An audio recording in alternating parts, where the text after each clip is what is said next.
Well, happy Friday, everybody. We're back with more X4.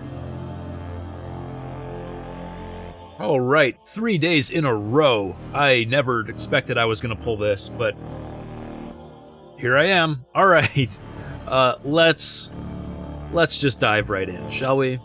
Okay, we are currently parked. Where are we parked?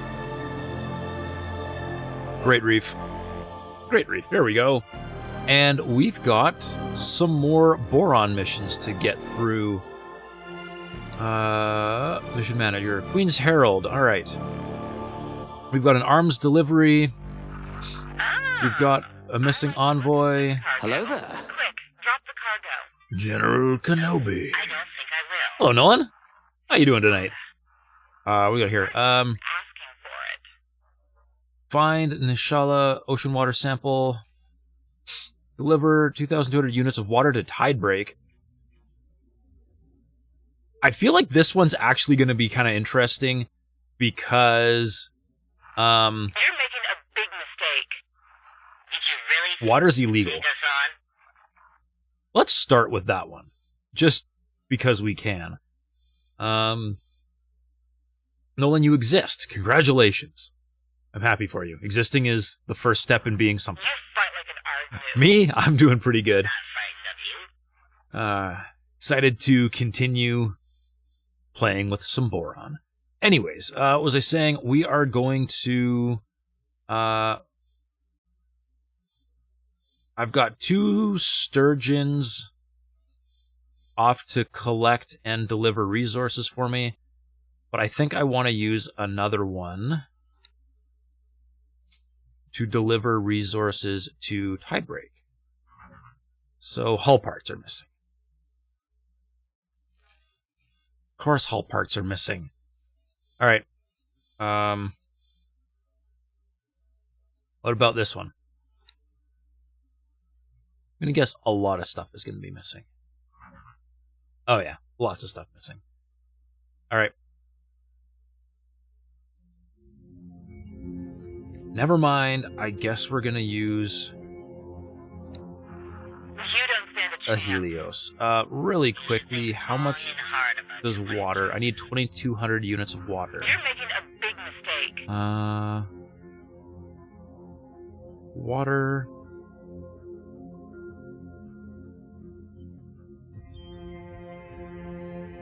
Six cubic meters. Okay.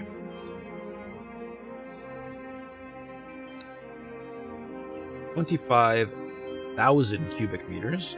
Let's just do some quick math here. 25,000 divided by 6. I can get 4,166. Plenty. Alright, we're going to jump on board a Helios.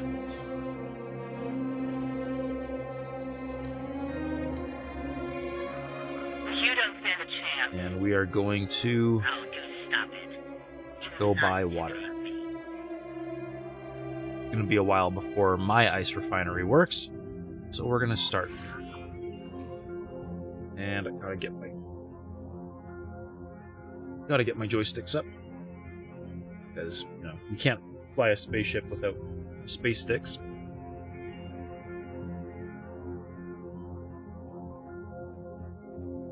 There we go. There we go.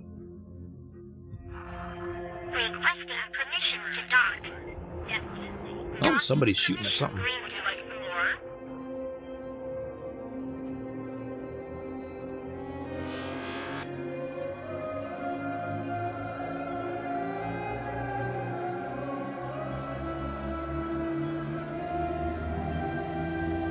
Now, and just in case there's some kind of special story thing, I'm definitely going to activate the mission before I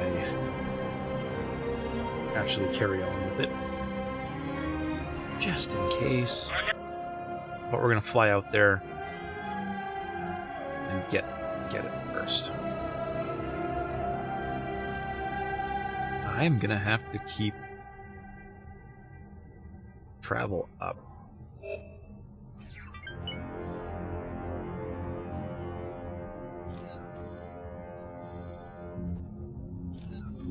I really should be using a Sturgeon just because of the size of it.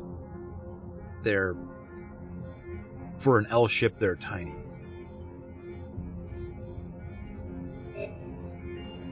Or maybe I should be using a Barbarossa. I still think they're the ultra, the ultimate freighter.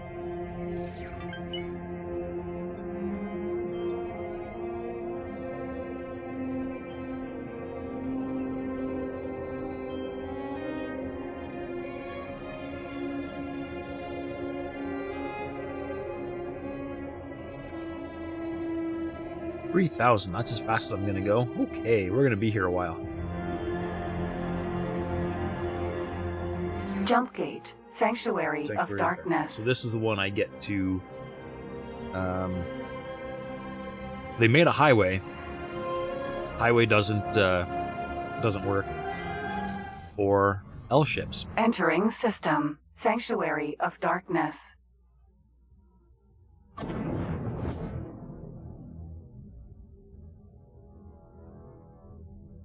But we're gonna try.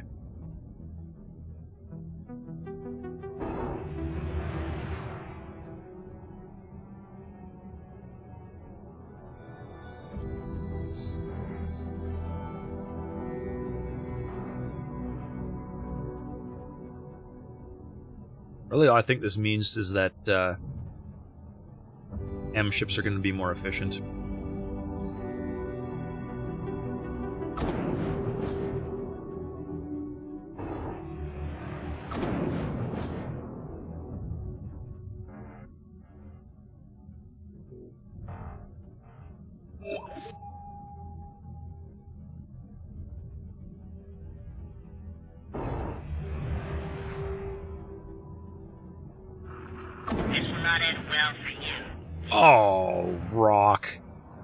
I was trying so hard to be a good pilot, but nope. Rocks out of nowhere.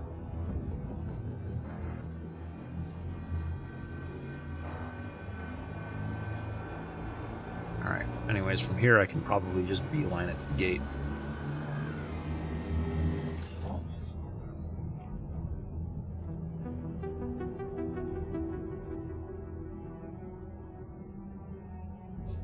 I wonder if I could build a ship that was tough enough and fast enough I could just fly straight. Like, and not like a big carrier kind of thing, like a freighter or something that would do it.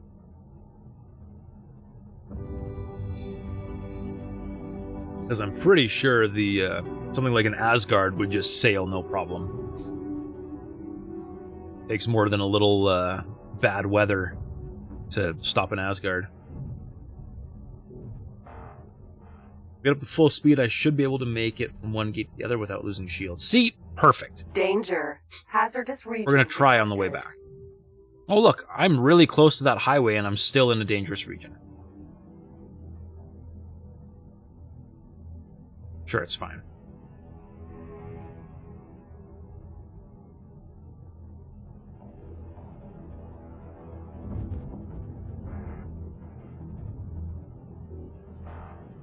We gotta build a shielded highway that just launches you straight through. Oh, come on. System. Really? Kingdom Another rock? Land. Ugh.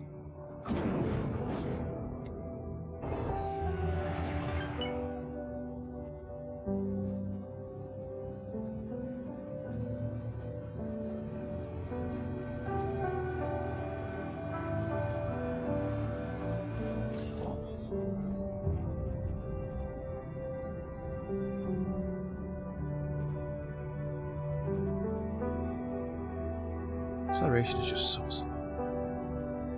You managed to go through in a Boron gunship without taking hull damage. Really? Wow, that's impressive. That's not too bad.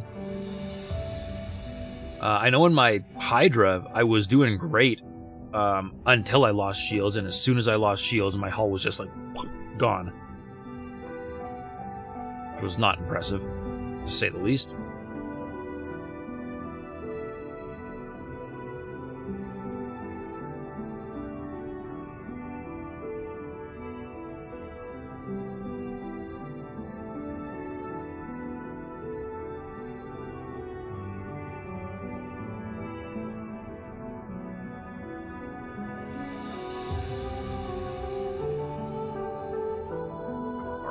Superhighway. Reflected stars. 200K.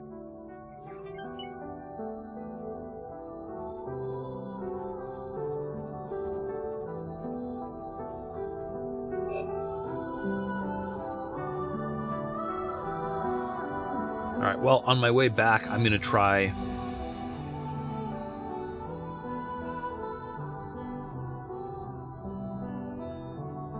Boron Welcoming Committee is part of a fleet? What?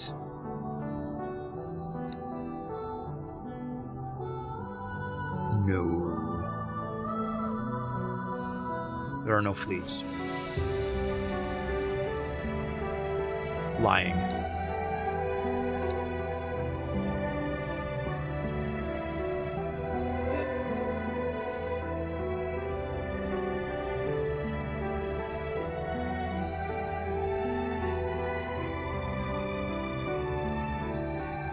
You also made it through in a Mako.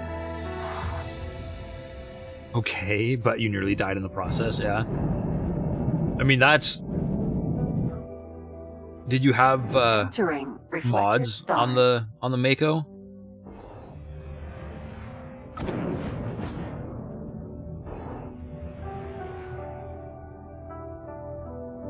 Or was that stock? Because that's impressive.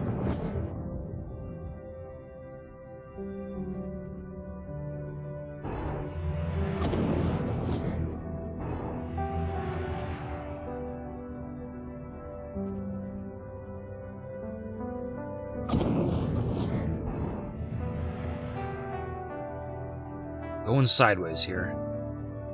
There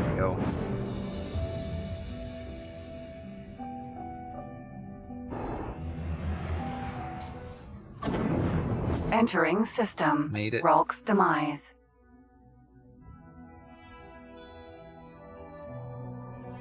I know I'm gonna have to hit the brakes here soon, but...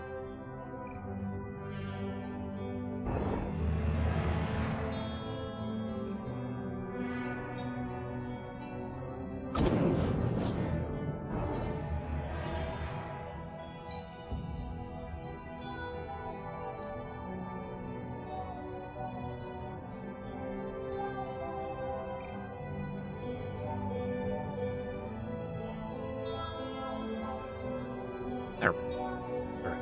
Brakes. Oh, it was actually aiming me right for Docking granted.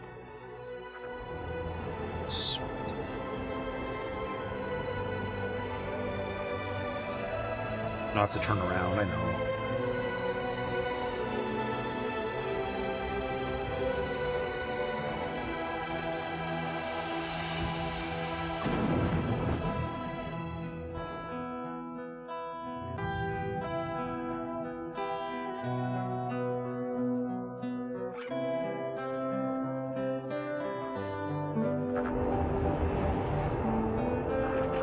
Requesting permission to dock. Docking permission granted.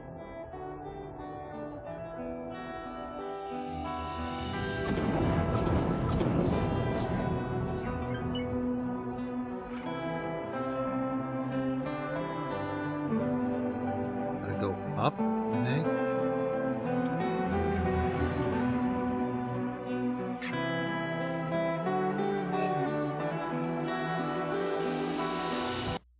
There we go. Okay. Water.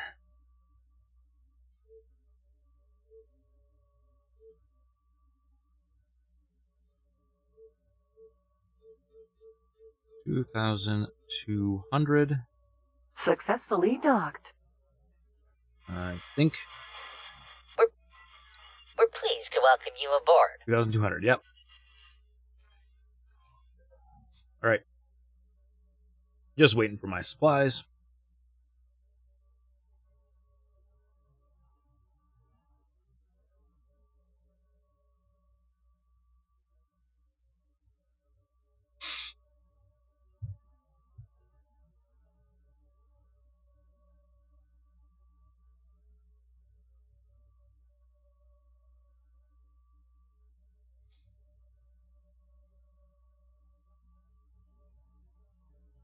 And I also think in order to really truly be competitive in the water market here in the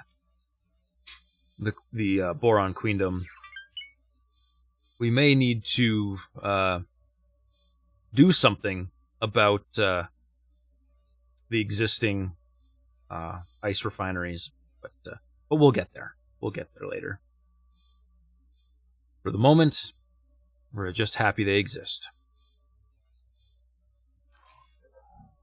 Okay, I think we're loaded up. 2,200 units of water. All right. Riptide Waters. Set to active. The Riptide Rakers of Avarice. It appears that the royal heir, Princess Seleus, was personally distressed upon hearing of the Riptide Rakers' water shortages. A water shortage is about the most horrifying thing a Boron can conceive of. Yet in this case, it is not as simple as a charitable rescue operation. Raker territory is completely surrounded by a well-armed syndicate that controls and profiteers from basic resources. Your mission needs to be discreet. You will run the blockade with a shipment of water to provide immediate relief, while the government works on a longer-term solution. Do not, I repeat, do not get caught. The Queendom cannot be seen to be flouting the rules of other jurisdictions, no matter how oppressive they may be.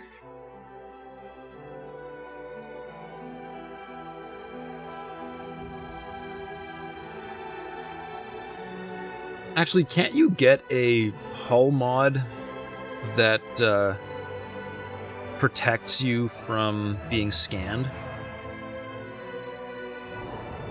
Let's take a trip to the Boron shipyard out of curiosity. I want to see if I can turn this into my smuggling ship. I mean, this is probably... a Helios is probably not, like, a great ship to use as a smuggling ship, but...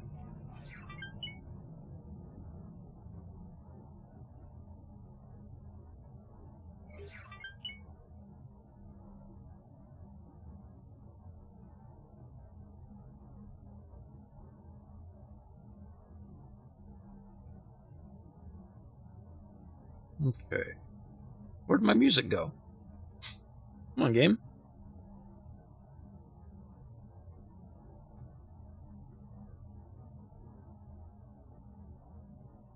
What gives?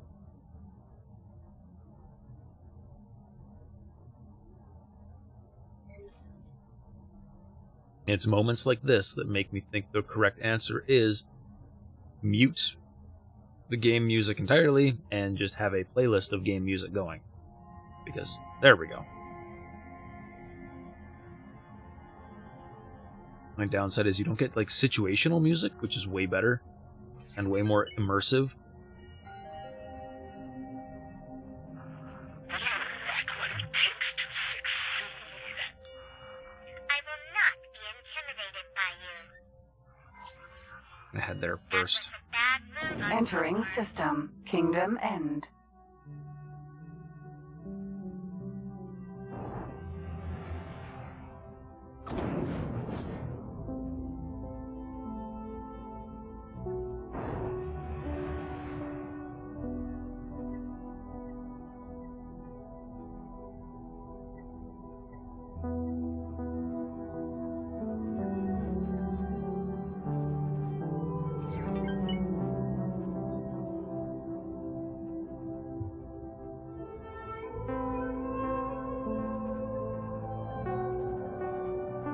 Superhighway. Kingdom End. 1. Long way to go.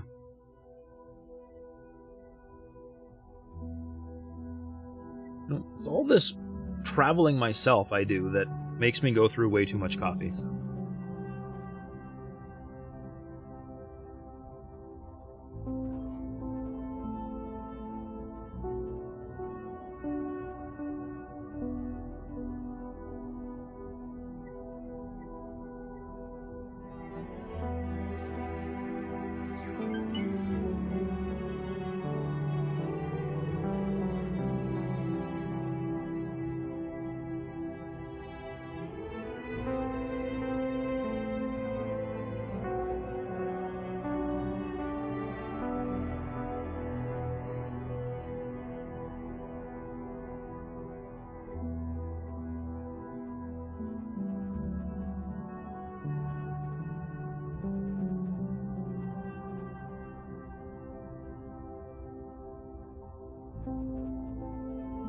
And I suspect I'm going to get punted out of Travel Drive again, because that seems to be the way the accelerators are working today.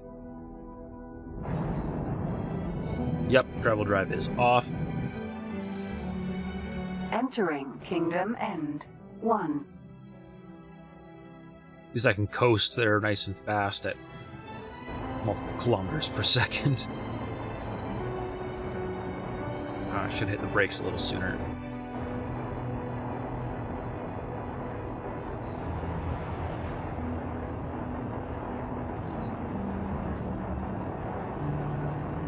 Sliding to a halt.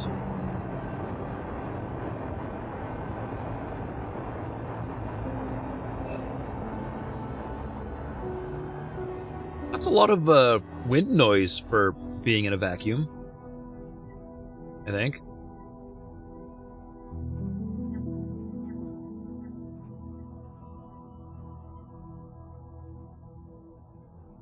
There we go.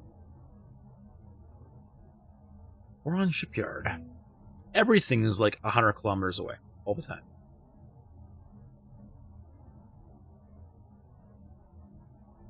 I don't know. I don't get it.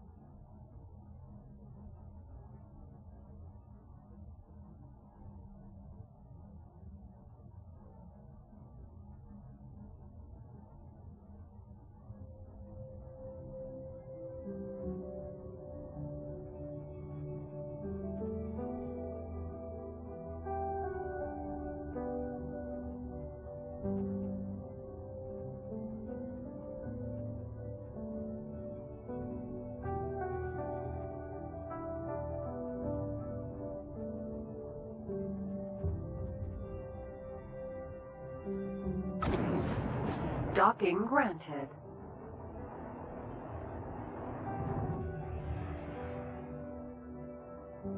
Let's see if we can avoid the long and painful strafe up I had to do last time.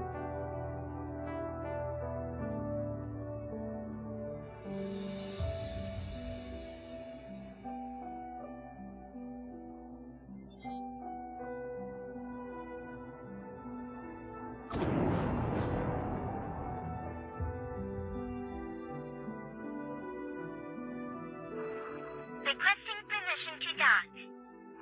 Okay, very close. Pull ahead a tiny bit. Nice. Alright, and I need to stand up and clear all Greetings. orders.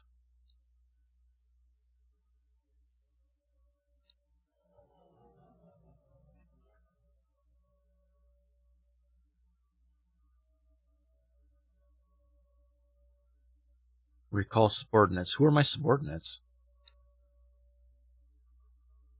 I don't have any.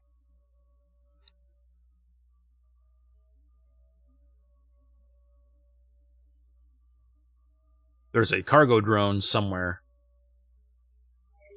That's what's going on. There's a cargo drone lost in space. Alright, nobody go anywhere. I'm gonna go see if we can get shielded cargo holds for this thing.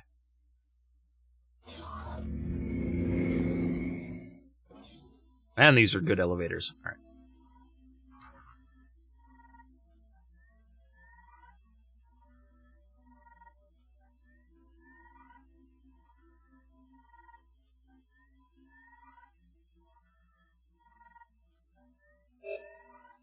Exceptional ship nanoweave.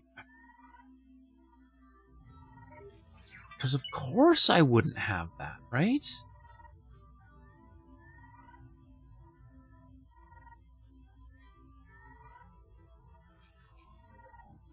Darn it.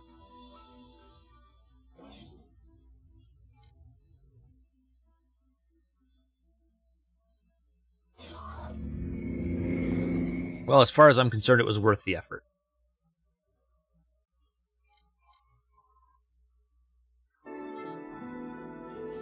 Let's make sure I've got Riptide Waters.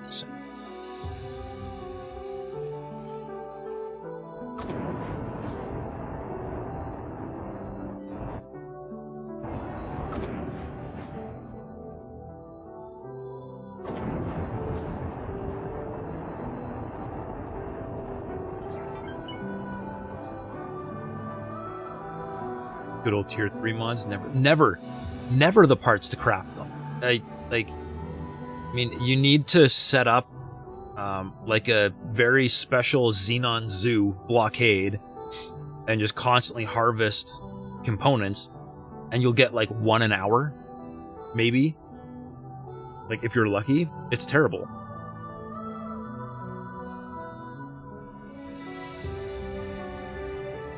Yeah, the scarcity of ship mod parts is just a little bit,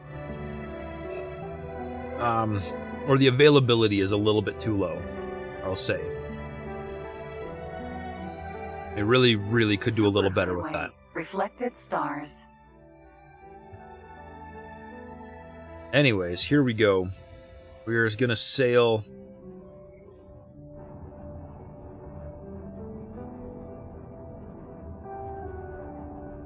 Sail myself, my Helios.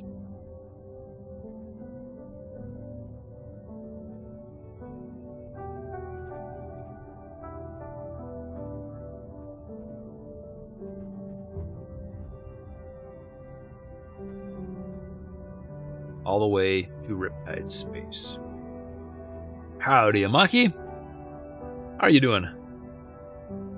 I am doing just fine. I'm a little shocked, actually, that I'm doing this. This is 3 days in a row. And I'm not used to doing 3 days in a row. Hopefully I make it my full 4 hours. I might need extra coffee tonight.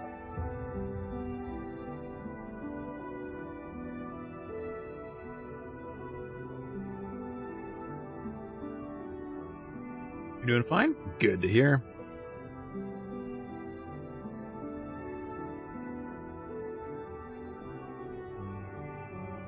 I have no guns. That button doesn't work. Alright. So I've got quite a journey ahead of me, hey?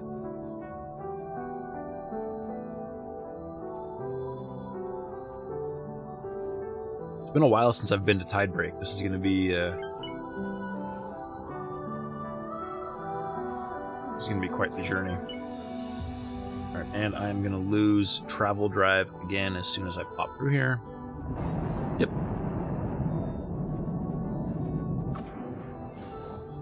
Entering reflected stars. Some of the guild and war missions do offer higher tier parts as rewards, but they're still hard to get. Ah.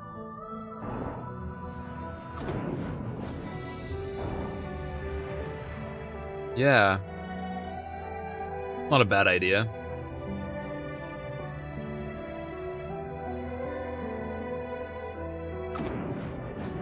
But some of those missions I've seen, they look like real pain in the butt kind of missions.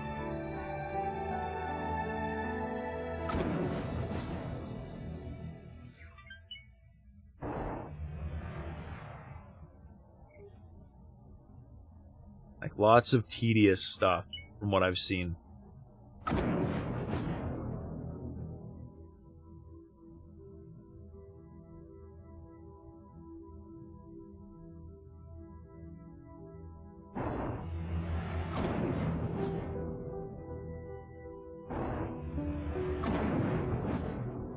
Don't you dare miss the accelerator. No. Miss the accelerator.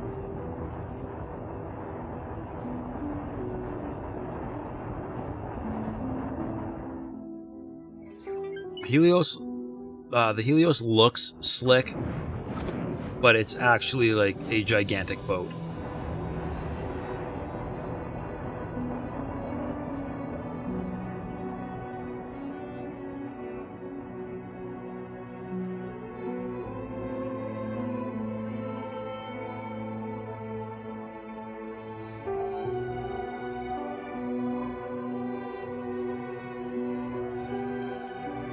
Some of them are definitely painful, some of them, yeah.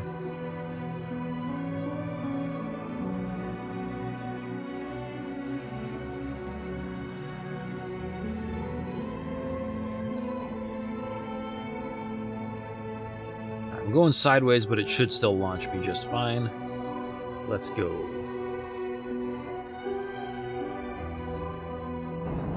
Woohoo!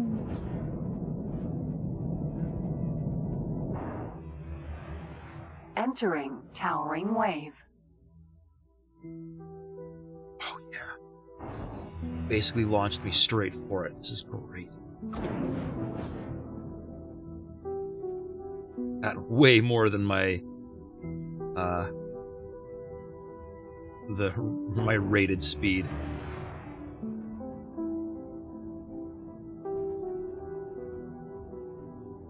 Oh no, rock. Why is there always a rock right in front of the gate? Oh, come on, come on, come on. Yes.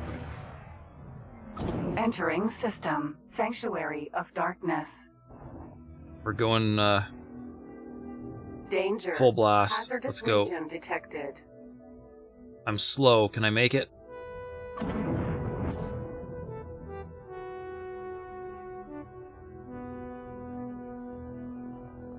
Jump gate. Great Reef. Taking damage like crazy here.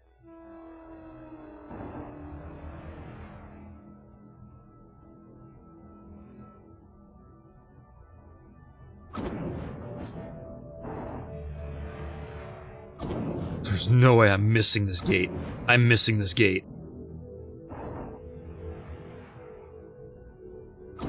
I missed the gate. Man, this ship sucks. I am not making a Helios my my dedicated smuggling ship. This is pathetic. I could be in a lot of trouble. Trying to get to Tidebreak in this thing. This is gonna suck.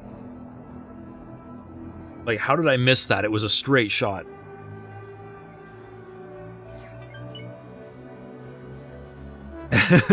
Missed it by that much.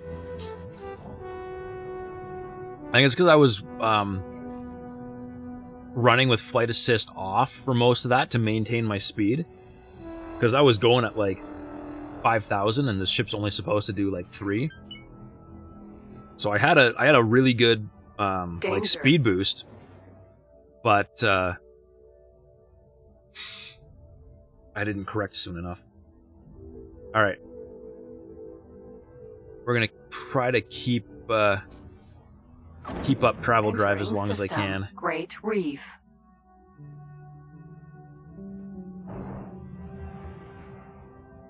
Pirate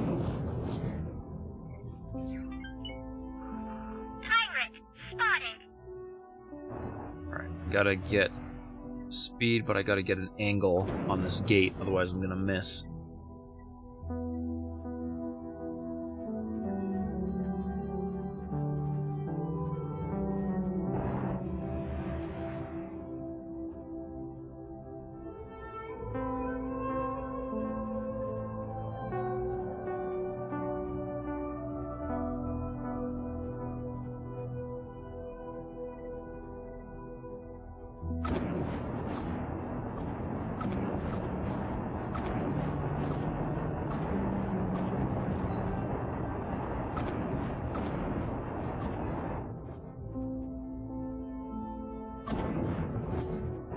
Come on. Gate, nice. Entering system. Barren Shores.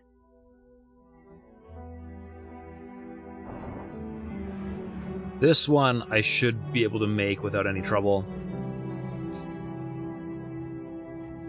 This one is a straight shot, basically. Well, I guess there is a tiny bit of an angle. Let's fly this way a little bit. And then pull back around.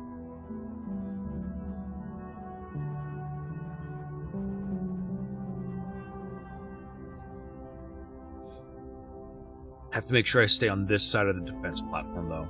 Otherwise, I'm going to be in trouble.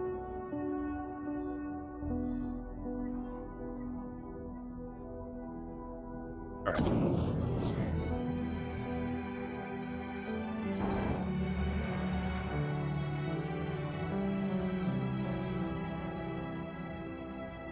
Like, I legitimately think my Asgard handles better than this thing.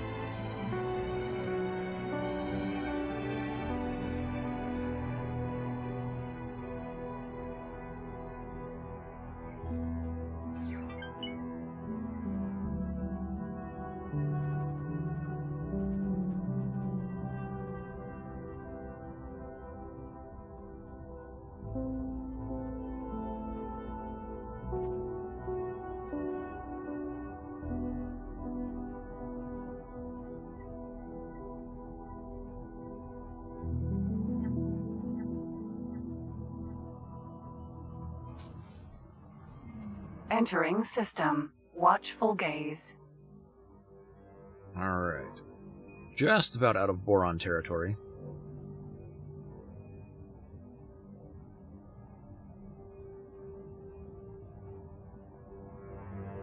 Now, if the autopilot didn't suck, like, completely,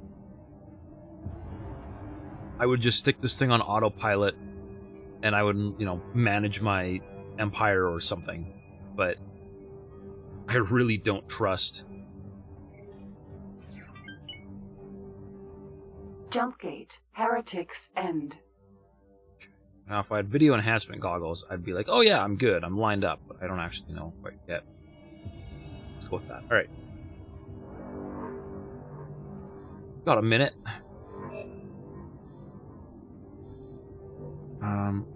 Let's see. There's a sturgeon. It's on repeat orders to sell directly to my defense platform.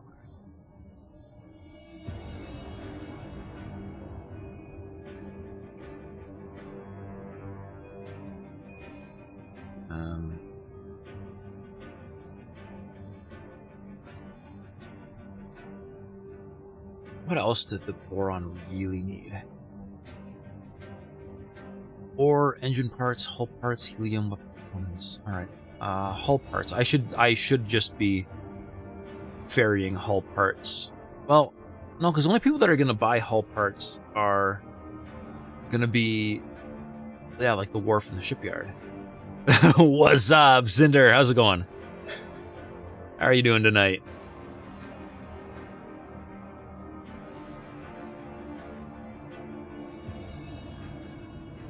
I just need another sturgeon.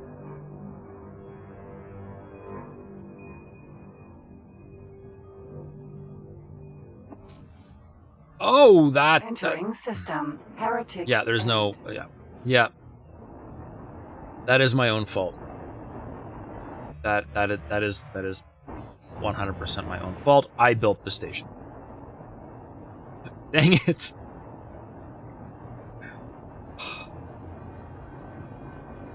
Fast travel is hard. Cinder not too bad. Got your run of the new X4 started. Awesome. What start did you pick? Hey, Pandorian. Yep, I played myself. Definitely played myself. But hey, it means the defense station works. You started Emergence? Nice. Yeah. Gotta do the new Boron start, for sure. Are you gonna unlock the actual Boron start and then start over again, or are you gonna just keep playing the Emergence once you're done?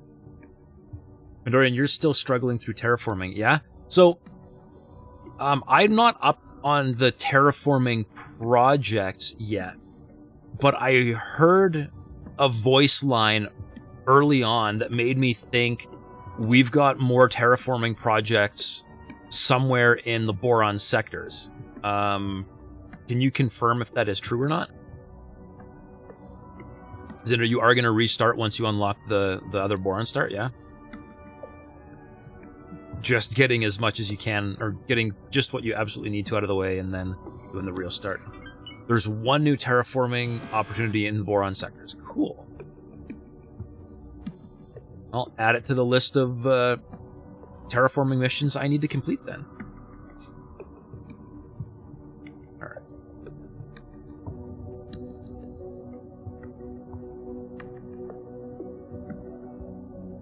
Actually, speaking of which, I'm pretty sure I'm done High Mass 2, which means I can relocate my headquarters. Which is going to be nice. I think I'm going to stick it up here in Tannin. And maybe, gently remind the patriarchy who's boss around here in the process. By putting it, right here. Or something. Maybe. Entering system. Morningstar. Maybe.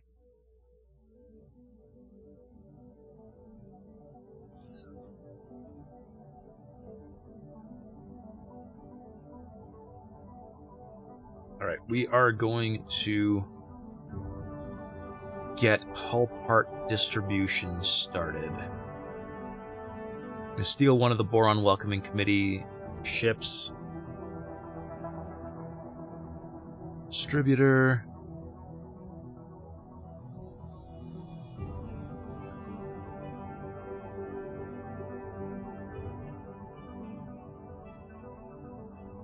Okay. So what we do here is we repeat orders.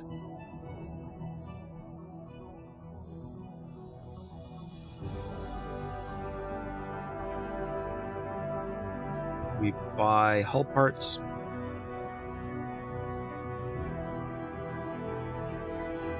and then we go system by system and we sell.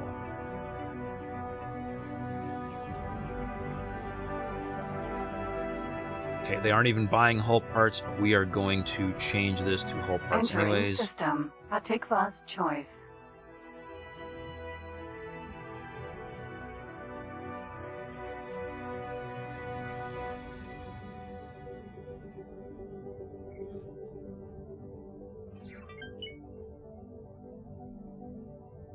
Okay, 1, 2.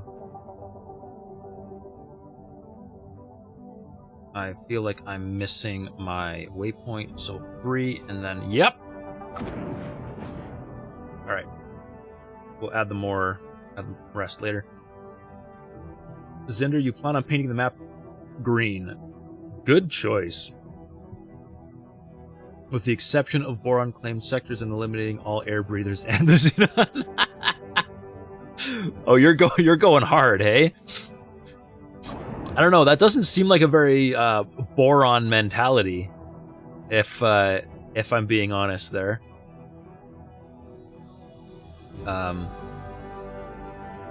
What I tend to try and do in every game is I try and do a xenon purge, except for like 1 or 2 sectors, and build a xenon zoo and just have constant firefights going on in one area. You're a mutant. Yeah, that's I would definitely call that an aberration.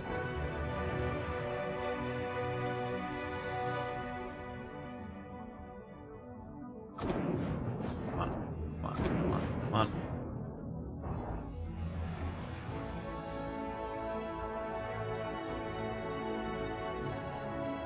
I do not want to miss this gate. And the way this thing slides, there's a good chance I will.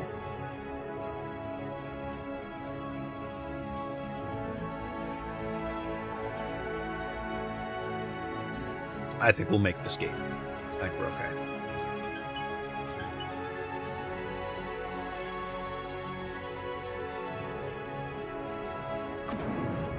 Entering system. Silent witness.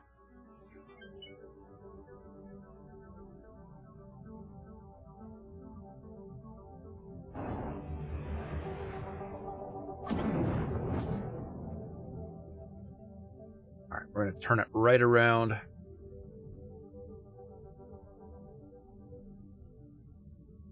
And then bring it back.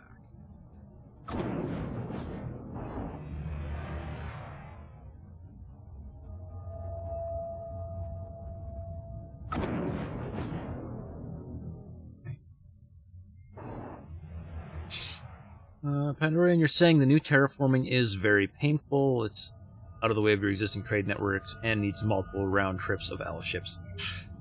Brutal. My goal is to set up a single trading hub that's going to have everything, which I've already done. It's in the center of my industrial hub. And then once it's got all of the resources coming into it that I could possibly ever need, Entering system. Windfall. I'm going to be just setting up a bunch of freighters on repeat order that are going to continually supply my headquarters with every possible resource in whatever the ideal auto-calculated amount is. And that way, no matter where I park my headquarters, the game will figure it out and send the ships. Should save me the hassle of having to constantly resupply.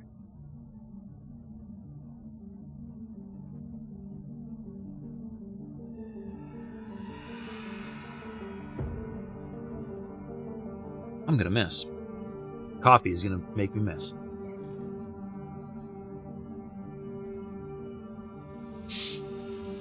You have most of the resources needed for terraforming in your warehouses, just a pain to set up the logistic network to supply the PHQ. Yeah, the game really needs, like to really make it feel like an Empire management game. Fall 3, the Horde. I feel like we really need a severe logistics overhaul and like an entire like logistics layer to better control our fleets and supply lines. Like, I would love to be able to need a trade route that you can just assign ships to. Exactly, yeah. Like I really feel like the answer is be able to create trade routes and say, this is the route, these are the resources. You can figure out the specifics between however many ships you have assigned, and in the event of a loss of a ship, you are allowed to repurchase these designs from this or this or this place, and just have it just automatically do stuff. And I actually honestly missed this gate too. This ship sucks. The Helios looks good, but man, it sucks. Copy-paste orders would help alleviate the issue, or having Mimic Commander work. Yeah, I would love to have like something as simple as like an order, like a command line for repeat order, where as you enter the orders, you get like an order string that you can just copy onto another ship or something. Right? Like ways, like, yeah. Like, I really want a way to automate my trade routes. That's what I want.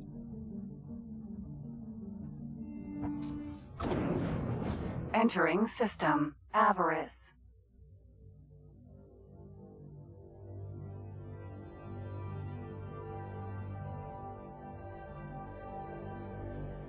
I feel like it would just be poetic if there was a tide going on right now.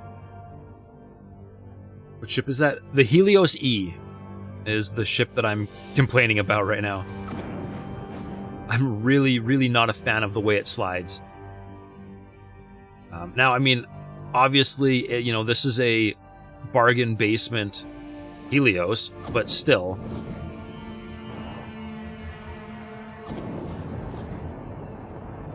Docking granted.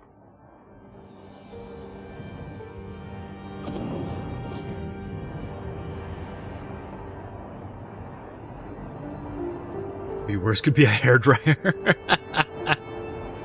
could be one of the old ones. That is true.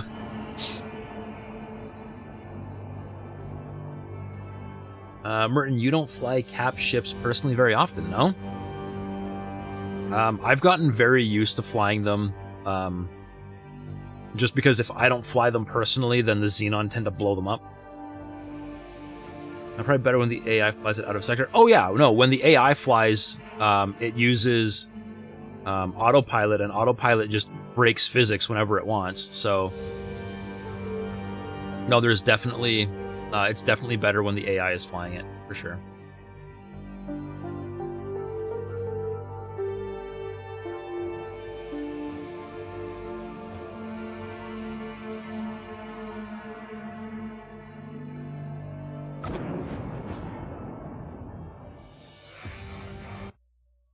I have gotten pretty good at docking them, though.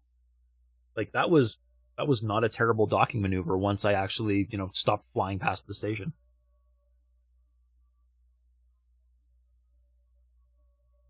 No, I'm not much of a custom budgeted player, but I got a huge buff with 6.0. I mean, actually, my last playthrough was a budgeted start. I just won't do a creative start because that's modified. Enjoy your stay. But no, a custom game start I'll totally do. What kind of buffs did we get? I'm curious. I get no money for this. Especially breaks physics at those one-way paired accelerator gates. Oh yeah, you're going along and it sideways.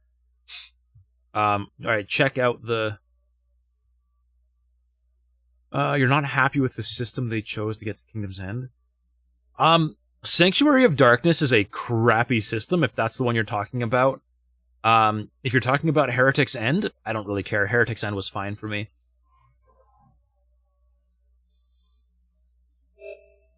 Alright, waiting for...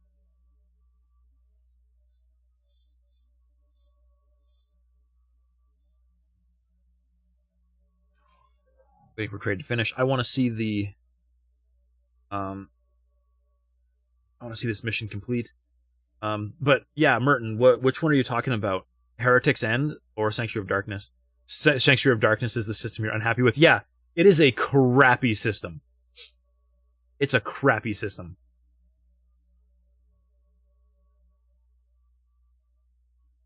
Let's say the North River decision wasn't the only Tides of Avarice weathered story state they added. Ooh. Exciting. Satellites much? Yep, those are left over from the Earl King. So when you steal the Earl King, spoilers at this point here, Zinder.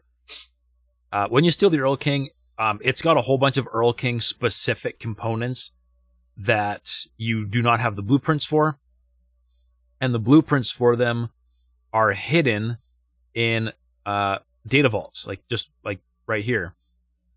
And I didn't know where any of the data vaults were. I couldn't find them. So I went satellite spamming the entire Windfall region and Avarice region looking for data vaults. There they are. Data vault, data vault, data vault, data vault, data vault. There's more somewhere else.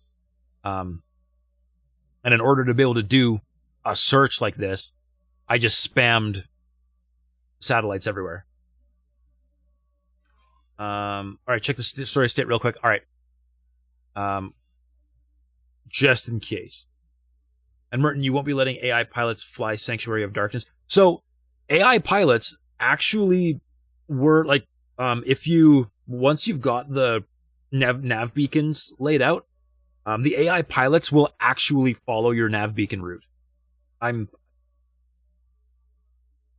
don't know how they managed to pull that off, because the AI is stupid everywhere else. But in this one, that one system, they seem to do pretty good. All right. Budgeted game start. We are looking at story states.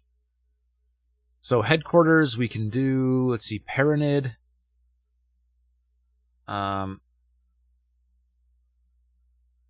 We've got some, let's see, Split. We've got kind of whatever we want there. Terran Covert Ops, yep.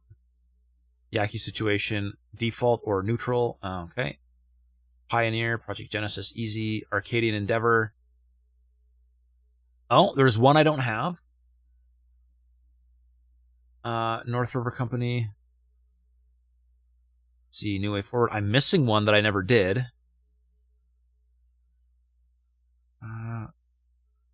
Wonder how much cleaning that up would help my performance? I don't know, because this is actually not the area where it hurts the most.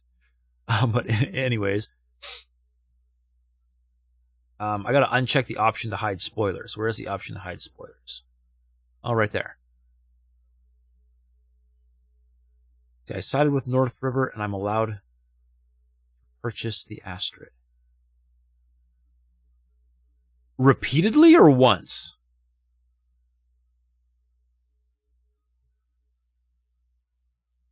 Anyways, I stole the distribution module blueprint from North River. I can build up a rival trade. North River's Astrid class ships have been sabotaged and cannot be captured. Once. I mean, that would be awesome to be able to build lots of them. Running late through the night and wind. Why is that modifying? Because I've definitely done that already. But, anyways. Kingdom End situation. All Herald tasks have been completed. Alright, well, I've not done that one yet, so bye. I mean, that's cool. I don't know what was there previously. Start with the... Yeah, riding late through the night and wind. I mean, I have like that's an achievement, riding late through the night and wind, and I have the achievement for that. But I don't understand. Like, so the part I don't understand is possession. I located the Earl King and gained possession of it. Why would that be modifying my game state when riding late through the night and wind is not, which is the fully upgraded version of the Earl King?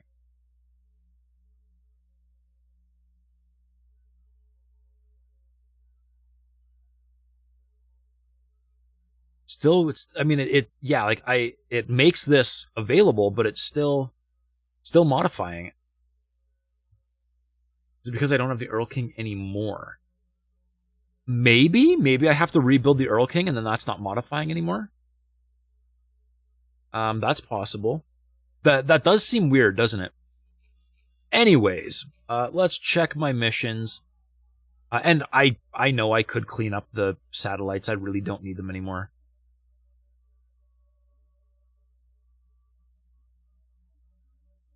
You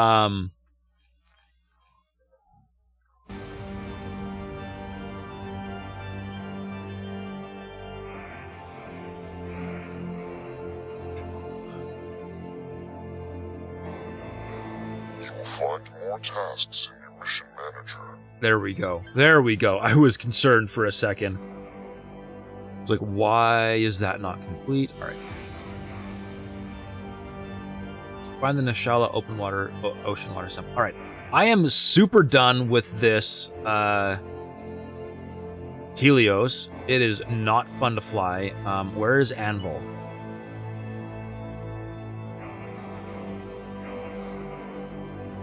All the way over here. Okay, where is Astrid Hunter Bigger? Astrid Hunter Little is there. Astrid Hunter Bigger is here. I'm gonna take the bigger Astrid Hunter.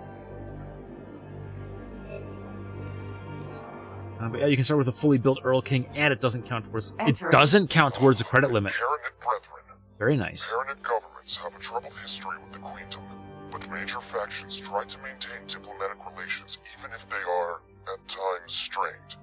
The Queentum initiated a diplomatic exchange with both the Holy Order of the Pontifex and the God Realm of the Paranet. However, the God Realm emissary never arrived. Ever since he went missing en route to the Queentum, accusations have been flying. It is up to us to find the missing diplomat and calm the waves.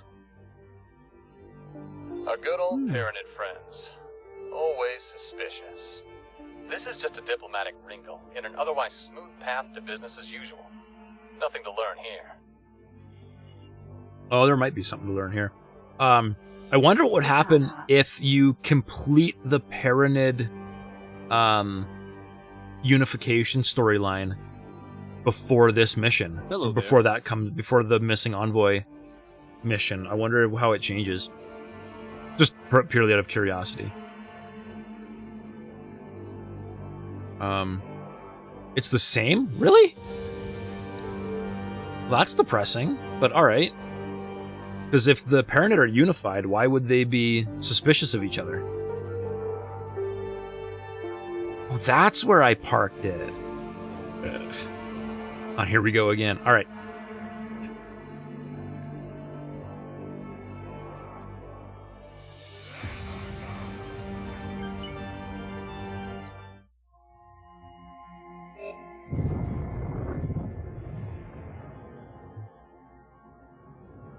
Alright, well, let's go find our missing envoy. Man, this thing feels like a fighter compared to that Helios. Same synchronized unification. Entering system. Heretics and... Dodged it!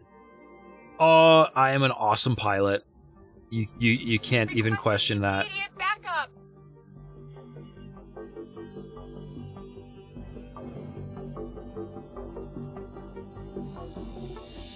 Oh yeah.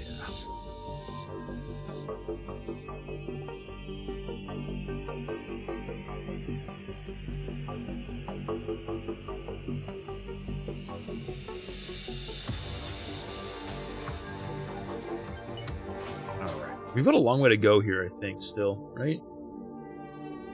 Lots of fun around.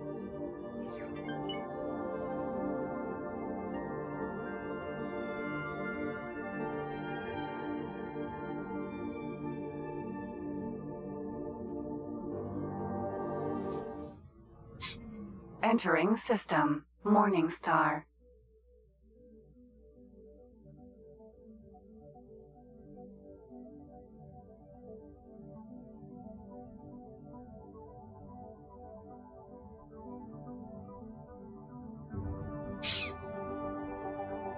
Jump gate. Atikva's choice. Alright, and that'll get me the highway, and that's going to make this really easy.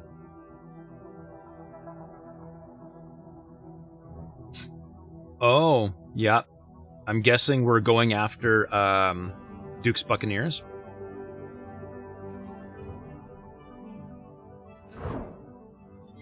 Entering system. Atikva's choice. Definitely missed the highway there. Do that again. It'd be cool to build a station very close to the gate that had a hole in the middle that other ships had to fly through. I just don't know how good the AI pathing would be. So what ends up happening is the S and M ships seem to just blow right through it without any concern. The L and XL ships will like pop into existence somewhere outside of the plot, wherever it is. I used to hack blueprints and build like solid domes Entering system. around the Arden jump gates Prime. to completely block them off, and L and XL ships were just popping out on the outside of the dome. So it actually doesn't really make a difference on them getting into your system, but getting out of the system, I do think they have some trouble, like running into the station and stuff. But L and XL or Entering system. M and S Taking ships are contact. don't care, they're fine. Prepare to be wiped out. All right, how far? Entering system. True sight.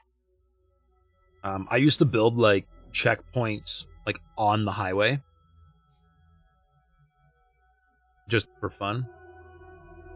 The Xenon run your blockade all the time with the KNIs. Yeah.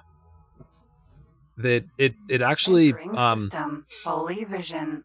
I want to say version 4 introduced that popping into existence outside of the gate instead of actually flying through the gate, because Egosoft just can't handle dealing with ship pathfinding, and it screwed up a lot of my blockades. Entering system. Pontifex's flame. My like Entering system. shells that I was Dismissed. building were working fantastic up until version 4.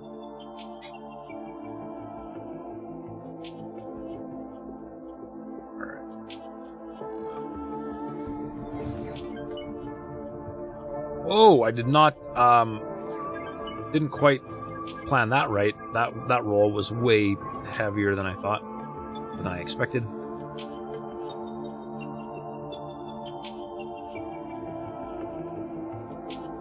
Sounds about right. Main issue was queuing to go through the gates when Empires hit mid-sized 10 plus L ships queuing behind gates to go through. Yeah, because pathfinding was just broken.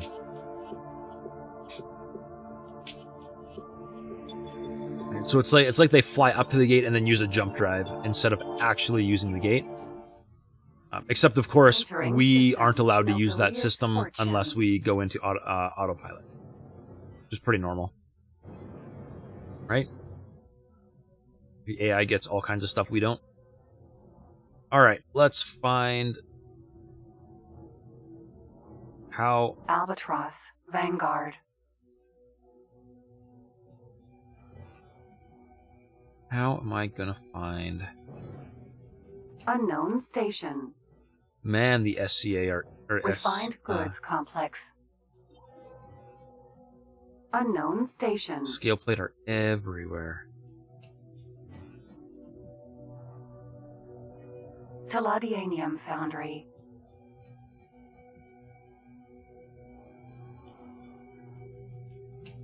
See, just about outside the dome here.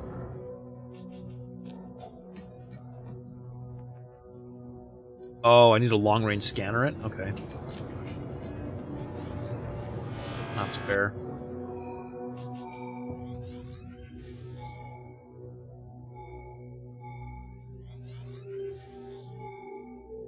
Alright, I'm expecting a bright purple ping.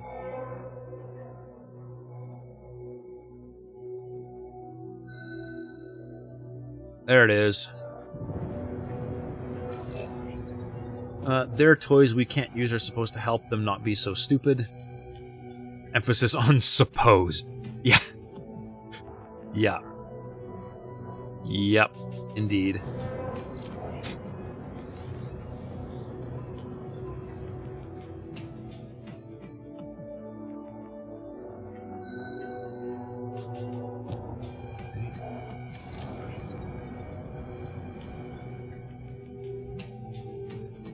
At least I brought a ship that's half decent at getting into a fight. Have I done a terraforming mission before? Yes, I have. Not in this run, but in my previous run I had done some terraforming, yeah. By the grace of Her Majesty, you are now receiving the royal broadcast from the Queendom of Boron. Okay. It is my honor and pleasure to announce Her Majesty, Queen Polyphides. We joyfully celebrate the institution of formal diplomatic ties with the Riptide Rakers of Everis.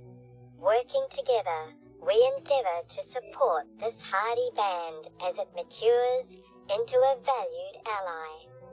We can check the Riptide Rakers off our list. Didn't we already do that? Alright, cool. So do I know about the import water project that needs 5 million ice? 3 million. I mean, that's a lot of millions. I'd probably seen it, but it wasn't fresh in my mind. That's a lot of ice. Holy ambush. Pegasus. Boron envoy. Run! It is a trap! There he is. The Boron envoy. Now we can get them both.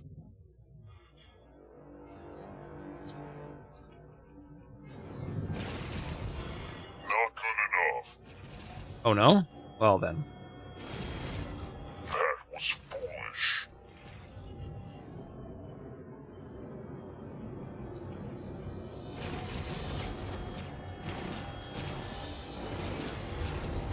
Pegasus. Sentinel.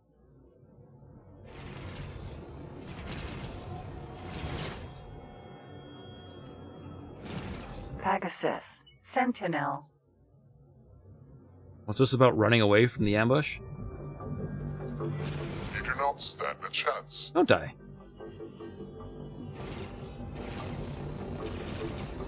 Danger. Pegasus. Sentinel. Come on. Danger. There will be consequences for that. You defeated the Fanatics. That was easy. I remain entangled in their minefield. I am unable to move, or I risk awakening these monstrous munitions from their slumber. I can Would fix you that. perhaps be minded to help extricate me from this explosive dilemma? Yes, I can. You have to do that 5 times for the boron terraforming, so 15 million ice. Holy smokes. Friend foe mine. That's a lot of ice. Friend. But, I mean, it kind of makes sense, you know, boron's water. Right? Oh, man, I should have had my boron railguns for this.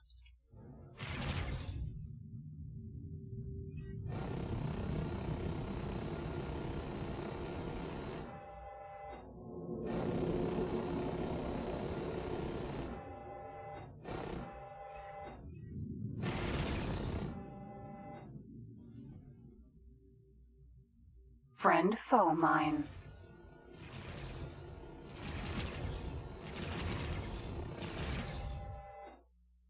Friend foe mine. That's after 3 times of 400,000 graphene. I mean, terraforming projects weren't supposed to be easy, right? They were literally designed to be late game resource sinks for no other reason than because you can. So, I mean, kind of makes sense. But yeah, no, I understand being frustrated with that. That's a lot of resources. That's all the mines, right? A mighty Boron warrior envoy. I shall relay the tale of your heroism. I thank you for my liberation. I shall be on my way to fulfill my duties at Her Majesty's court. You're welcome, Makarat. Great work. I have relayed the situation to the Queentum, and the Paragon diplomat is now proceeding unhindered. You will find more tasks in your mission manager. Alright, more tasks. You're just sitting in Cedo waiting for stuff to show up. I have done that many, many times. Alright, so we've got moderately expensive, relatively easy looking, extremely expensive. So we're going to do Calming Terran Waters. Find the Nishala ocean water sample in Getsafune. Okay, what is the Queendom of Boron seeks to establish diplomatic relations with the Terran Protectorate in order to construct a Boron habitat to house a diplomatic delegation. The Protectorate expects the delivery of a Nishala water sample, complete with all its salts and microorganisms. The delivery never arrived at the sample, and the sample is now lost. It is believed to be in a bar. You are tasked with recovering it and completing the mission without drawing attention to its prior difficulties. Alright. See, if it's now in a bar... The Terran Protectorate. Oh, I'll let him talk. Freedom has no closer ally than the Arkan Federation. However, Arkan tensions with the Terrans make Boron relations with the Protectorate a matter of some delicacy. The Terrans have made a gracious offer to construct a Boron habitat to house a diplomatic delegation. To this end, we were supposed to deliver a Nishala water sample, complete with all its salts and microorganisms. Regrettably, our herald was not up to this simple task. He suffered some sort of emotional breakdown and has returned to Boron space for medical attention. He managed to leave the water sample in a bar of all places. We could just acquire another sample from Nishala, but our herald will face enough opprobrium. I would rather we resolve this without increasing his shame. The mission is simple. Just retrieve the water and deliver it safely to the Terran emissary. Well, that's embarrassing. Emotional breakdown. If you ask me, some of these Boron are just a little bit too soft. Damp-lipped aquatics aren't necessarily going to have the mental toughness for the territories beyond their cozy queendom. Present company accepted, of course.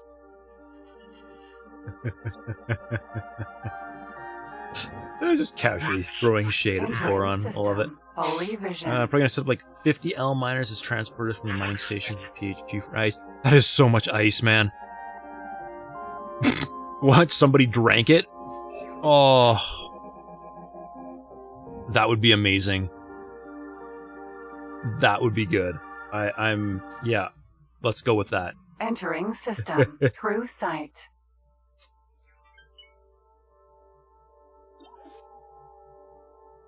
P.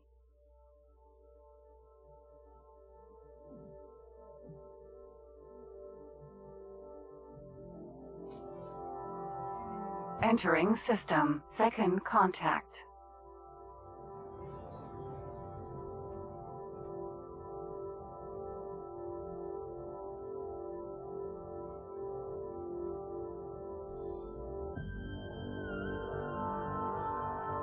So what I was going to say is, you know, in the event they'd said that the sample had been stolen and was in a bar, System. The void. like that's a perfect opportunity, or a perfect wasted opportunity, to have like an FPS, like first-person shooter, boarding action game mode where you could like bust into the station, guns blazing, take down whoever you need to take down, Danger. and get the Active sample back. region detected.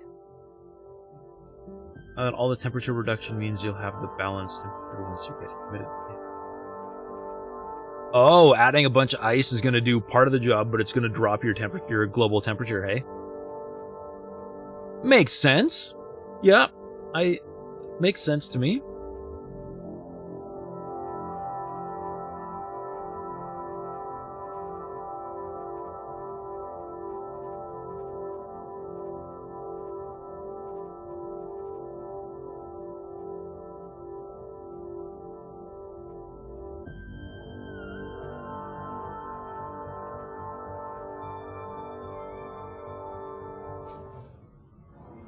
Entering system. Getsofune. All right.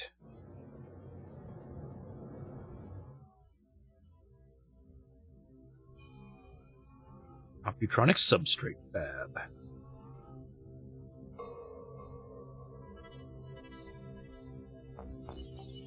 Docking granted. Oh, missed.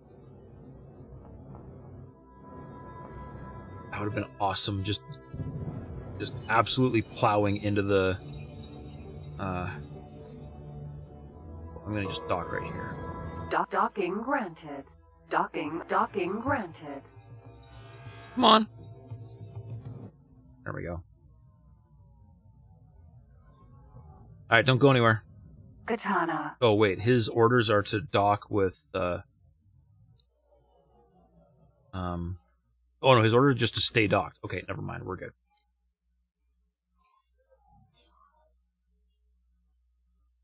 We're docked, yeah?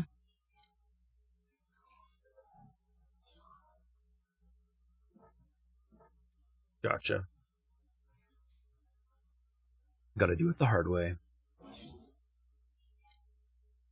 The bar!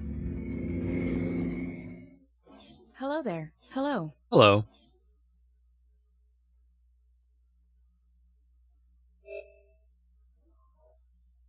Oh, it's in the bar somewhere. Where can I find the Nishalar water sample? Oh no, you're not. Good luck out there. All right, never mind. Hey, a boron. Hey, a boron. My sincerest greetings.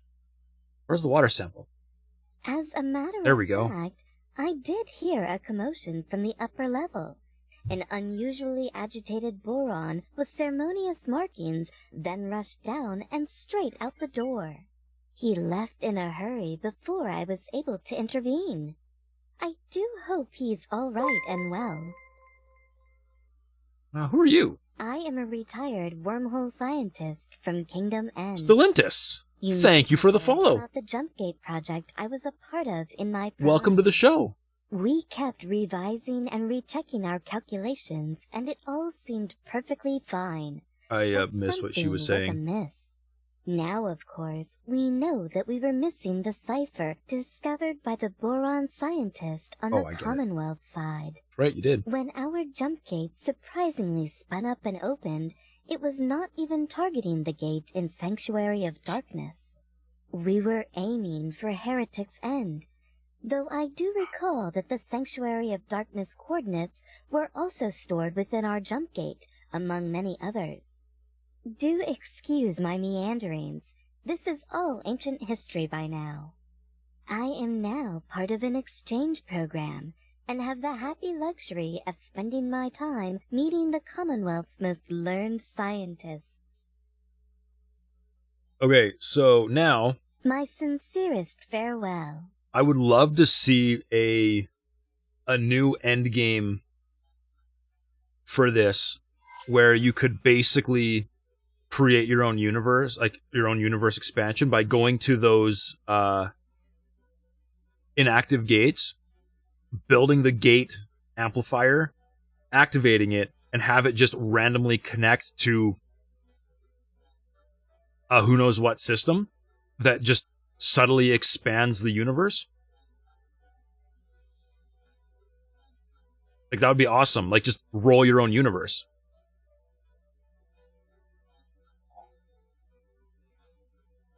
Blurp. Hey, JXE, how's it going? Thanks for stopping by. Pandorian, your running hypothesis is the next major mechanic will be connecting inactive gates to each other. I would love if the next major mechanic is connecting inactive gates to, like, procedurally generated systems. In a word, ventures. Dang it! Yeah, I guess that's correct. the adventures. Stellantis just got interested in X4 again and want the newest DLC. Ah! Well, you're in the right place. I am playing exclusively the new DLC for at least the rest of tonight. But I'm out of coffee. Okay. Subtly ask around. Hello there. Good luck out there. So, this Boron answered something for me. You. Hello there. Nope. Good luck out there. Okay. Ask around. Ask that person. Hello So there. you, nothing. Good luck out there. But you're highlighted. We need more than one version of a bar. And, like, I'd love to see doors that, like, open and go places. Like, I know they're a little bit gun-shy because Rebirth kind of tanked pretty hard. Ooh. I like the view. But at the same time, like, I think they've established that this game is performing well enough that they could, they could totally, like, up the interior count a little bit. All right, let's talk to you. Greet. For you. Gates opening, gates closing, a world beyond our grasp. Playthings of invisible forces. Unable to resist, unable to even perceive. What else remains for one to do in this fading excuse of an existence? But squander yours before someone or something does it for you. We've looked into the void, and everyone with a spark of understanding will be in an establishment like this, trying their best to forget. Well, Siobhan has seen some stuff. No coffee, that's a crisis that needs addressing immediately. I'm going to go for a break in about half an hour, and there will be more coffee. Loss of coffee might need a fix. Well, it will. It will be rectified. Not to worry. So for a sec, just gonna lurk while you play bar. Lurk. Alright, thanks for the lurk, JXE. Well enough. Laughs in 10,000 Ship Galaxy.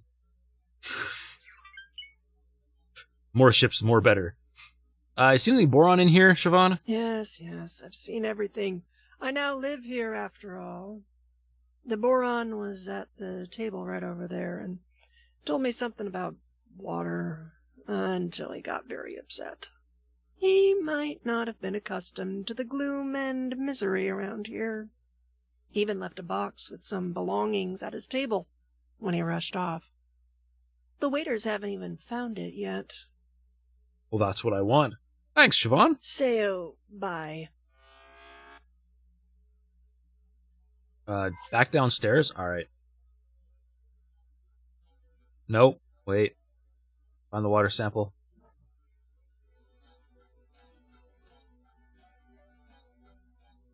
Well, right over there, what table was his? What are you looking at? Wait. Hello there. Hello there. Good luck out there.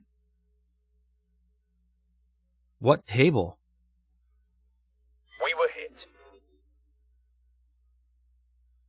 Kardashev is under attack. Affirmative.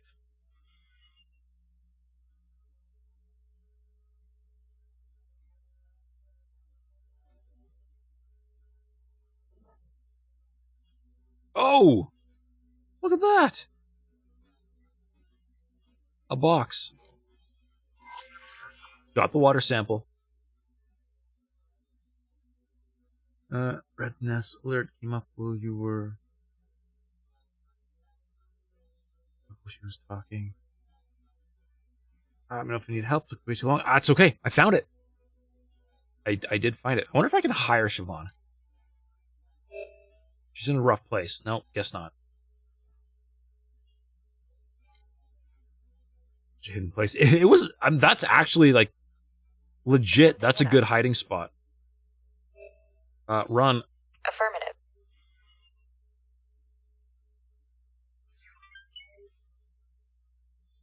See, where was Kardashev?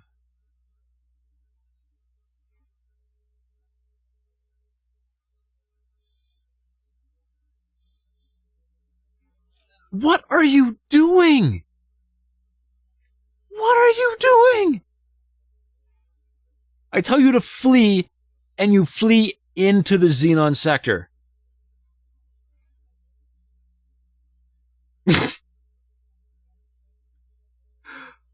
Oh, man. Nope. Just no. I think we're actually going to manage that. Let's see. Missed opportunity for drunkenness to be poisoned from the water sample. Importer, Tanith, Electronics, Profit Center Alpha. Wait, which one is Profit Center Alpha?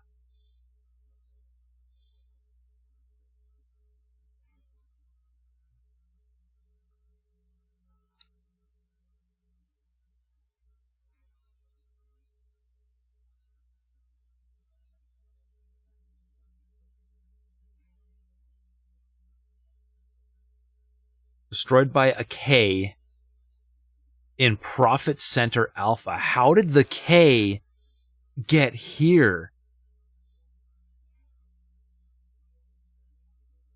I'm gonna do some fight rank farming on that Xenon sector. I'm gonna... Oh, man. Where's the facepalm emote when you... Yeah. Missing...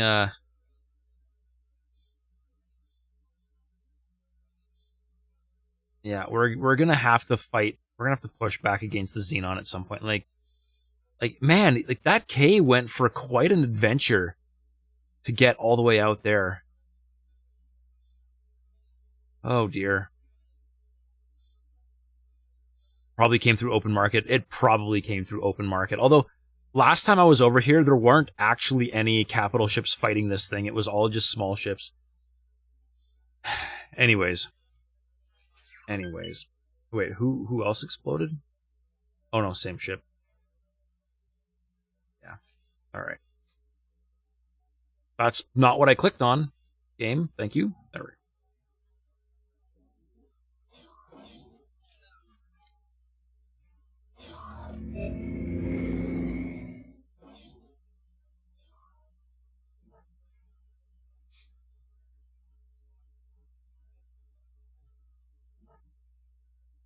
Oh, for a second I thought this door was half open. I would love to see like the full interior of some of these ships. You've got Xenon in that sector between the Void and Holy Vision. They keep running the blockade at the Void. Between the Void...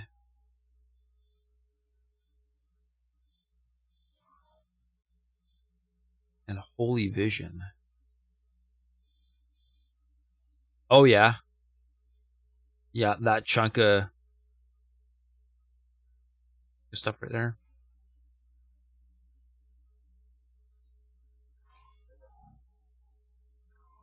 Good place for them. Out of those 5 sectors is where all your Xenon are. Yeah. I would prefer short range Xenon in like a dead end system. Although I think somebody was telling me that the there's a station in Atia's Misfortune that like you can't destroy. So you literally have to keep Atia's Misfortune, which I find really annoying. I would much rather be able to just completely annihilate the Xenon entirely. Although that's not necessarily really possible. Hey, what's up with that? But yeah, eventually turning the entire universe green would be pretty nice. Right by the station. Yeah, somebody did go hunting for it for me, and I'm pretty sure it ended up in Atia's Misfortune. It's like an asteroid base kind of base. I think that's dumb. I don't think that should be there.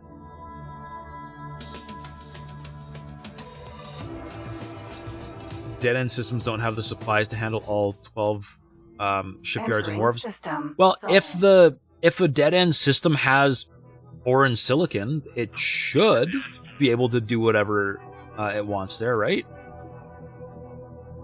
Like, I was thinking of putting them like blockading Litany of Fury and leaving them in Emperor's Pride. Because, like, Emperor Pride has ore and silicon, which should be all they need, and they've already got a shipyard there. So, but, I mean, maybe I'm wrong, I don't know. Falks. Grammar. In my last playthrough, I had them barricaded into Scaleplate Green, but Scaleplate Green was not. I need.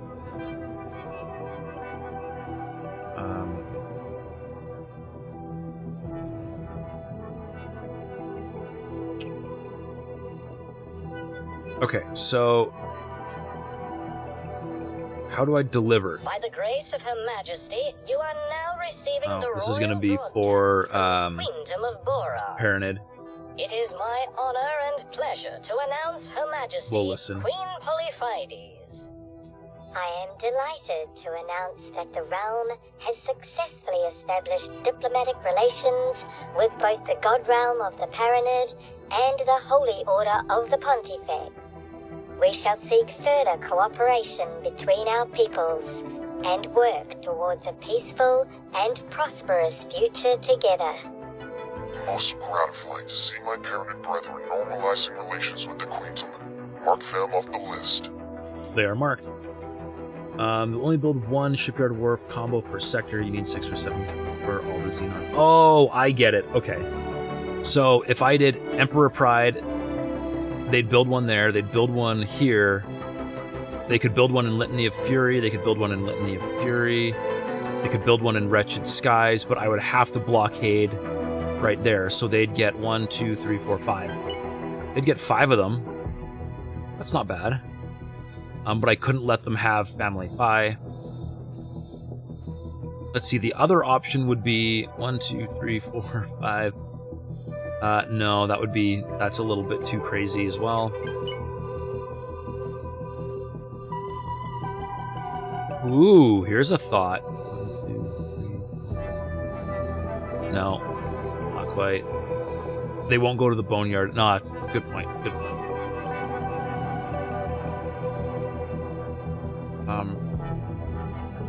The only other dead end that would actually get them everything.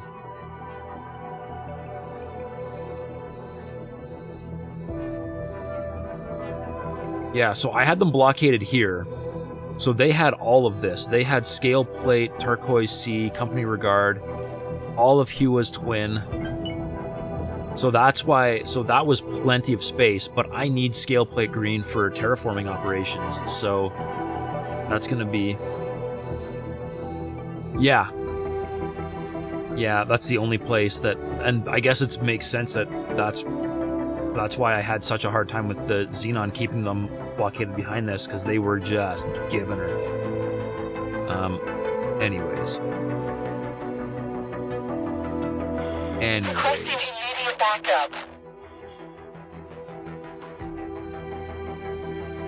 You know,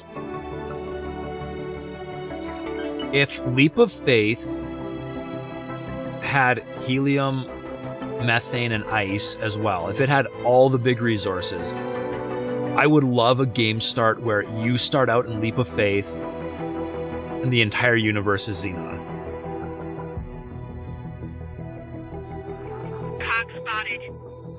That would be, like, basically impossible. You really had no good choices where to contain them, so you gave up and made it Holy Vision and Void. Yeah, you put them in 2, yeah. I could do 2, but it's just so much harder. Hey, iStream, I'm supposed to be taking over the galaxy, not keeping rogue murderous AI as pets. Engaging.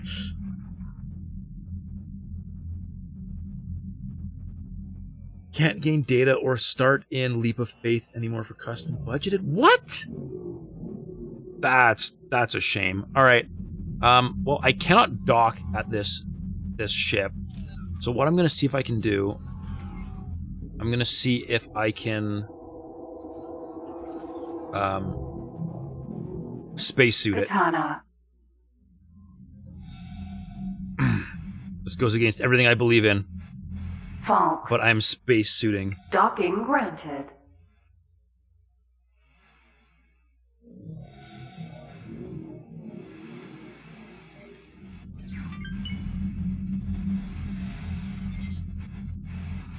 Engaging.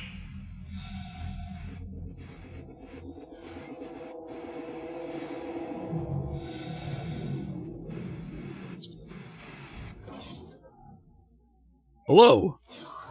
Wow, you're clearly ignoring the laws of physics. How's it going? As High Representative of the Terran Protectorate, may I formally welcome you aboard.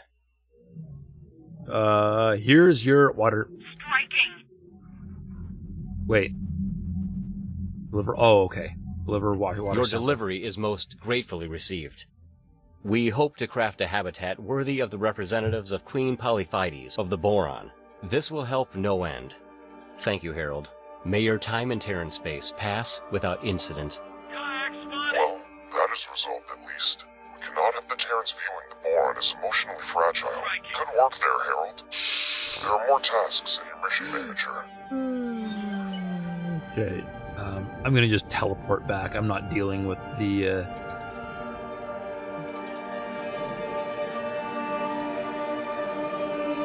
The Hatikva Free League, a shadow of their once glorious forebears.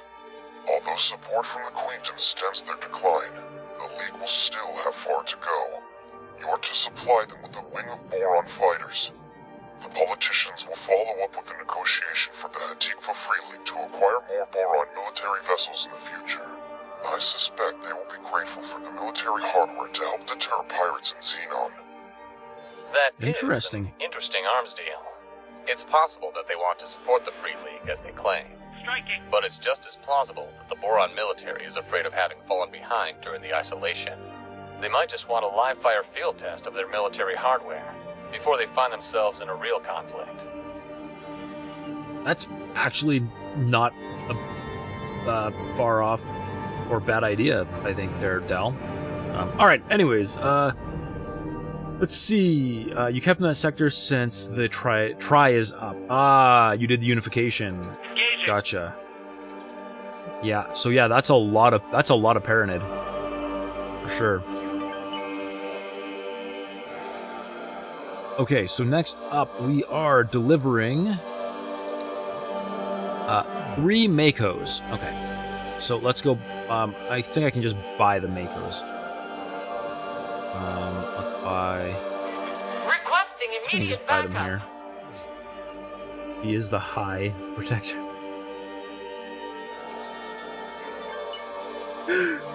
Yes, he is. Unification with them, deciding the rest of the universe needs to burn. I intend to keep them all angry with each other, I think. Or, well, no, I'm quite a ways along on the unification storyline, actually, but I don't know. See what comes of it. All right. I need Makos. You know, we haven't actually looked at these ships yet. Let's take a look. All right, so let's hide the statistics.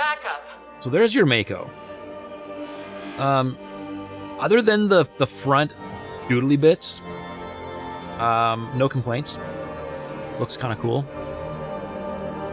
Piranha, better. A little bit fat, but better. Grouper. Oh yeah. Definitely a mining ship.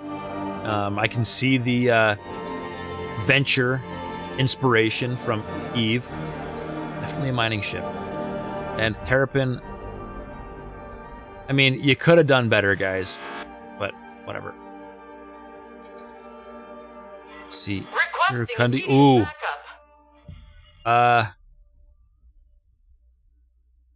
You know, my initial reaction was, holy crap, that's ugly.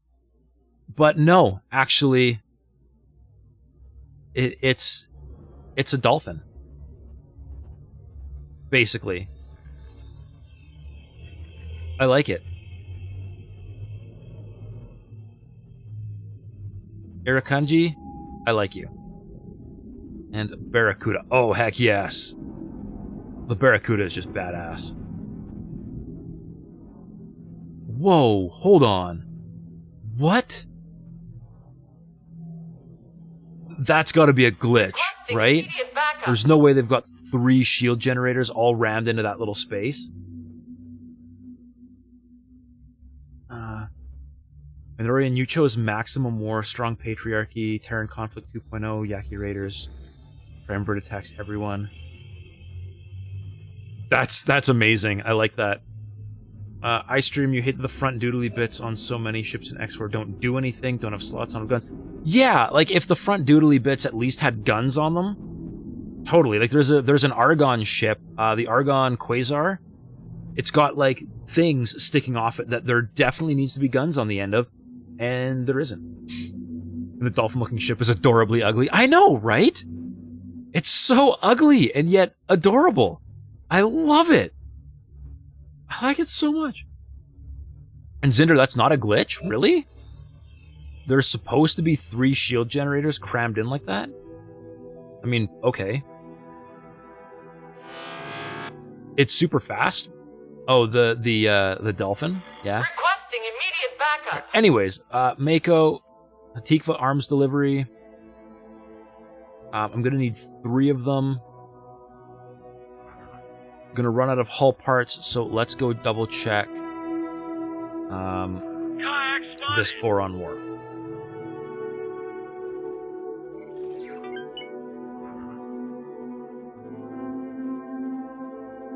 No hull parts. Okay.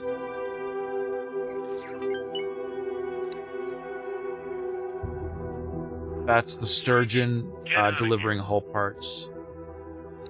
That's a Sturgeon delivering hull parts. Where's my distributor?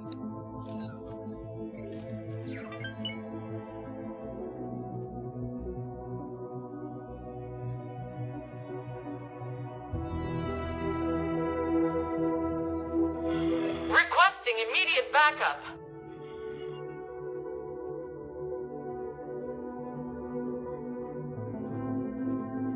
Oh, nothing to sell. Okay, I was about to be like, what? But no, it's, nothing to sell. Okay. If the Yaki are neutral but give the ability to build ships out of your wharf, they spam raiding parties. Yup. Now that I've seen it, check the encyclopedia. For which ship, Zinder? Which ship do you want me to look at?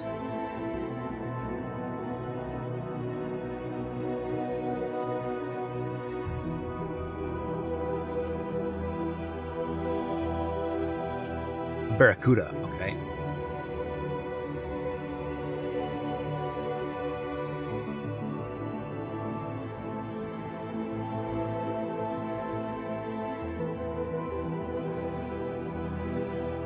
What am I looking at here? Requesting immediate backup.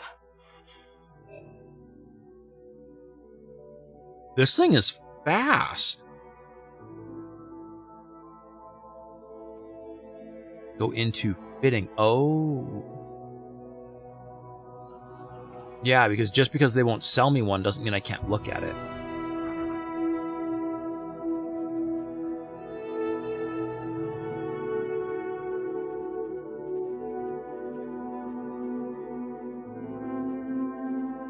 Man, that thing looks cool.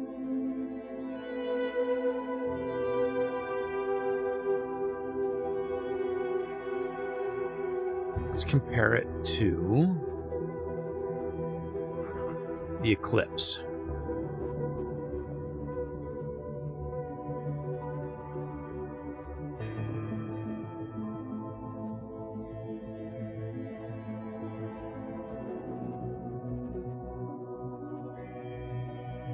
Okay, okay.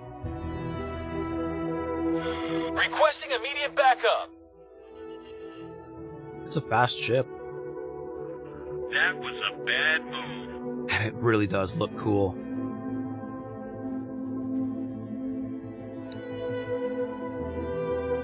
Oh, and the shields are like internal?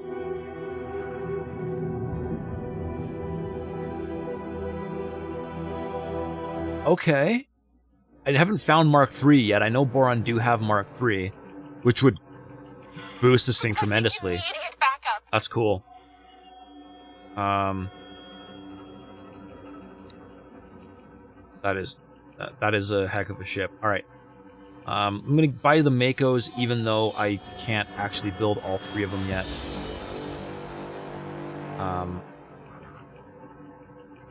Mako or Hatikva. 23.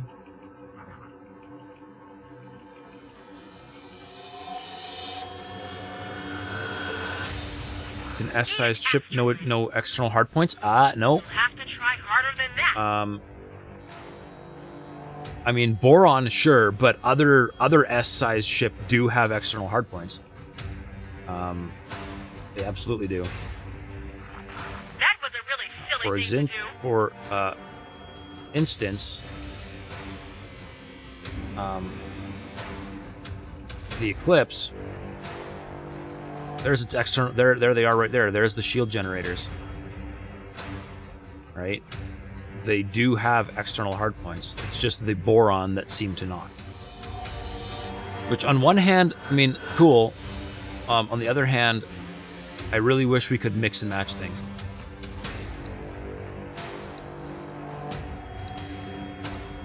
Hey, wait a second.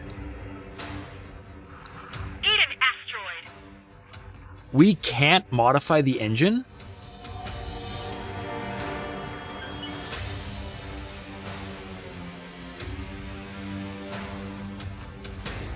That's sad.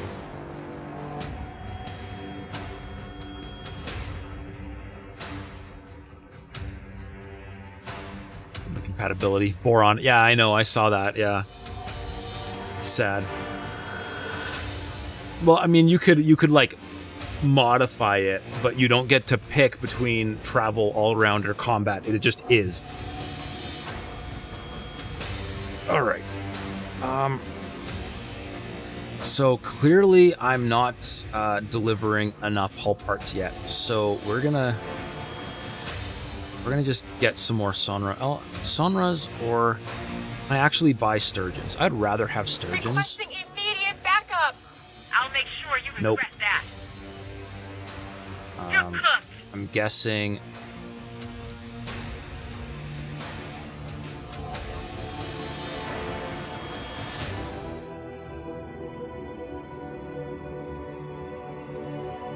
Man, they're expensive.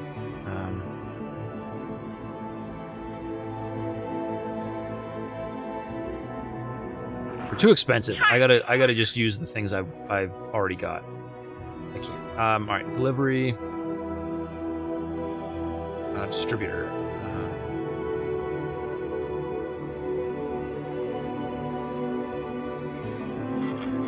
So I've got this backwards. It's distributor. Or on Queendom.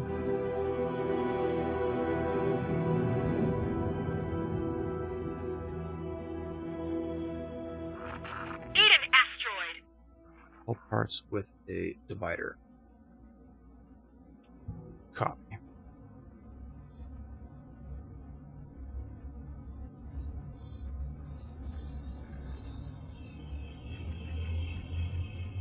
Let's see. You've got some more cells to do.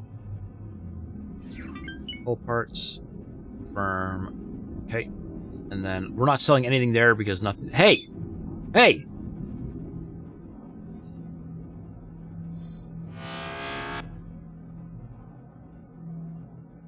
You're supposed to go around. Backup.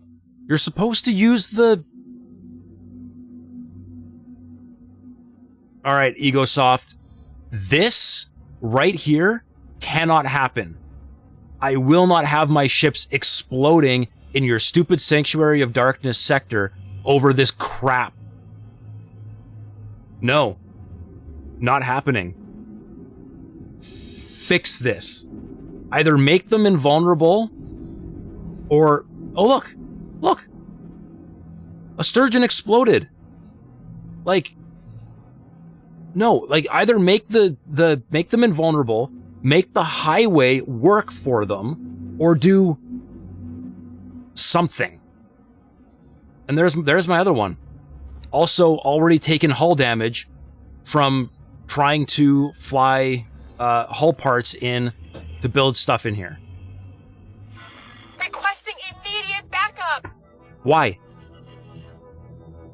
Why do you do this crap? Xenon Station. Wonderful.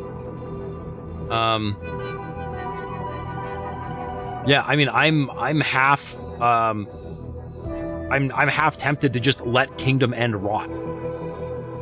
Like, and just never, like I'm gonna set a global do not traverse order for Sanctuary of Darkness and just let the Queendom rot. I'll stick with the 4 sectors I got out of the provinces adrift. Like seriously.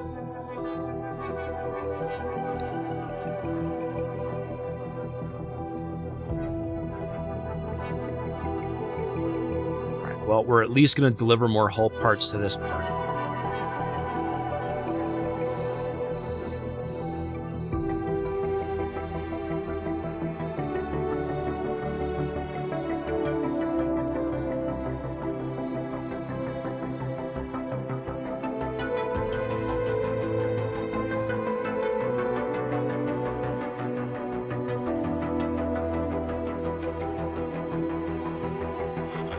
I know there's nothing... Oh, look at that. We can actually sell hull parts there now. The Boron are expanding. Very nice.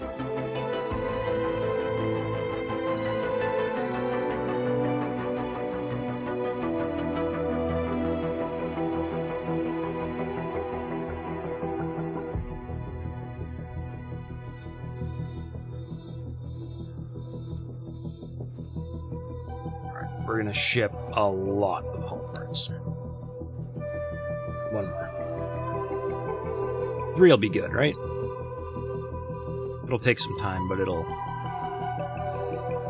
get them well Requesting stocked. immediate backup. Darn it! I clicked the wrong button. Distributor.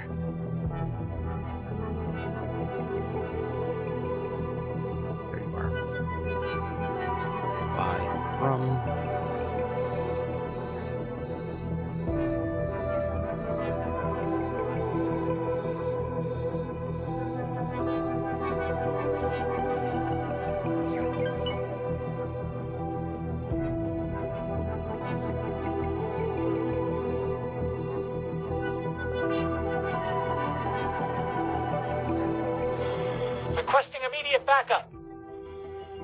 And we're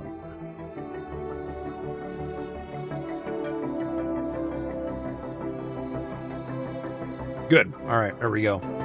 And sorry, I've been ignoring chat here for a minute. Let's see. iStream also really hates Sanctuary of Darkness. It is the worst. They've done this so many times, and it's always a disaster. It is. It's terrible. Absolutely terrible.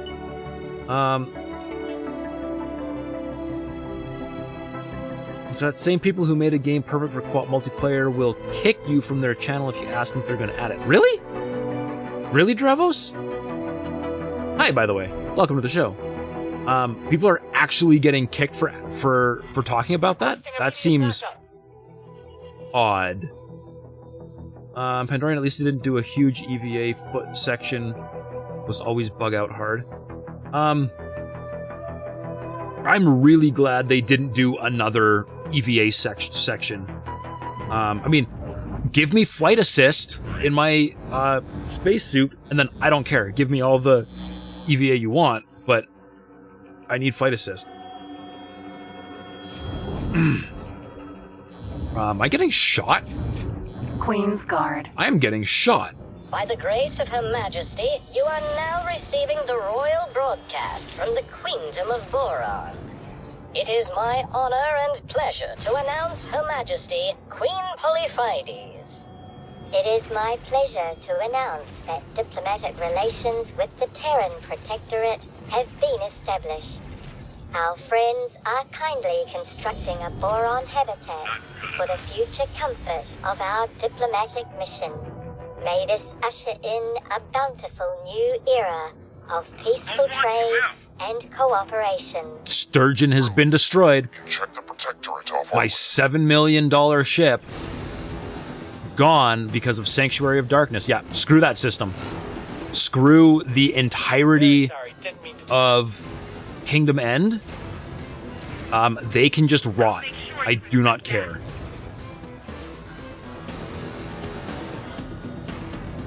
I am abandoning the entire backside of Kingdom End. I'm not going through there until they fix Sanctuary of Darkness.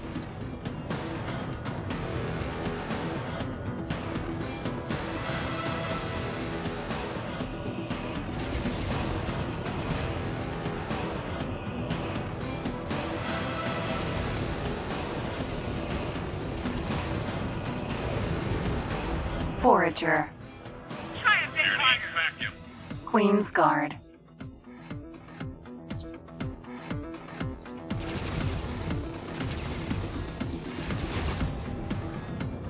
Alright, now that commercial break is over, let's continue.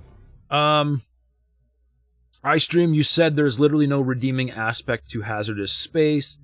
You can't see it on the map, you can't see it in first person. The AI is oblivious to its existence, and a mechanic they should have long ago improved or removed entirely. Absolutely. From the very first day of The Void, with people complaining about The Void, there's absolutely no reason they should have not just forgotten about it.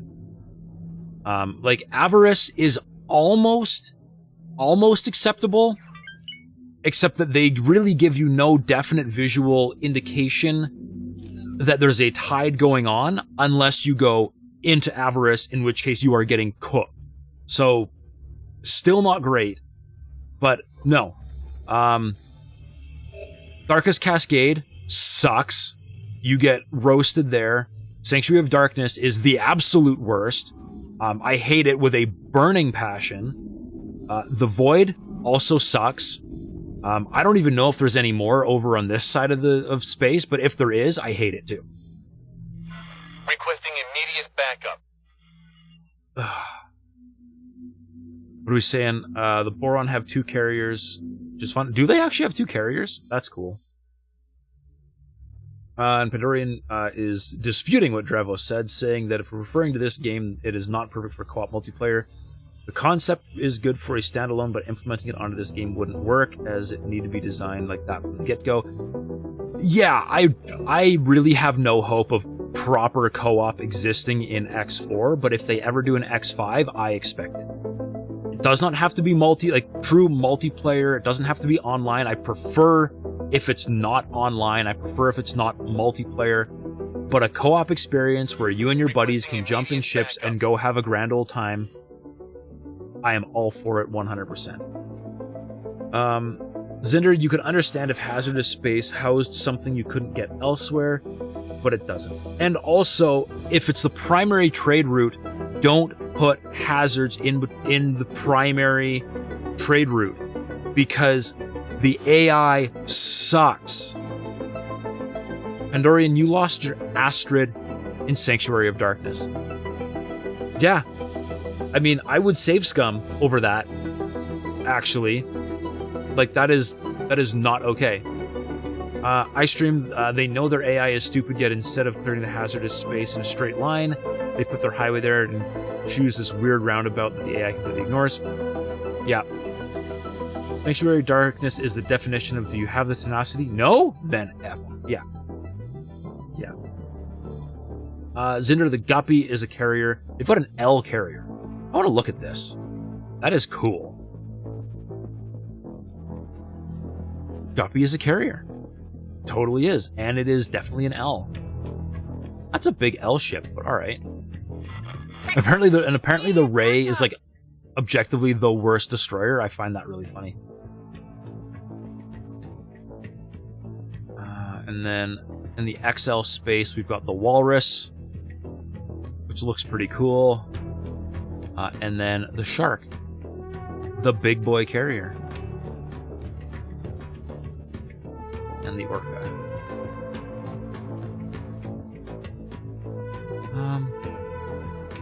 I saw a ship on the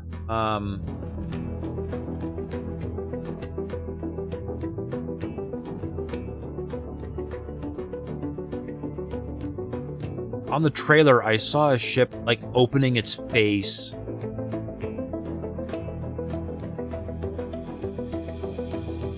And I want to know what ship that was. Requesting immediate backup. So that looked cool.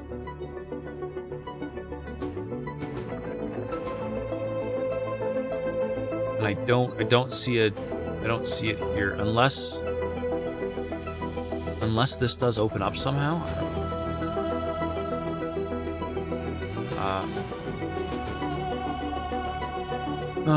Drive was funny because they have other games with the same premise, mechanics, and such. Work just run multiplayer. The game isn't that far off Eve. So, my argument against something like Eve is, in the matter of a couple hundred hours, if I really, really set my mind to it, I could basically control most of known space. Right? Like the game lets you get ridiculously overpowered very quickly. That is something that cannot happen in a multiplayer game. And that is something that really draws me to this type of game, is being able to become ridiculously overpowered. So if they made a game, like true online multiplayer game like this, where they would have to balance it in that way, I just wouldn't have fun. So I wouldn't play it. So I don't want true online multiplayer. I would stick to co-op, where it's just that, cooperative. Stellantis, did you see Rorqual? Yes, you did see Rorqual. It is their mining ship, which may or may not be a ripoff of Eve. I don't know how they justify getting that. They, doing that, but they did it. So that's good. Pandorian, you're saying the game doesn't have limits on what the player can build, so there would be a huge rework to get games to be compatible between players. Best we can hope for is co-op with a friend who buys a ship in the same sector. Yeah, or I mean, it would be nice. It would be nice to have like some kind of like competitive, but I still want like cooperative kind of gameplay. I don't want like online servers or like dedicated servers and stuff. It wouldn't balance well for me. The ray should be called the clownfish because it's a joke. The ray is pretty bad. Where did I order my Makos? I hope I ordered them here. I did. Good. Yeah, okay. So they got one. Alright, so we're gonna just sit and hope that the other two build in a reasonable amount of time. I'm not gonna give them my Mako over here. Not gonna happen. For the past decade, Eve has been pandering to the hardcore PvPers only and making it suck for everybody else. Yeah. As a PvEer, I gave up on the game a long time ago. But anyways, we're well past the 2-hour mark because of my rant. So I'm gonna take a break, breathe, cool off, and continue on playing the game and enjoying it like I really want to. And I'm gonna do something about Sanctuary of Darkness because it Anyways, I will be back in 5-ish. So sit tight, everybody. I will see you soon. Tazadare PvE gameplay may become better soon with AI being developed a lot right now. For Eve, we'll talk in a few.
Alright. I am calm. We are playing games. Sorry, I missed the one from you, Pandora, and you're saying, you know, if someone else tried to load your 10,000 ship 200 station save, most people wouldn't be able to play it. I want to see that save. That sounds amazing. And sorry, Tazadar, you're saying something about PvE gameplay might get better soon with new AI. I am interested. I have not been paying attention to patch notes in a very long time or any development because that game burned me and I was like, I'm done. But I am curious to hear what you have to say about it. And Zinder, the Boron Doctrine is to overwhelm in numbers of weaker ships, but their ship costs don't reflect that. Let's see, cost of hull. Let's see. Out of curiosity. The Barracuda. 201 hull parts, 79 energy cells. Versus the Eclipse. Yeah. What gives? Requesting immediate backup.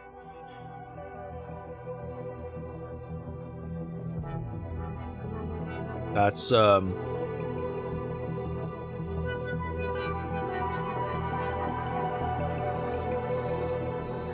that's silly.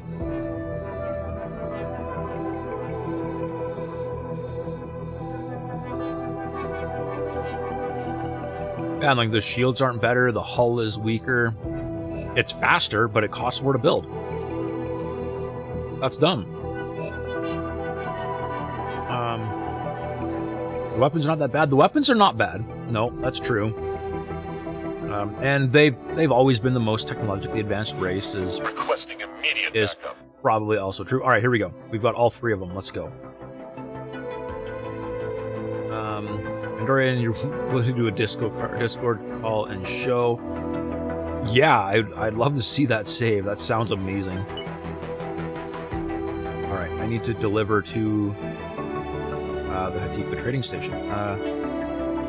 Lock and wait, guys. Shouldn't be too bad.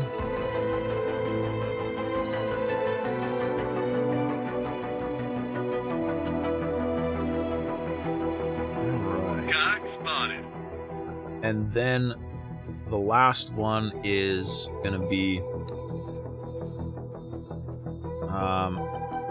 a diplomatic outpost. All right. Requesting immediate backup.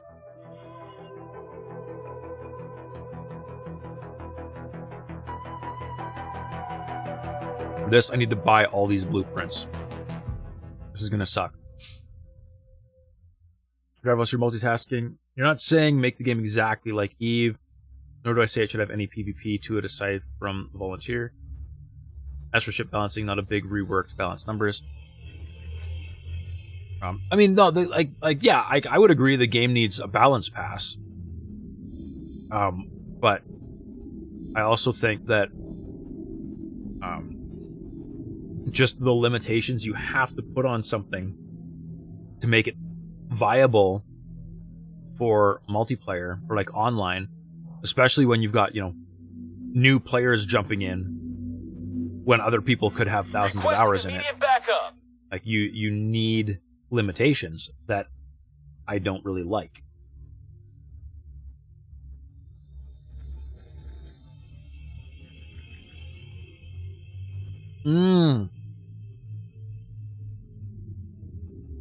I see what you're saying, Tazadar.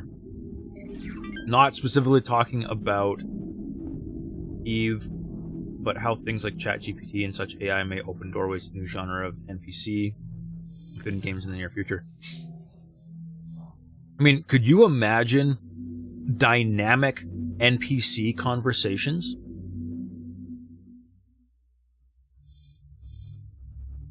Or like an enemy fighter with a pilot with the reasoning capability of ChatGPT to like be able to actually think about what it's doing? Dude.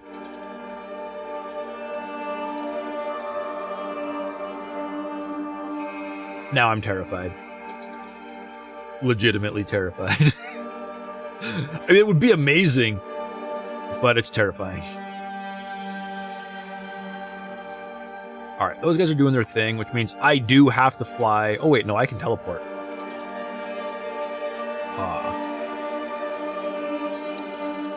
I gotta get Anvil out of Queen's End.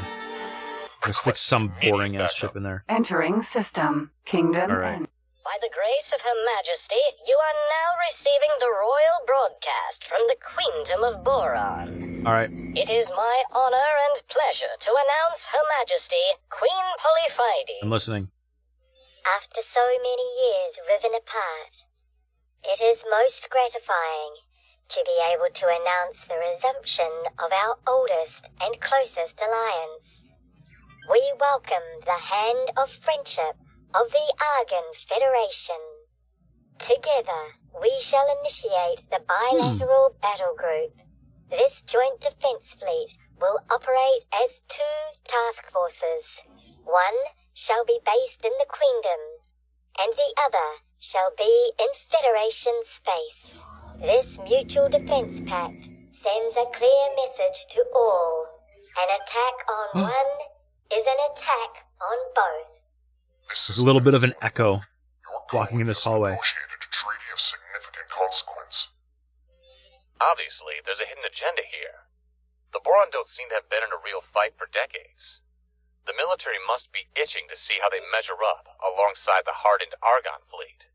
If the joint exercises shed light on a disadvantage, the Argon Treaty may buy the Queendom some time to remedy that before facing a major attack.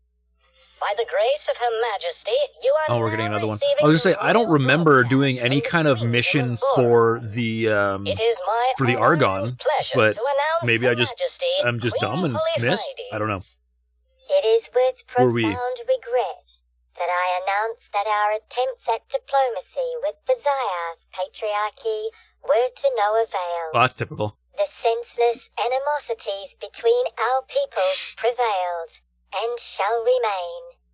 Nonetheless, I extend my gratitude to our herald, who has returned to us alive and well. At times, even that seemed an unlikely outcome. It was quite tense, but your peer Kulumi did indeed return safely. Eventually. While the Boron insisted on diplomacy with the Split, there was never great optimism that the dexterous appendage reached out would be grasped. Tragic as it is, it remains business as usual. Nothing to learn here. Yeah, Split. That's pretty typical. So just think about X Universe diplomacy with AI that can do stuff like that. Which could be their own moral code. That would be cool. That would be cool. Don't understand the reasoning then, Trevoros, because there's plenty of multiplayer games where balancing to suit players with more experience isn't a thing. True, and I also just don't play those kind of games. I guess is what it really comes down to. I'm just, yeah. I mean, I guess what's going on here is like we're arguing like different points. I don't think we're talking about the same thing at all. And that's okay. I'll quit trashing online games. It's just not, yeah, I don't think we're talking about the same thing. It's not much of a defense pact anymore. Argon can barely defend themselves. Yep. My Argon are not doing well against the Terrans right now. Okay, let's, I can receive a rank. Oh, we're receiving a rank. We have been watching your accomplishments with great interest, and believe you deserve a reward for it. I am pleased to present you with a new rank within the Queendom. You will find that this rank comes with wondrous benefits. These benefits are tied to the rank, so if you lose the rank, the benefits will go too. But with your character, I am sure we have I love how, nothing to worry after about. trashing this speech so many times, they still rehashed the same Please make speech. the most of them. You may now find that certain organizations within the Boron Queendom will take interest in you joining their ranks. Once again, I thank you for your continued efforts. We look forward to working with you more in the future. Pleasant travels. And an autosave. Perfect. Time for coffee.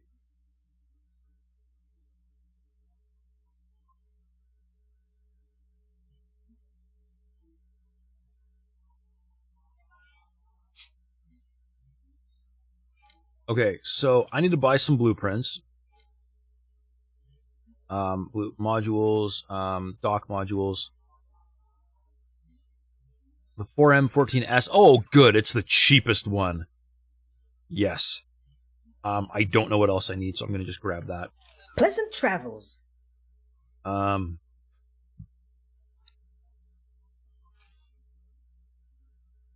one dock pier, S container, S oasis. All right.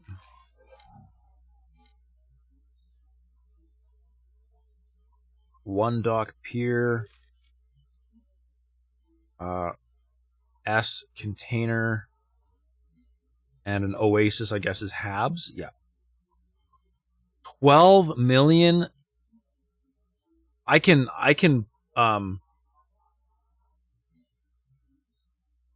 EMP that though, right? Pleasant travels. I've got the research for habitation module hacks. All right. Let's go see what we can steal. I am a pirate after all. M shield generator I'm gonna have to buy though. But disc defense and an SO08 defense. I probably don't have defense. Oh, I do. Okay, defense module and an S oasis. But I need pleasant travels. Boron M shield generator Mark 1.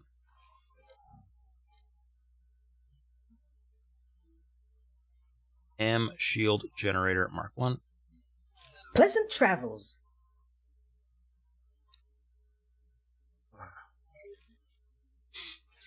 Death of the Argon Heathens.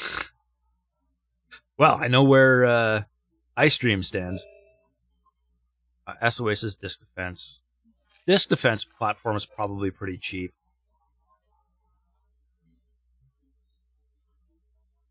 Yeah, I'll buy that. Pleasant travels. I'm just gonna go steal the habitat because there's no way I'm paying 12 mil for a stupid habitat.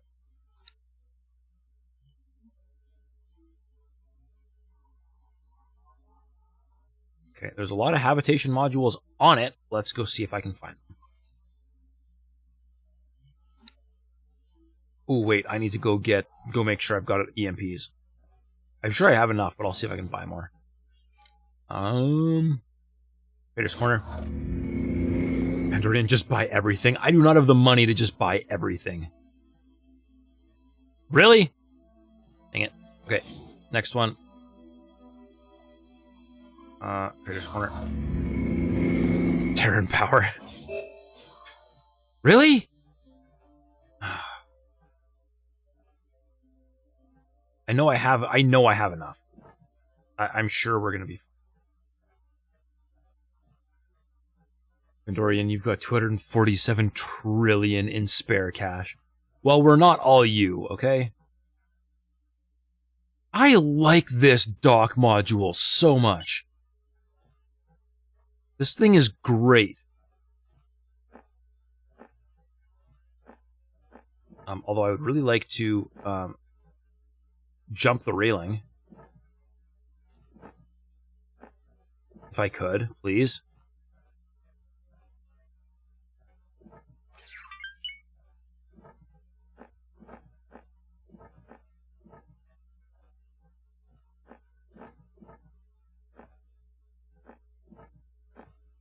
Come on, parkour.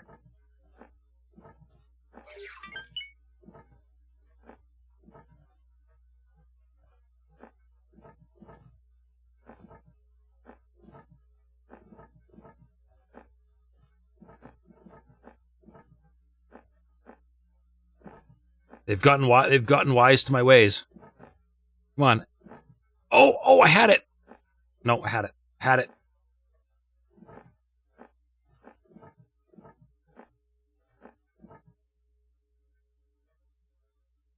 That didn't do me any good. I need to be over there. Nah, it's okay. It's there's a wall. There's an invisible wall you can't get over. Not cool, guys. All right, we're gonna go see if we can find a HAB module.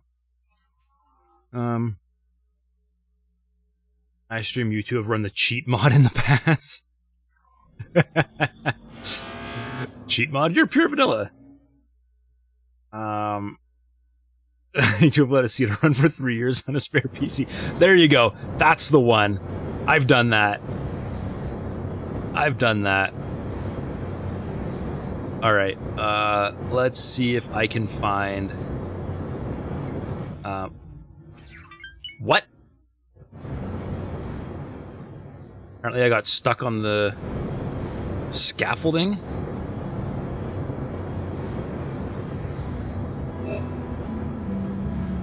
Boron Wharf. Okay.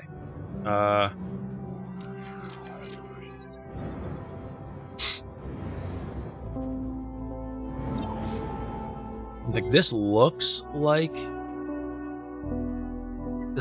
oasis. It would have been really cool if they had like big bulbous windows full of water that you could see Boron swimming around in. No, something that looked like big tubs of water would be cool.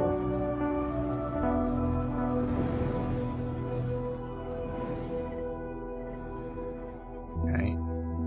These look like disc defense platforms. Wait.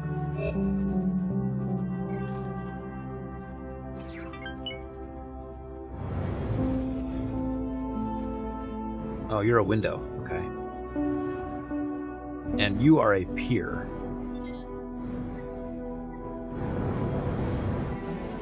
Yeah, you're a pier. Started playing the save file in 5.0 and stopped playing it last June. So far from 3 years. I should really see if I can find my original 1.0 save. It had a. I ended up restarting because the Xenon were just broken, and like useless. But knowing what I know now, I wonder if I could, like do something to like revive them in game. I stream you like your VRO mod too much for vanilla, and since the only benefit of vanilla is a broken and silly multiplayer, all your saves are modified. Short range. I mean, there's definitely a place for it. I still have high hopes for the Ventures Seasons thing. So I'd like to have a late game unmodified game save to throw at Ventures just because. But I'm aware it's not for everybody. Okay, so I've only found M oases. I need an S oasis.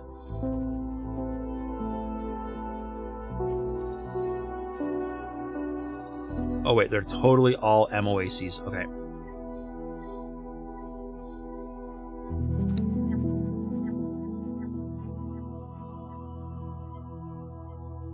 Missile Component Factory's got what I'm looking for. Thank you. You're welcome. Component Factory.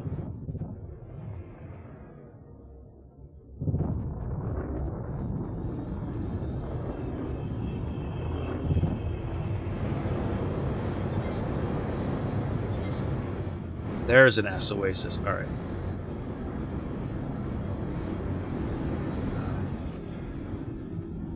Pandorian, you have a 1.0 save. It got marked modified in one of the transitions in a major patch. Oh, that sucks. There's also custom budgeted. There is also custom budgeted. Also lots of fun. What is custom budgeted? It's basically a do whatever you want. Like you can basically set the universe state however you want, just within a budget. So different changes cost different amounts of things. And they give you a limit based on your highest achieved wealth or something in a non-modified game, and give you Cobra. room to work.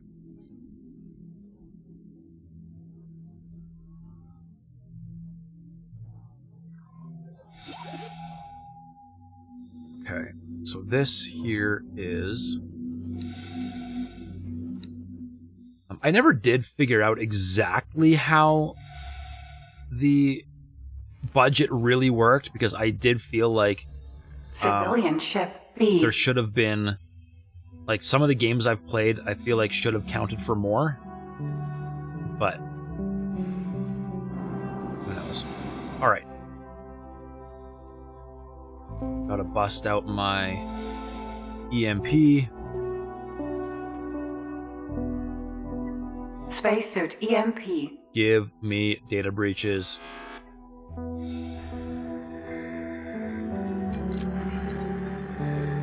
Oh, and they're on the surface too. Very nice. Budget does have a cap of 133 million. Oh, okay. Then yeah, I've definitely found the cap.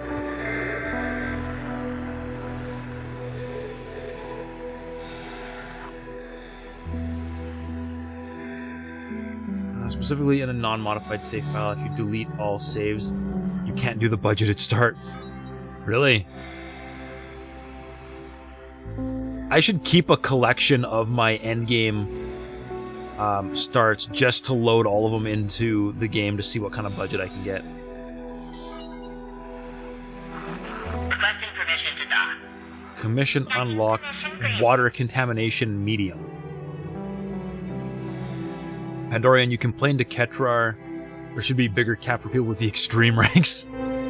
Totally. I mean, if you've collected extreme, you are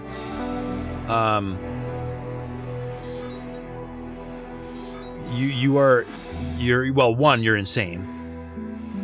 Two, you deserve like $1 trillion, like, or 1 trillion credits. Because you've done, like, basically the impossible. I'm gonna trade subscription. Go on. Alright. Hey. Cobra. You. Let me in.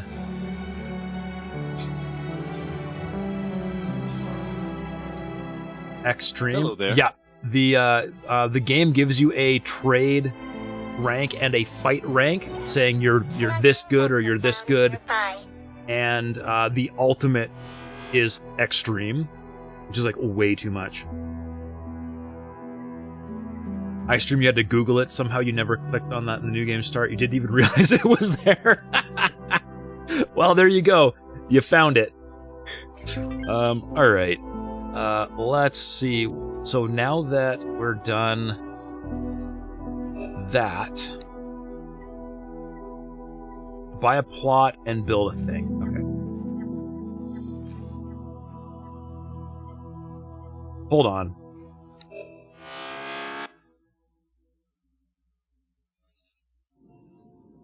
Entering system. Hatikva's choice. Oh, I bet they're not allowed to be parked. Hang on. Let's go back to where I just was. I know what I did wrong. 2. Entering system. Kingdom End. The Makos just need to be in space.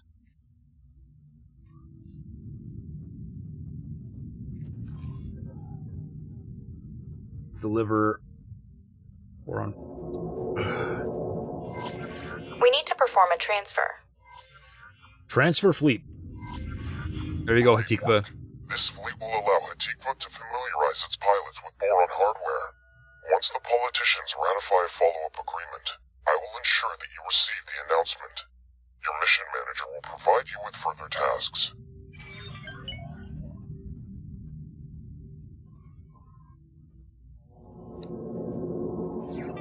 All right, last one.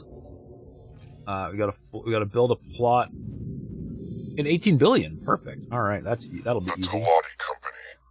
The best way to gain productive engagement from the Talati is through trade. Our task is to establish a modest Queendom station in Talati space. Once they are selling their wares to the station, Talati relations will start to warm.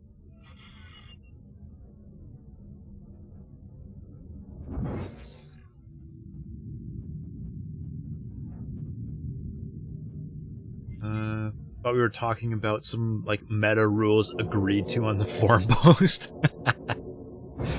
Nope, they're actual things tracked in-game. And yeah, meta progression is a good description of it, for sure.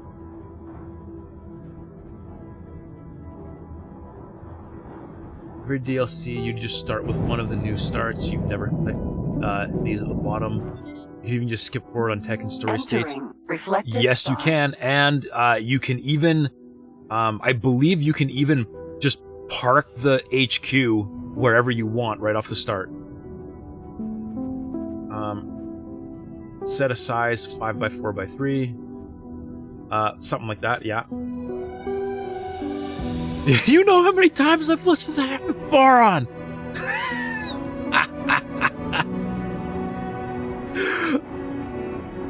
I'm glad you learned something today, iStream. That is great. Although something interesting that I uncovered starting in 4.0. I started a game in 4.0, and I put the PHQ in Antigone Memorial right off the start. And when it came time to do the teleportation mission, when it said do the in-sector teleportation, I ended up having to teleport it to Grand Exchange 1 for it to count as the in-sector teleportation. So I'm curious if that is fixed now or if that is still broken, because that was bizarre. Entering Towering Wave.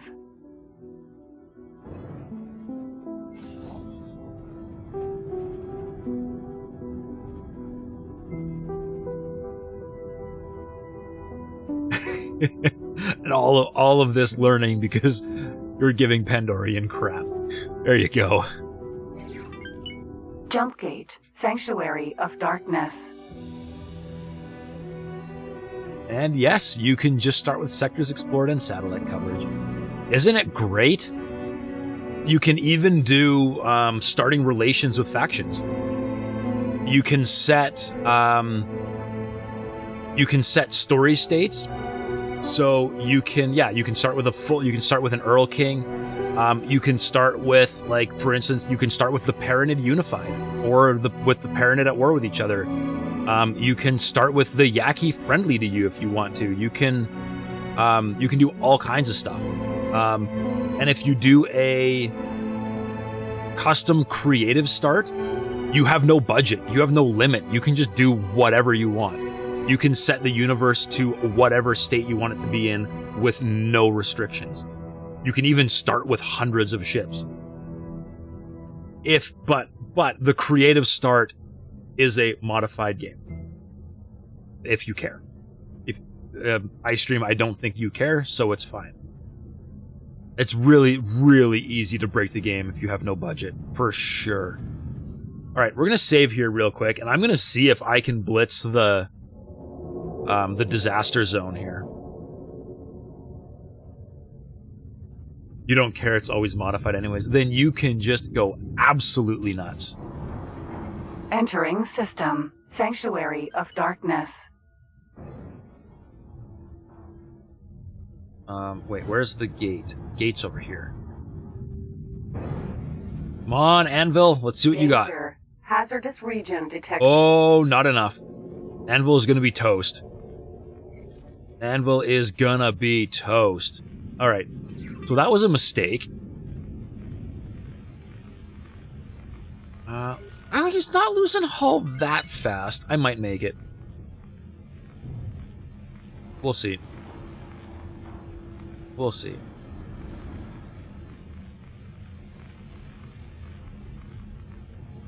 Yeah, this sector is horrible. They should just build... You should be able to just build a corridor right down the center.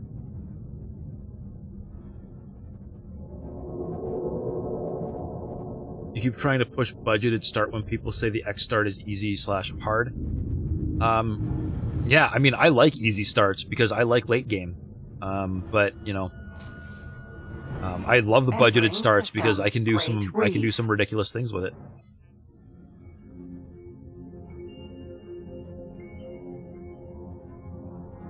long as you stay in travel drive, most medium and higher will make it. As long as you're the one piloting it. If the AI are the ones piloting it, it's a gong show.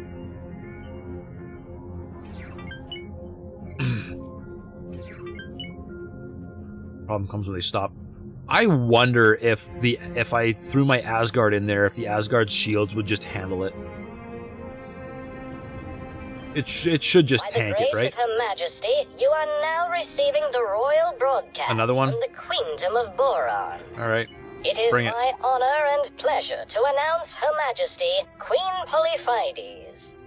With parliamentary ratification complete, I am delighted to announce our newly established defense pact with the Hatikva Free League.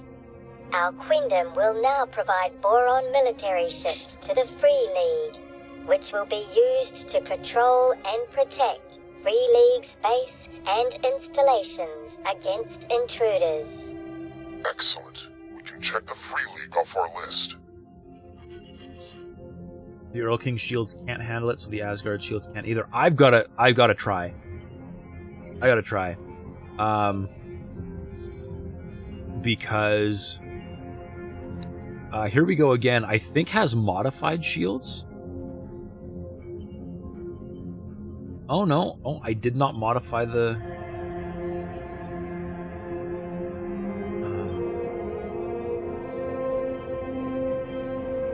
I'm gonna have to modify the. I'm gonna have to modify the thing and see. That's with the Earl King using turn. Also, rip.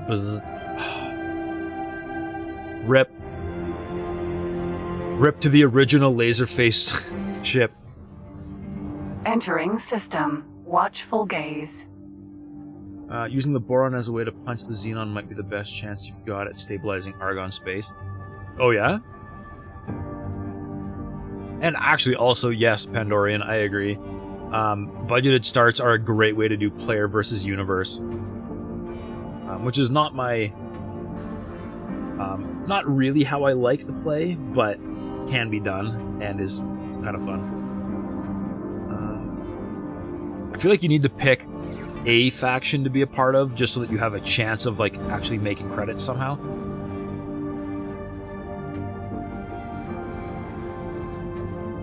It would also be cool if there was, like, a functional stock market in this game like there was in X3, even though it was super cheesy. Minus 30 rep with everyone. Except for the Yaki. Play Yaki start. That's how you do it.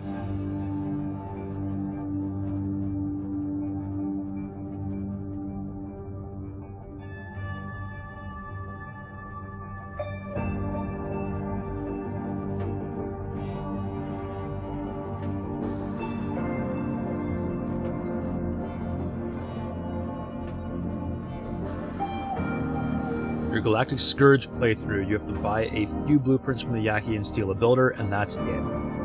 That's killer. Alright, here we go again. Is gonna go dock and wait at my trade station, because I wanna throw some mods at it. There are enough blueprints to do a scrap-based takeover. Oh no, not again!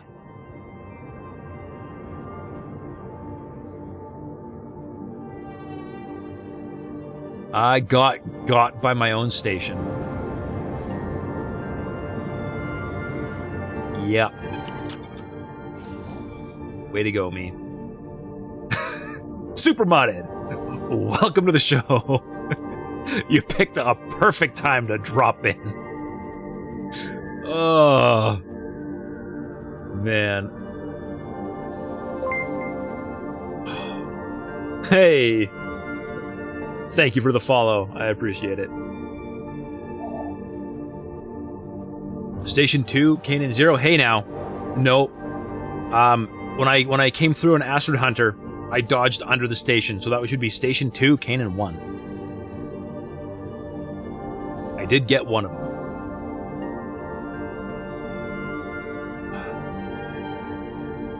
Alright, where am I headed?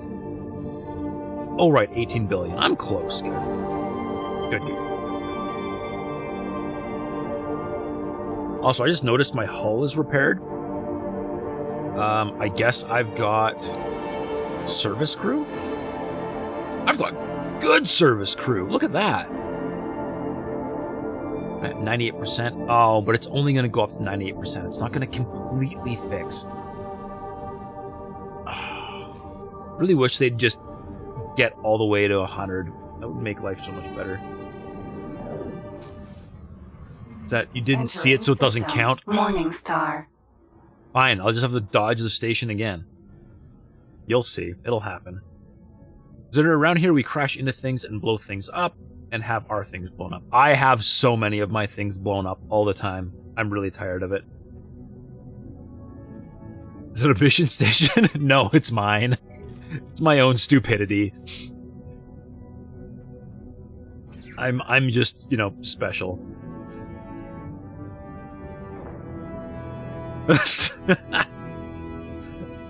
Thank you, iStream.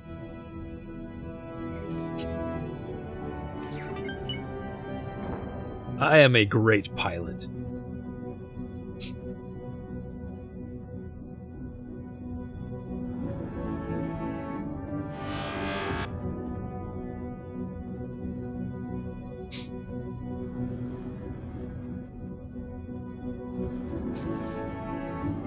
Entering system. Atikva's choice.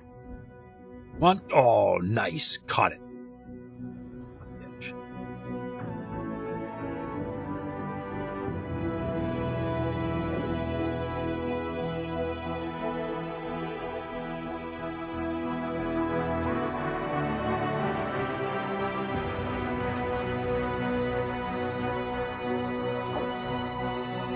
Entering system. Silent witness. Leave highway in 7, 6, 5, 4, 3, 2, 1. Come on, come on.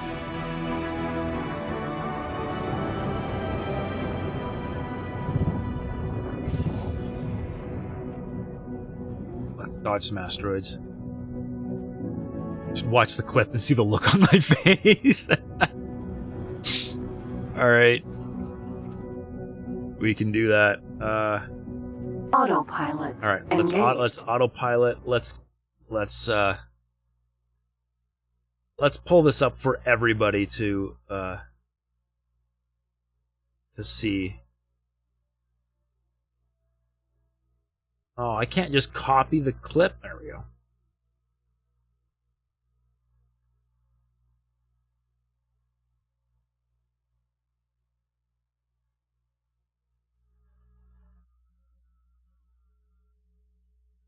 Oh, wait.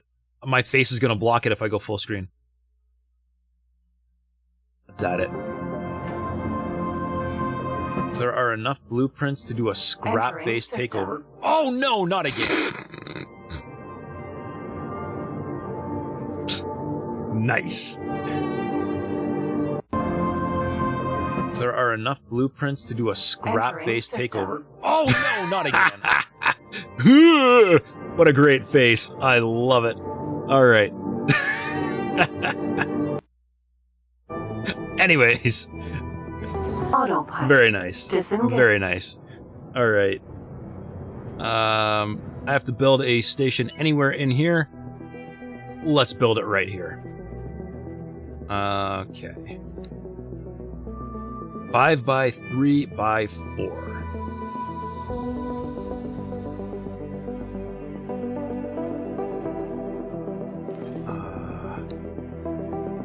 Lucky I was. This wasn't Space Engineers. Oh, that would have been brutal. All right, 5 by 3 by 4.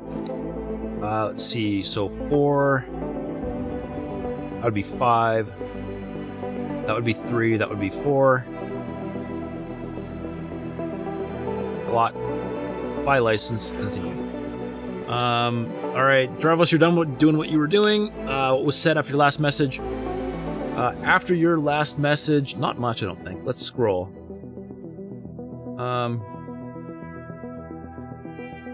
The last thing that was said, I think, was Stellantis said you don't play. He doesn't play, or they don't play multiplayer because it makes them angry.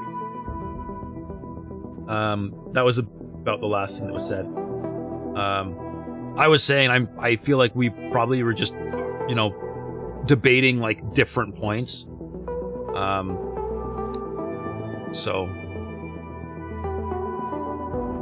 All right, so I've got build an outpost. So I need to add all of these things to the outpost. All right. Plan build. Boron.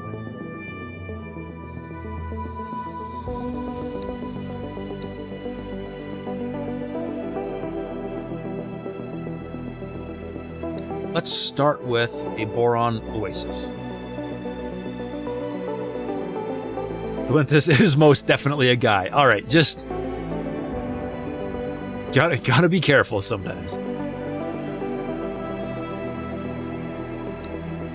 All right, one of those. One of. Okay, let's move the oasis. One of those. And then let's move.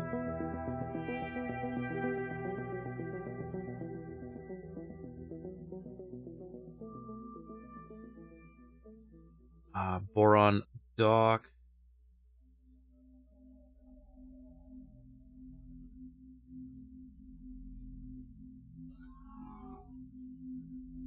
Wait, the pier's attached?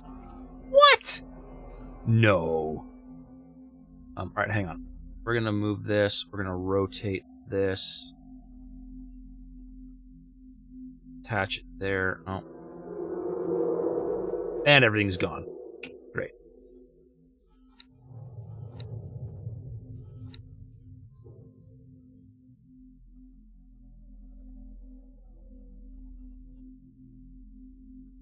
If I go that way.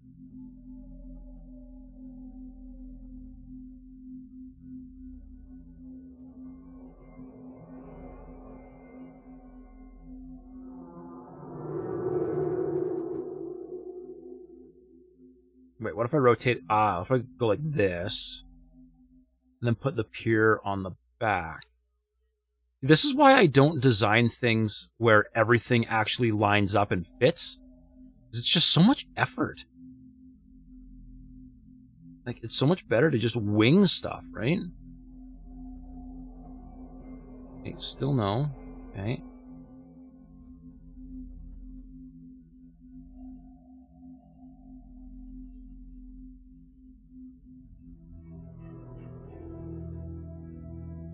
Still no. Alright, well I gotta move. I'm gonna move you out of the way so I can rotate this better.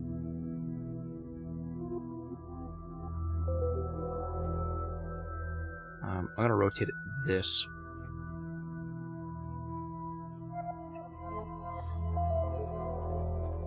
Oh!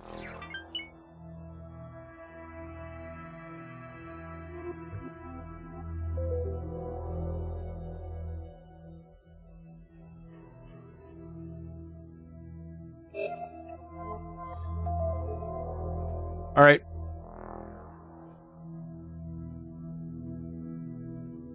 Hey, look, a dock module. Beautiful. All right. We've got habitation module, oasis. We need a defense module, a disc. We need. I don't know. That's it, right? No. Container storage done. Container storage done. Container storage done. There are lots of container storage. Shuffle. Look at that. A working station. Perfect. Done. Ugh. That works. One more thing. Submit your receipts when you transfer the station, and Her Majesty's credit. Submit my receipts. Swell. I love it. Okay. Done. Accept.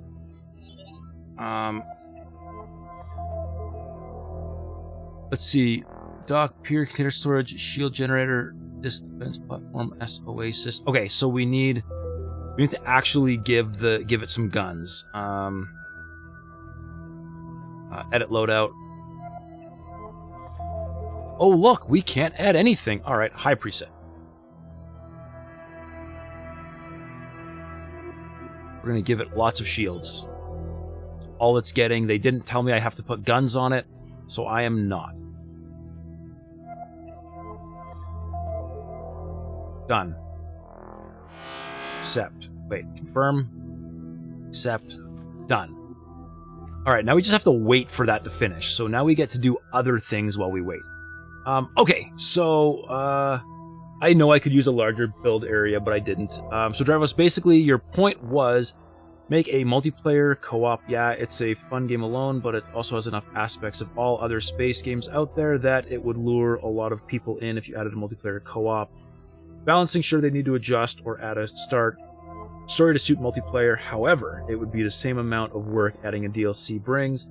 As for unlimited power, you're limited in X4 to how well the universe is doing.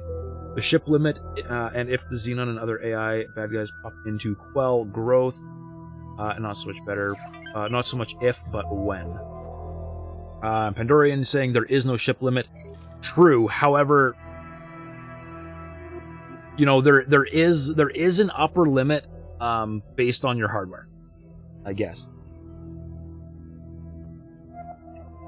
And I do foresee X4 being optimized the way it is, as being absolutely terrible if you had two players playing and there's like whoosh, in different parts of the universe, but you could work on it, right?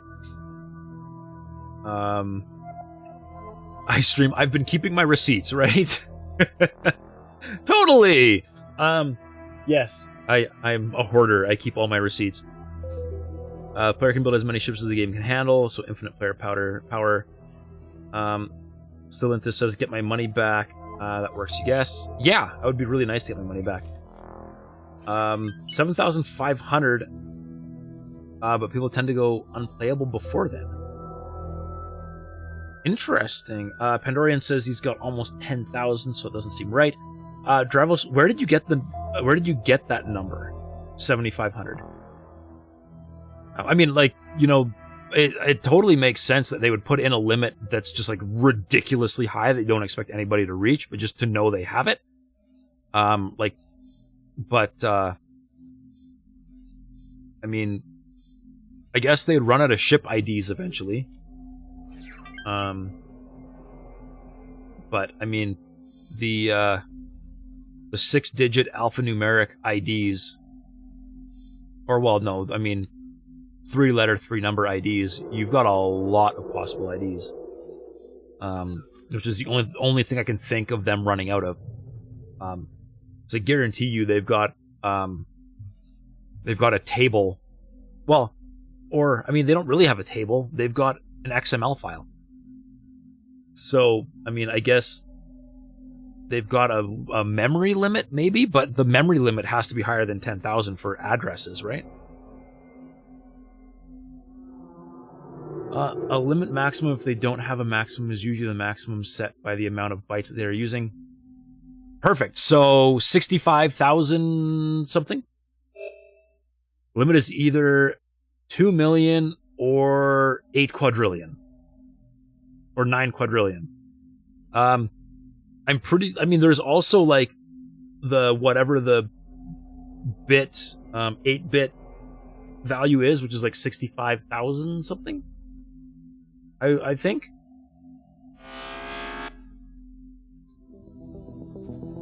$32-bit sign versus 64-bit sign. Yeah, I guess that. I guess it would make sense. I mean, I hope it's just this is a 64-bit application now, right? They weren't that silly with it.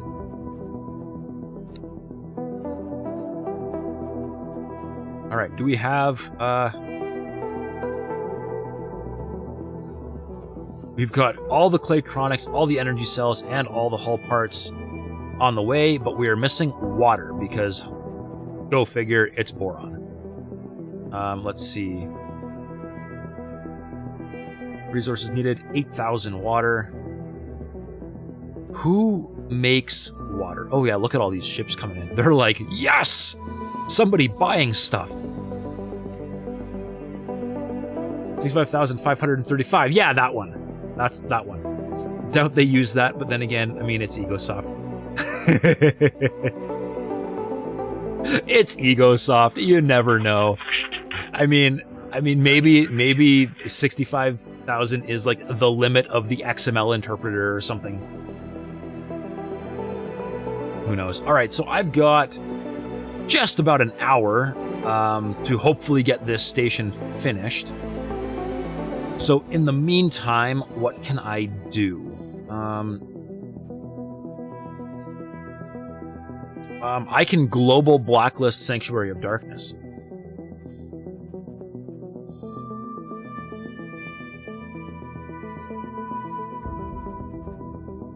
And only focus on Great Reef, which is going to be really unfortunate because I really wanted to make a crap load of money selling ice to the entire universe, but no. Oh look! A surgeon is still alive. Well, that's impressive. I don't even know if I'm going to keep building this. I mean, I'll keep building it, but...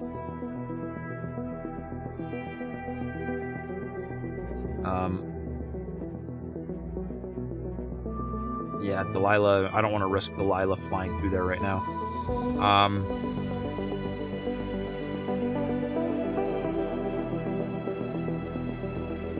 Let's see, where's my global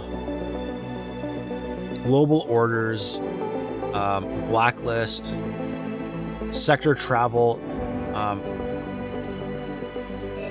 military ships, civilian ships. Wait. Yeah, let's go.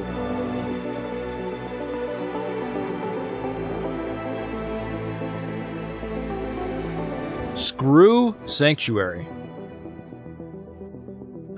Specifically, Sanctuary of Darkness. Do not travel.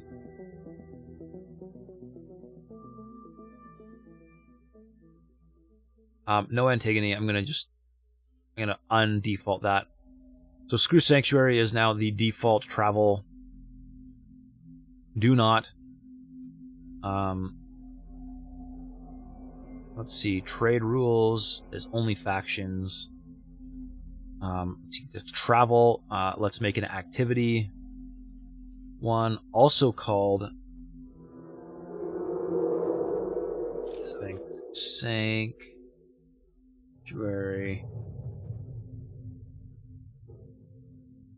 and restrict Sanctuary of Darkness.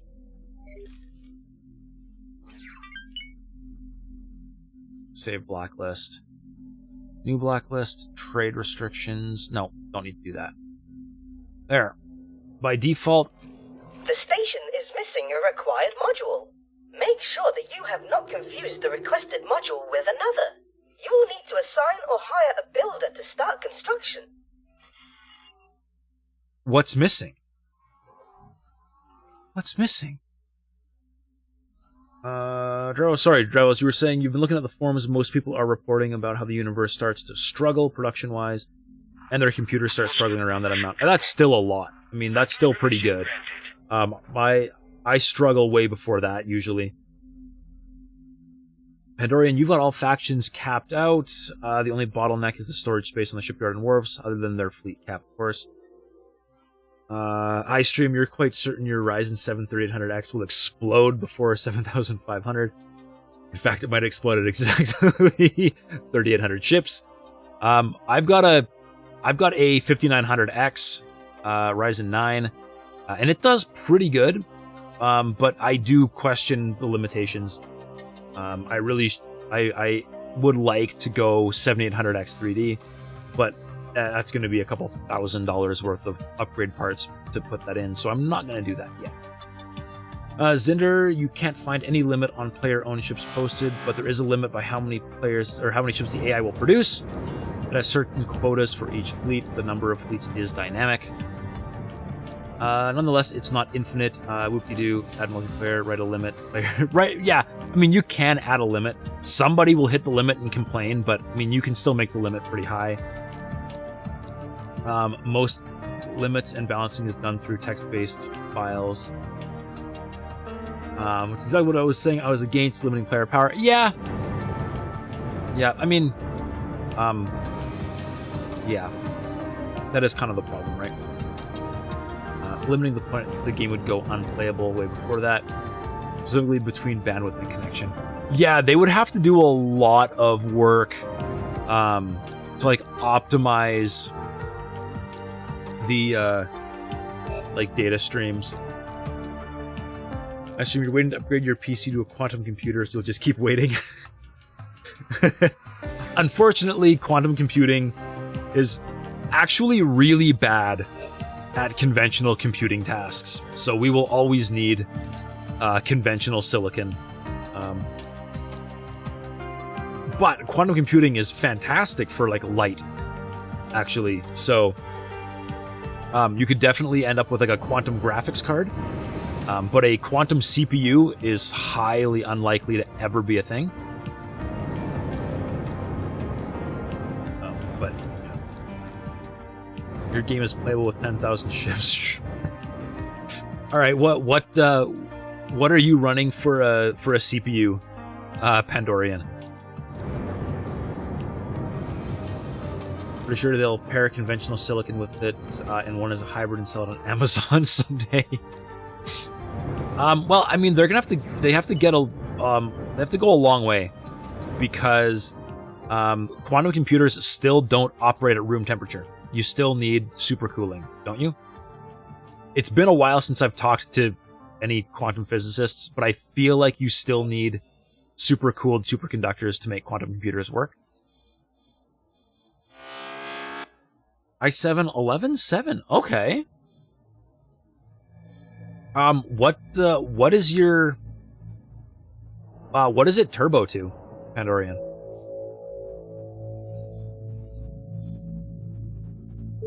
Sure, Amazon will sell a superconductor starter pack with it. Oh man, that'll be the day. Look at that fleet, hey?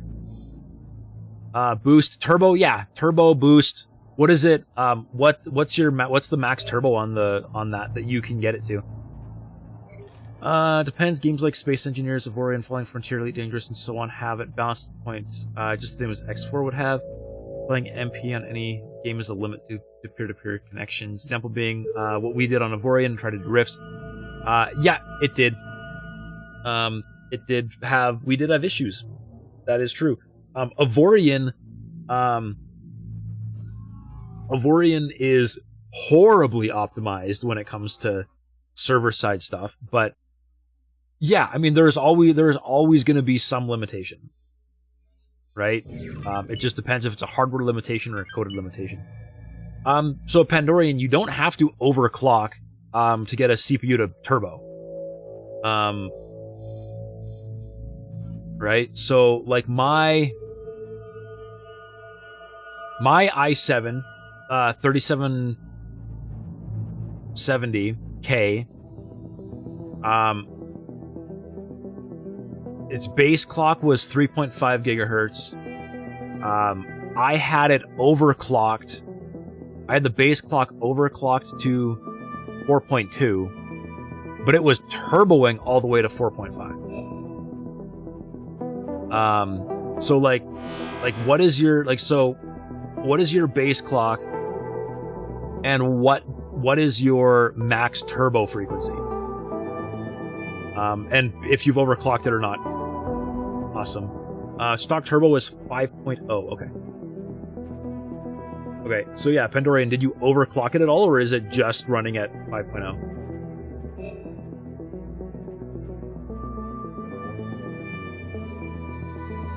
What do I do while I wait now?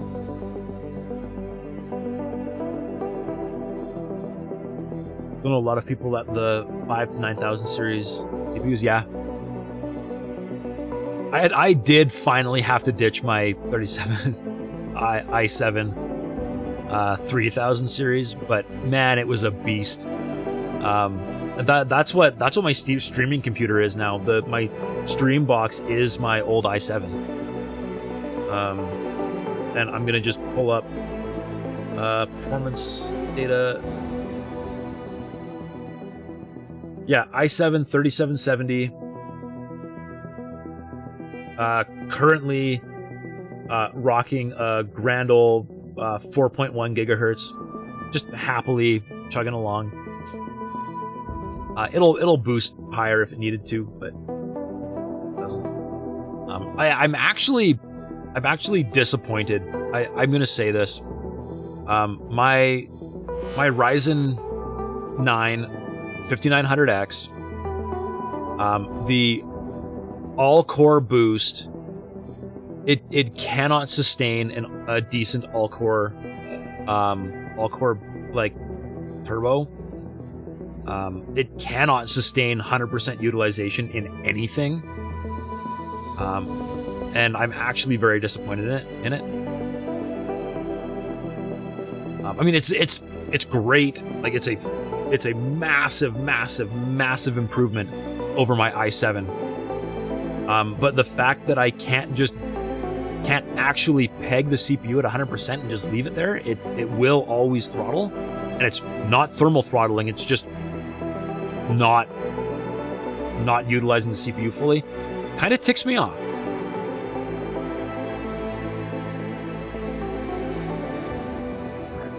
What was I doing before I started the whole boron thing? So I built that. That's kind of pointless now. I built this. It's kind of pointless now.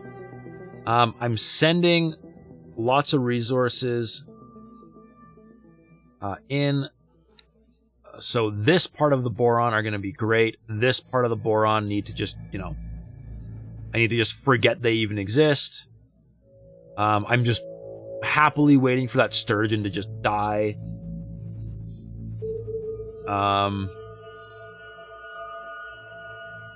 Let's see, we need water. Has anybody delivered water? All right, water is on the way. Nice. So we're just missing the stuff for the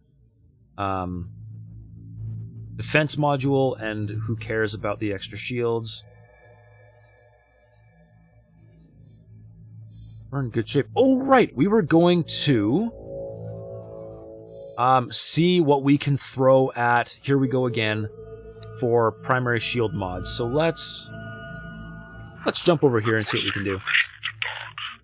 Let's see, Drevels, you're saying, Entering system. even if you have Pandorian with all the off-the-shelf computer doing multiplayer with someone rocking like a 970 GPU and a 2000 series CPU, Pandorian will still be limited due to peer-to-peer communications. Yes, you'll definitely have a network limit at some point. And dedicated servers, same thing. There's going to be a limit around how much data you can push over the tubes. I am going to the ship dealership because I need mods. I assume for how much gaming you do, you really don't invest too much into it because you're limited by what hardware will work with KVM and GPU. KVM? Peace Gang! Thank you very much for the follow. I appreciate it. Cheers, dude. Interesting. Will hardware work with KVM and GPU pass-through? Because you will not install Windows on bare metal.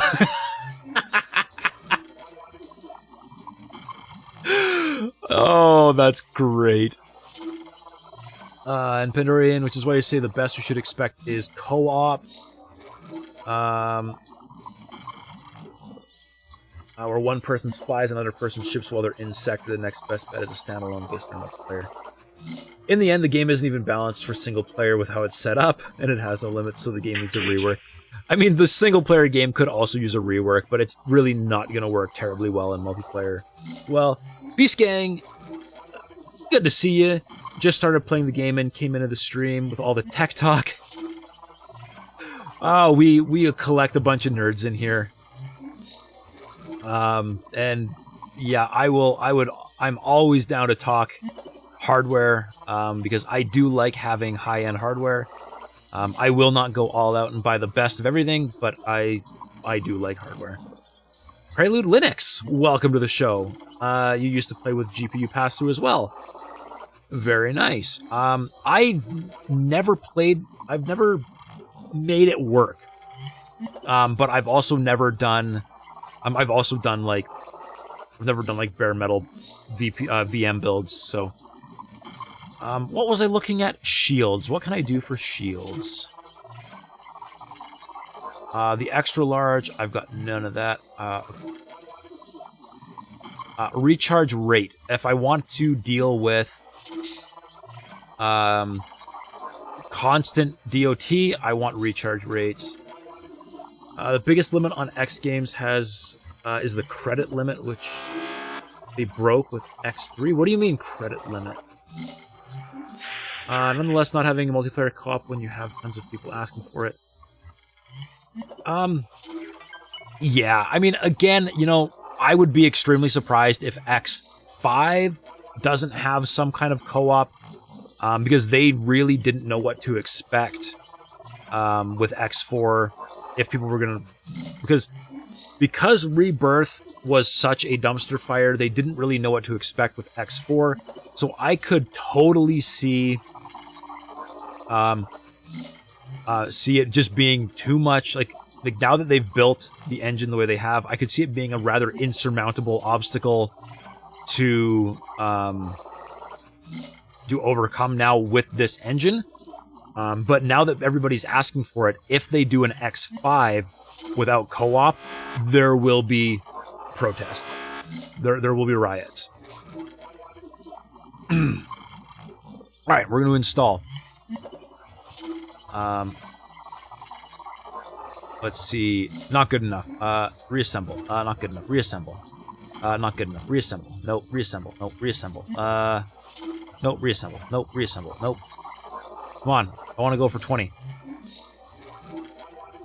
18. Pretty good.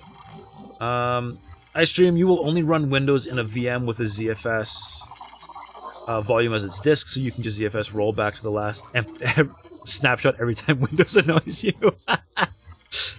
And Prelude, you just game on Linux. That's fair as well. Linux has been absolutely rocking it lately.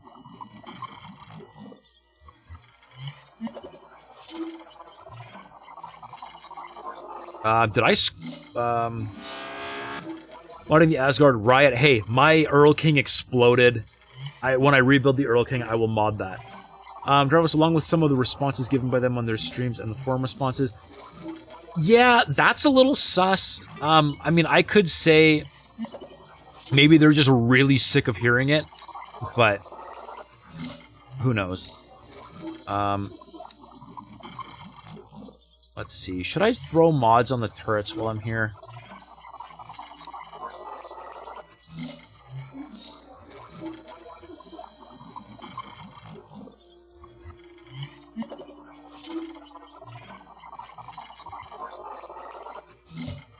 Hazardous... Ooh. Is that not, like, the thing right there?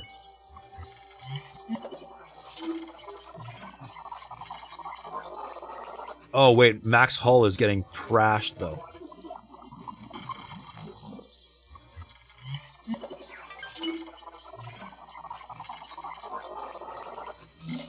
Okay. Let's see. Main battery...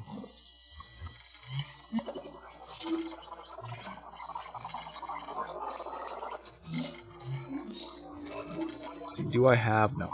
All I've got is basic stuff. Well, let's see. Damage mod. Up to 50% higher damage. Up to 45% higher damage. 20% higher damage. I would love to see 50% higher damage.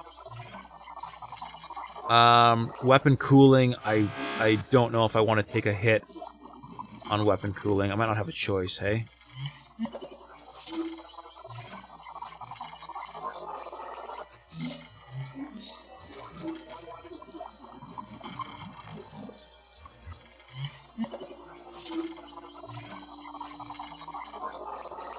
That sucks. Wait, where were we? Andorian said the old games had a credit limit of 2 billion. There's achievement for X4. Oh, right, because integer overflow. It'll go negative if you go. Will it, or would it actually stop? What's Rebirth? Maybe I got the name wrong. No, X3 was Reunion, Stellantis. X Rebirth. In between X3 and X4 was Rebirth. And it was the first time you could, like, get up and walk around space stations. Yeah, it was really poorly received. Oh, sorry, I didn't read your whole message. iStream. Never heard of it. Probably shouldn't speak of it again. Yep. Prelude, you enjoyed Rebirth. How dare you? I waited to play with all the expansions and patches. I just didn't like the fact that you could only fly one ship. My problem was you could only fly one ship. I didn't like it. Okay. That's it for the main battery, I guess. Lots of damage, really poor cooling, but what are you gonna do? And then the main... Wait. Oh, no! This isn't the XL main battery. Hang on, let's, That is... Okay, that's a good one. Let's,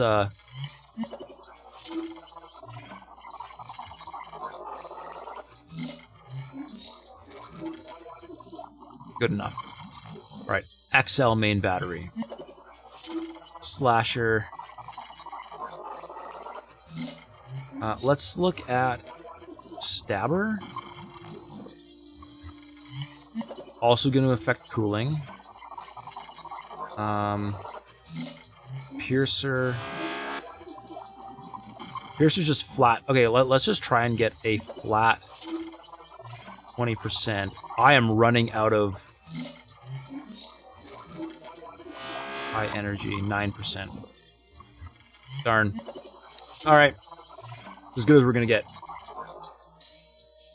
We are gonna take... Here we go again.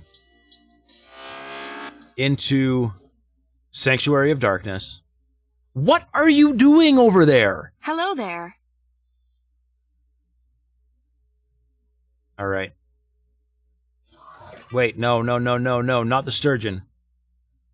Guidance. Alright.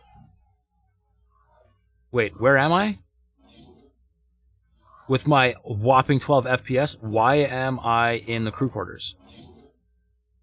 Because somebody went from the bridge to the crew quarters. There we go. And yes, my FPS is terrible because this system is just a little bit crowded. Let's see. That's what reps are for. Hire one to speak to the public for you. Also, statistics show that as well, unless it's a story-driven game like Far Cry and that, games with multiplayer, whether non-competitive, co-op, or PvP-based, do better all around than single-player games. I mean, I think a very large part of this game is kind of the, maybe not story, but the sandbox. Well, I don't know. I like the story. I like exploring the story in these games. But there is definitely something to be said for multiplayer games. But I would not put this on the same level as like COD, like not even a little bit. Pandorian, cursed name. The Rebirth engine, the heavily modified Rebirth engine became X4. Yeah, I'd believe it. You joke about Rebirth. You joke about it, but Rebirth was just have capital ship deliver you places or your Empire management, not much different than what you currently do. I mean, I really do like getting into dogfights. I like flying my big monster ships and all that. 12 FPS, try to rub it in. Hey, I'm up to 19. We're getting better as we get further away from the stations. iStream, you will never reinstall it to try even with all the patches because you played it on launch, and yeah. I tried playing it just not that long ago, and I just couldn't do it. Really couldn't do it. I'm gonna hit this station. Oh! I made it. Whopping 11 FPS, and I made it around that build storage. Oh yeah.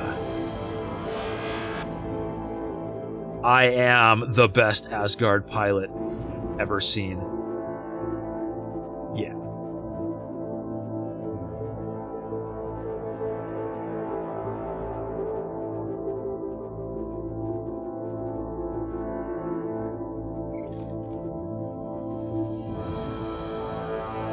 And I'm up to 35. That's not bad, right? Oh, a little bit of a stutter when that ship popped in, but you know. Do not hit. I hit the Sin. All right. Entering system. Wretched skies. It's fine. Everything's fine. No problem here.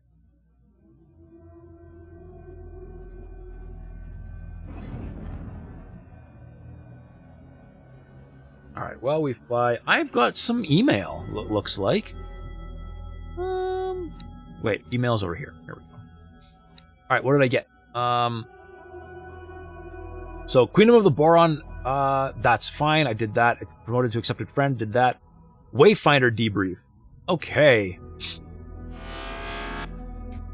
Oh, I gotta get my newscaster voice on here.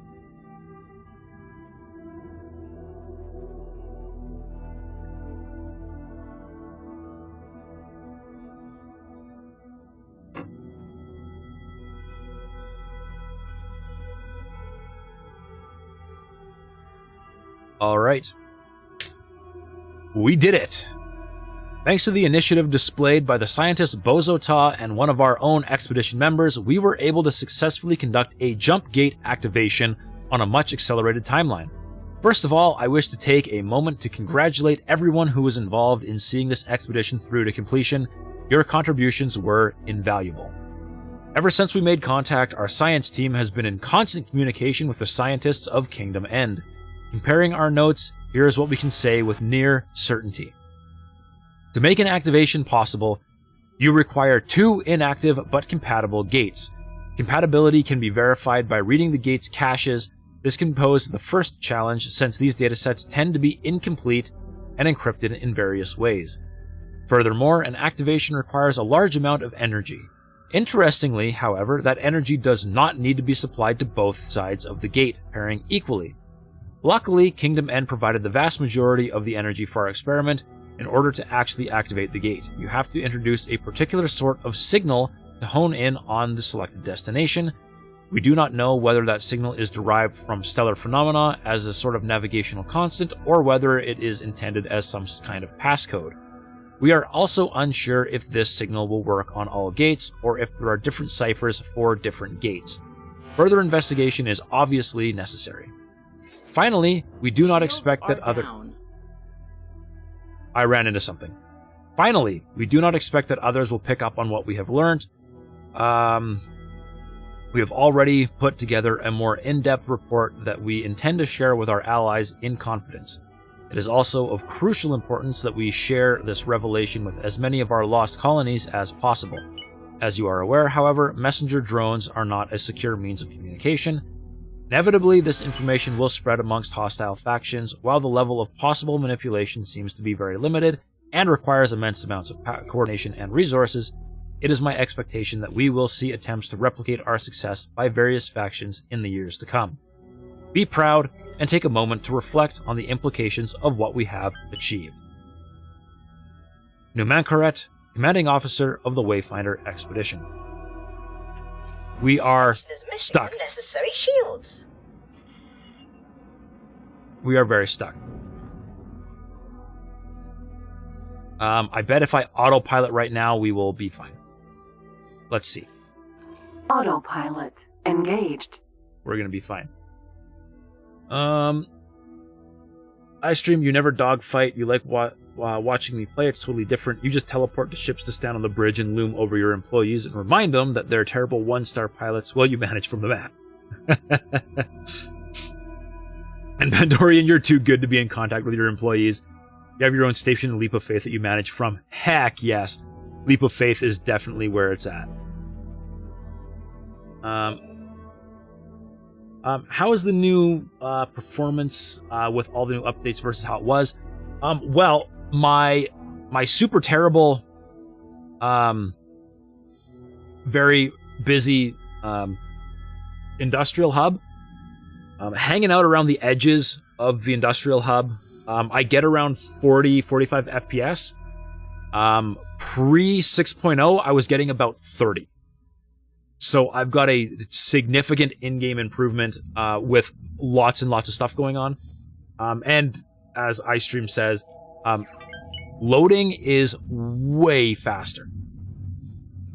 Their physics are apparently better, although I cannot say I personally witnessed great physics. They're supposedly better, although it's also entirely possible that the Entering system. Heritage the straight end. frame rate increase was because of the physics engine.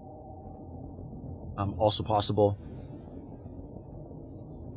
But all in all, I think the performance updates are definite.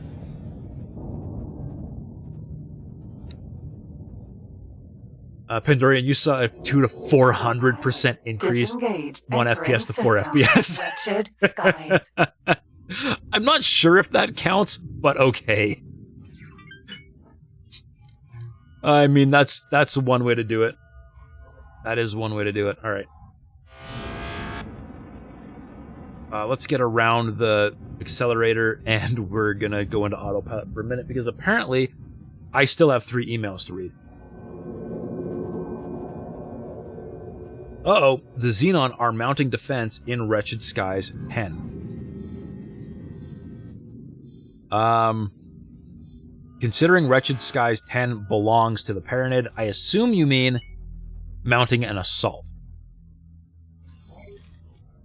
When I'm away from the busy systems, is it better? Oh, heck yeah. I'm at 60. And that's I'm pretty sure that's because of VSync, not actually because it's my limit. I can double check here. Hang on. Let's autopilot engaged, and let's just check. I'm pretty sure I've got VSync on.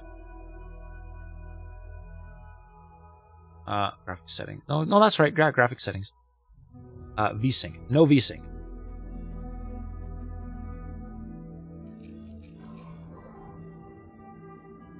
Now, what's interesting though is I've got a 144 hertz monitor. It shouldn't have been at 60 anyways. Now I'm getting 90 frames. Hang on. I gotta see what my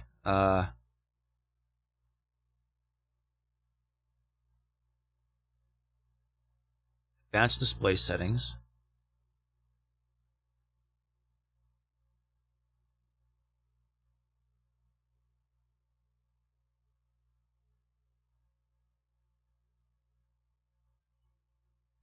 There we go, 165 hertz. Getting 90-ish FPS. Oh! Nope, I know what it is. VSync limits it to 60 because my capture card can only do 60 FPS. That's why. So yeah, I can pull 75 right now. And that is also 100% CPU limited. That is not a graphics limitation. My graphics card can definitely push better than that. It's CPU.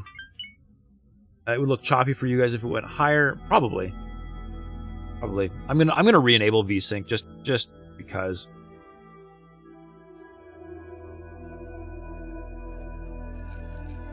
Let's keep it looking crispy as possible for you guys. But anyways, yeah.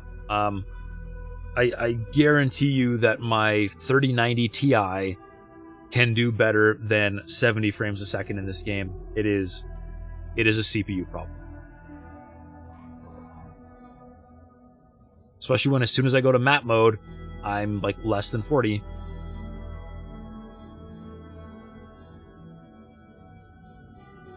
Lithium X4 becomes a processor benchmark. Totally. Oh, I need a manager. Alright. Personnel management.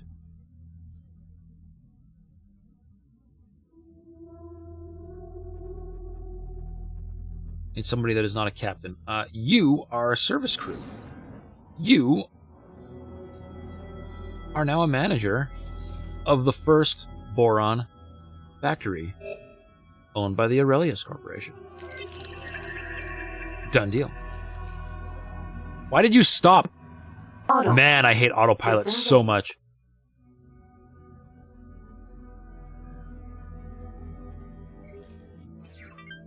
Stellantis, you think you can handle whatever FPS anyone can stream?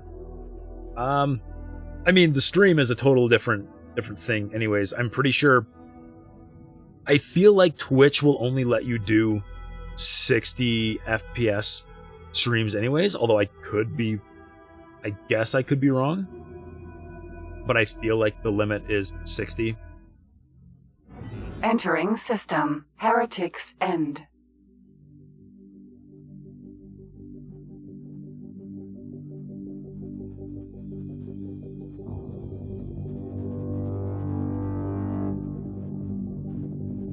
Turn!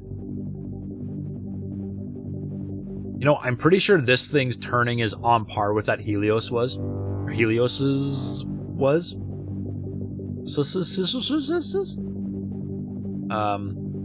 That Helios was just like the worst thing ever to fly. Cannot stand it. I will never fly another Helios. Unless I absolutely have to.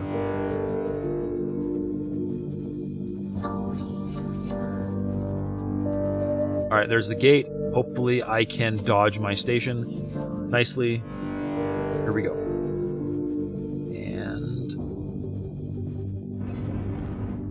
We're taking hits. Vant, drill, mineral... How do I even still have a drill surviving? Like, where?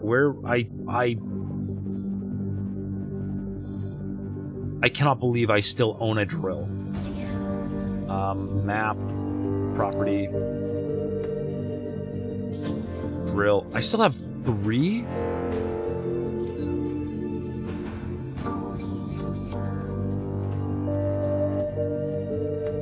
And there he goes.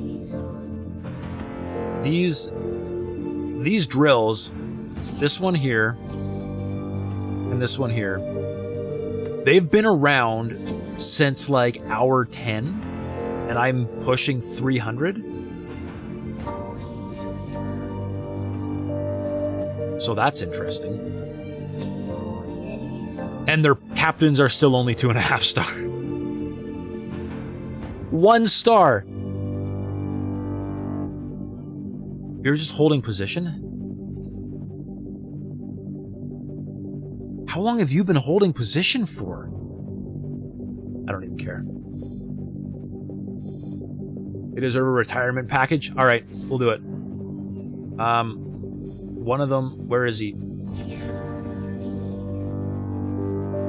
He is, he's parked.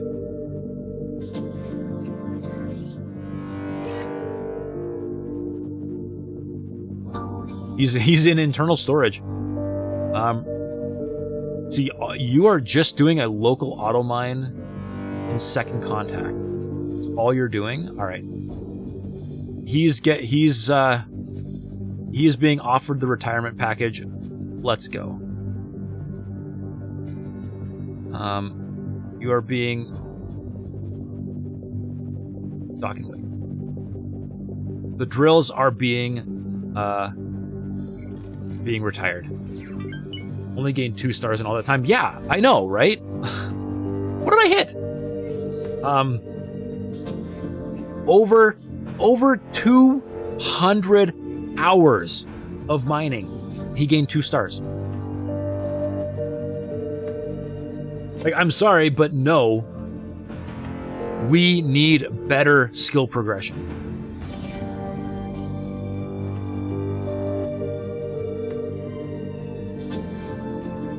Like, if you are consistently doing a job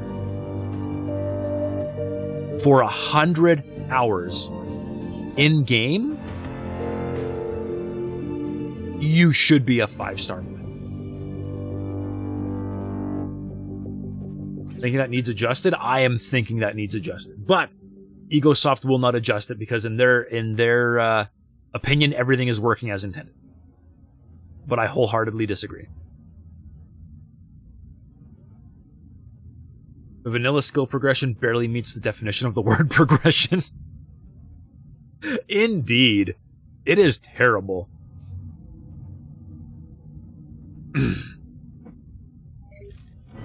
Entering system. And that is why mods exist. Yes. Prelude, that is why mods exist. I will mod a game when I when I run out of things to do, or in this case, when I finish, when I am the last pirate standing, I will consider this run done. And the way I do that is I have to completely annihilate the Vigor Syndicate. I have to completely annihilate the Duke's Buccaneers. I have to completely eliminate the Fallen Families, which basically means I have to wage war against the Free Families and annihilate them, because that's where the Fallen Families get their ships from. And then, because SCA is like actually invincible, I have to just make them not pirates anymore by completing the terraforming mission in Sail Plate Green. And once I've done those four things,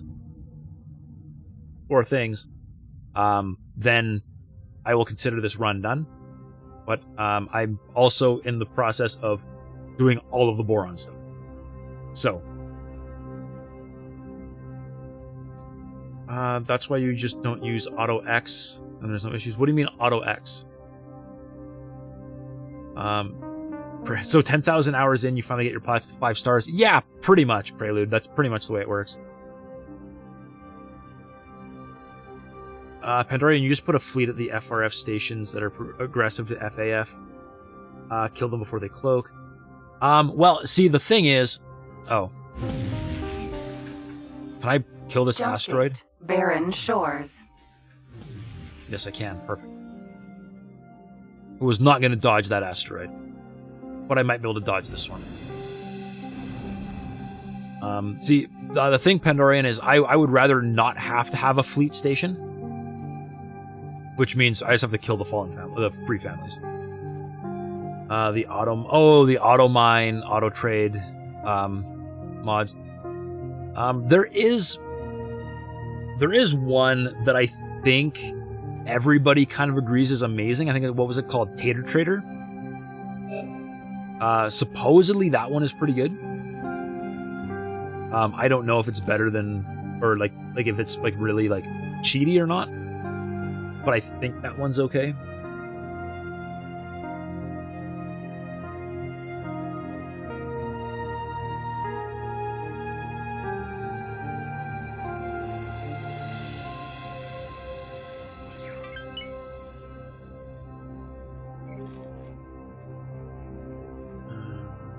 Brother's sending me Entering system. screenshots of Beyond All Reason. Looks like he's doing some wave defense in Beyond All Reason. Look at that in a second here. That looks. Ooh, he's got a lot of guns going on here.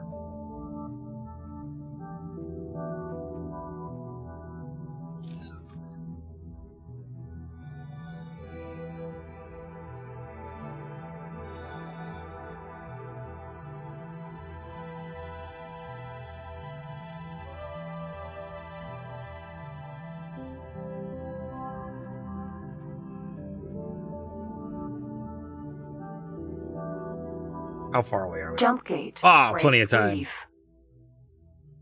Plenty of time. Let's see. Repeat order and station trade, station miner are much better than auto mine and auto trade. Really? Wow. If it feels cheaty, then you realize no, it's just you've never seen intelligent auto trading before. Maybe, hey.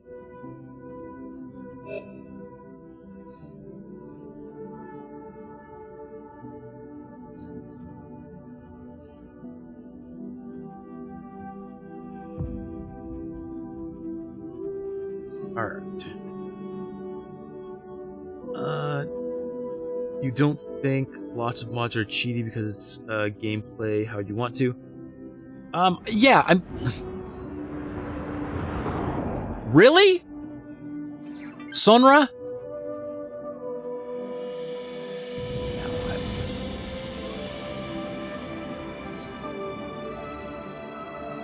Anyways, I mean, being a single-player sandbox game, really, at the end of the day, you can play however you want to play. You can mod to your heart's content. The only person that can decide if something is cheating or not is you. Right? That's the way it is. But I mean, I don't want to make things easy. I want to make things make sense. I want to make things work the way I expect them to work. That's what I want. Station miner traders are better because their jump radius functionality is based off their manager level. Yeah, station traders are way better because because managers actually get the 5-star relatively easily, and so you can do that. But yeah, it's just piloting. Piloting is maybe Marines, but piloting is really the only place where I really feel frustrated. Service crew seem to gain at a relatively okay rate. Managers in like a high traffic trading station or like a mining station, they hit 5 stars so easy. Like, that is not a problem. It is just the pilots.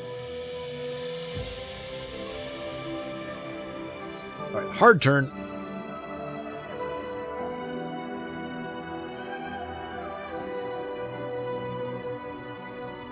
Full starboard rudder.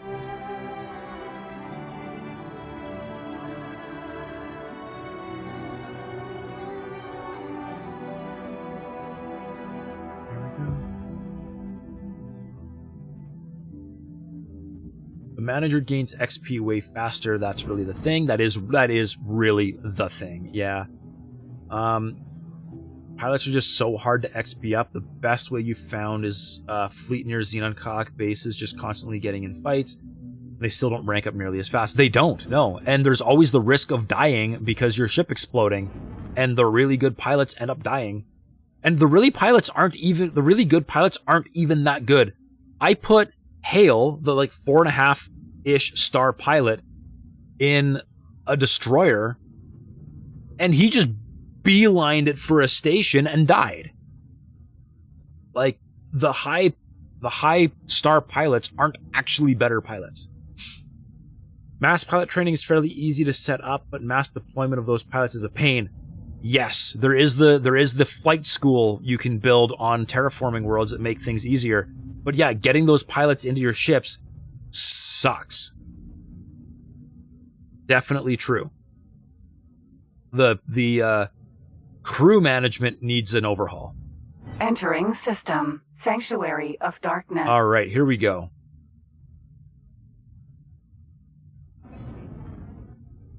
I should save before I accidentally blow my ship up, hey? So many nested menus. So many. It is like playing a game of Clicker Hero to reassign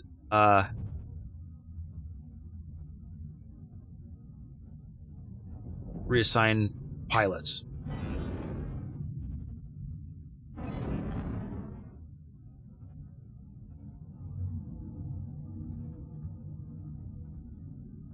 Find out how much damage I take.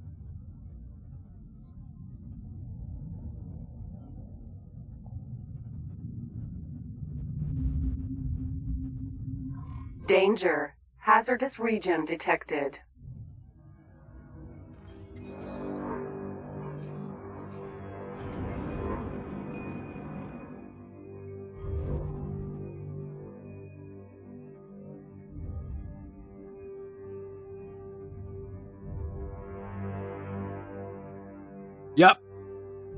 Yep. The Asgard can tank the environmental damage. I'm okay with this.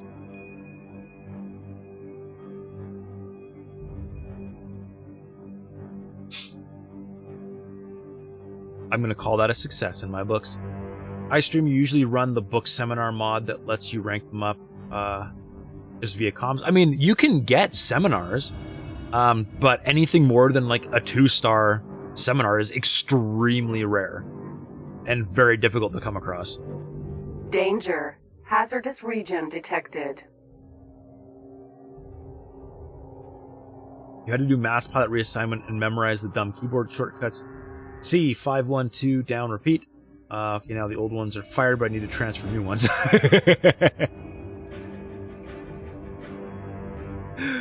Oh, man. Yeah, old pilot gone. Old pilot gone. Yeah. There should be, like, a way to, like, mass reassign. Like, go search for the best pilots. Oh, the mod that makes them buyable all the way up to 5 in the NPCs. I get it, yeah. Super handy. C to comm, 5 for more, 1 to fire, 2 to confirm, down for the next ship. There you go. That's the system. Alright, well, we attempt to fly back out of Hazardous region detected. the region. Yeah, we're good. We're good. Here we go again is a beast. No damage taken.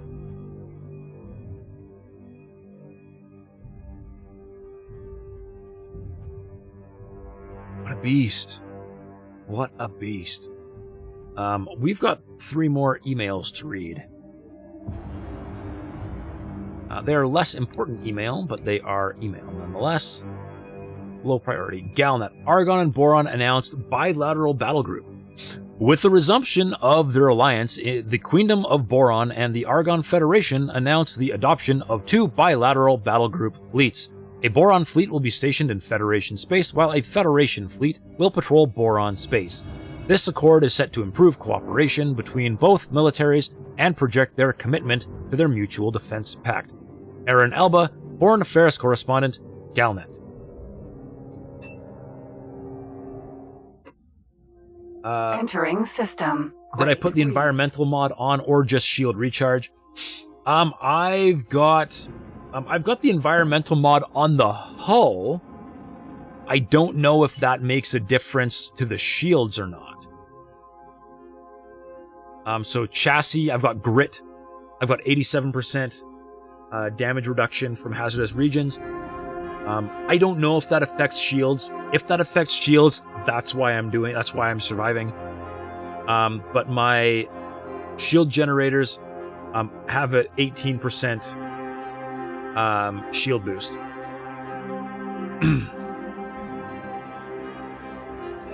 We've got more. Let's speed. Wait, speed not go? Speed, there we go. Also, the faction reputation page got a nice overhaul. It now shows all the extra functionalities that used to be hidden. What?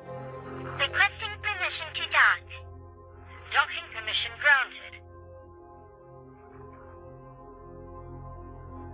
What's missing? Or what used to be missing? Hey, Juan Hack, welcome to the show. No need for shields if your enemies die before they hit you. The best defense is a good offense. All the red-green under relation. No, that's been there.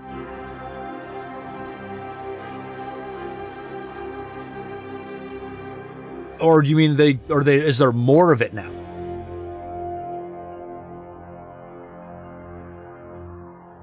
Not all of it. Okay, so there's more than there used to be. I get it. I get it. Requesting permission to dock.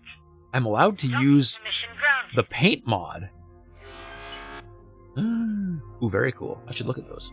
It's just better descriptions now. I get it. I get it. How's it going with Kingdom's End? Pretty good. I have one complaint about Kingdom's End, and it is the existence of Sanctuary of Darkness. It is the worst system to date. I hate it with a passion. I want a mod that connects Great Reef directly to Towering Wave and just call it good. Call it done. Because Sanctuary of Darkness has the absolute worst in damaging environmental effects. And One Hack is probably seeing an ad right now, so I will wait to explain it later.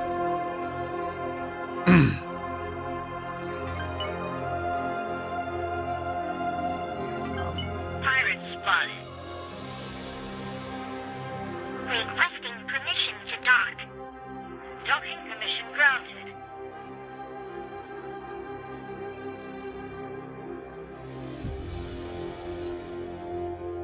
Now you'll never know.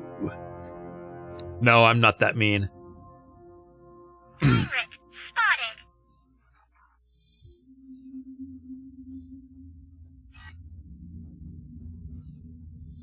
Okay, let's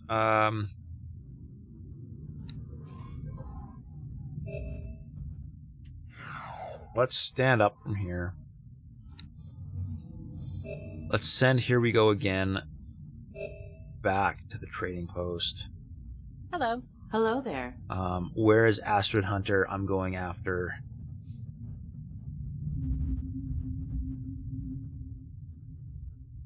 Asteroid Belt. I'm gonna go see what I can do about this Teladi. Pirate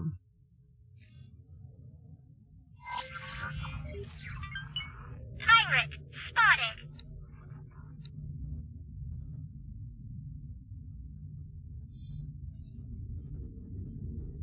I'm gonna send you there. Fly and wait there. And I'm gonna go sit in my office. I haven't sat in my office for a long time. Oh yeah, right. So talking to One Hack about thing. Hang on. Personal office.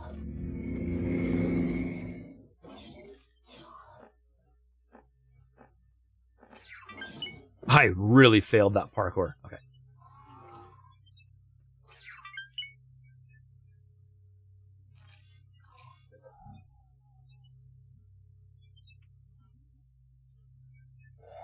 Shift 4 was definitely not working there.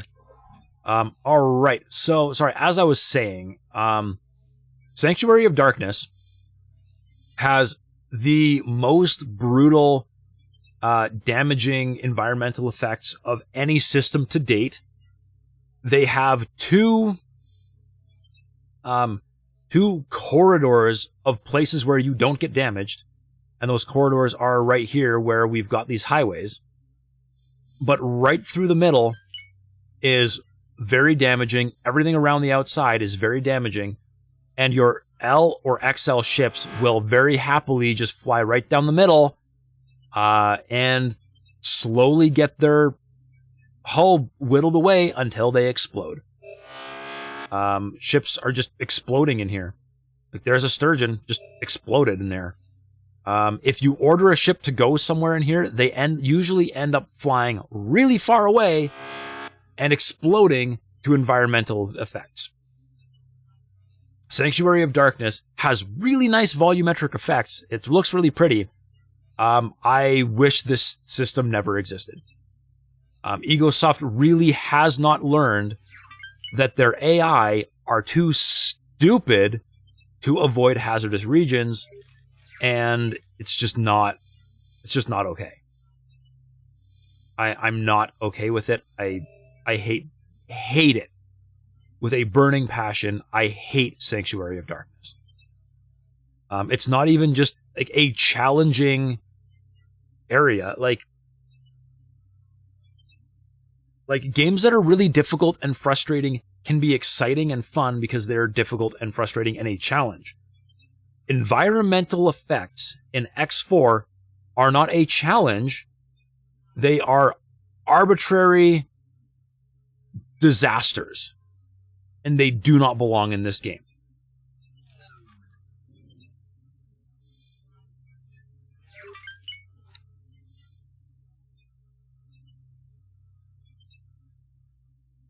AI tells the ship to flee, ends up going deeper. Oh man, okay. I love this. I love this. Where is it?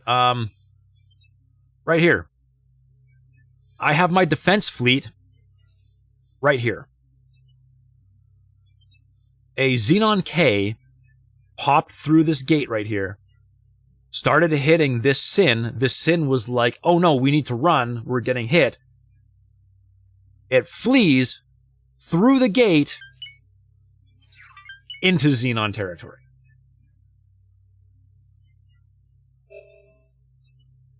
What? Yes, exactly, Prelude. What? Like, that's the crap that we deal with the AI in this game. It is horrendous. Okay, so So we still have to build an outpost.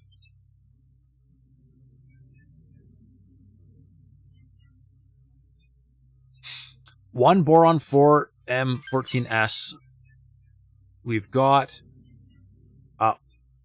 one boron 1 dock pier, one boron S container. We've got 3. One boron S Oasis. We've got one boron disc defense platform, 6 shield generators. I've definitely not got the shield generators yet. I think that's my problem.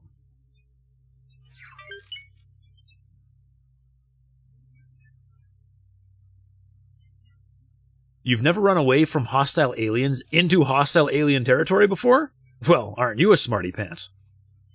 They should let GPT code their AI. At this point, it couldn't be any worse. Really couldn't. Have you ever seen a bad horror movie? That's the inspiration for the AI. Can you set exceptions and rules to all that? I mean, I can set travel rules, but I feel... Oh, and this is dumb, too. In order to see my announcement, I have to stand up out of my chair. So, like, I've got rules for... not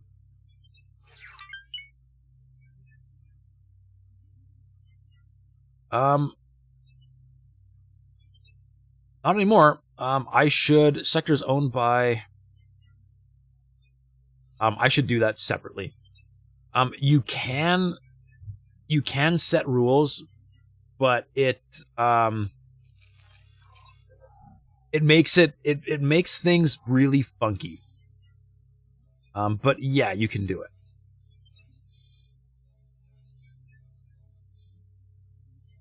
All right, there's the Asteroid Hunter. We just need to ferry some resources to 18 billion.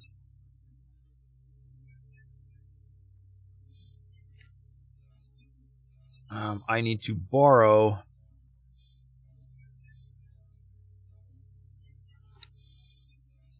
See, you are just a field coil courier.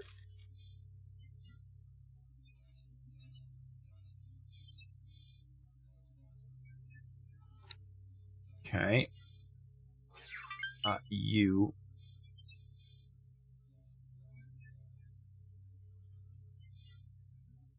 Field coils, shield components. Easy. All right. Come by...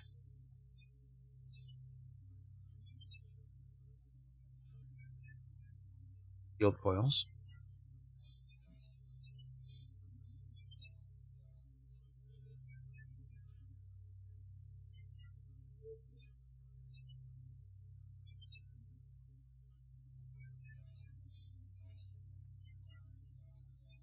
Way more than it needs, but I do not care. Shield components.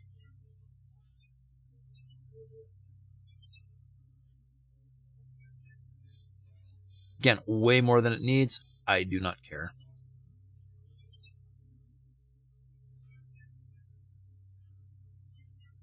Okay, that ship's going to go do that. And while that ship goes and does that, we are going to go see what we can do about the Teladi trading station.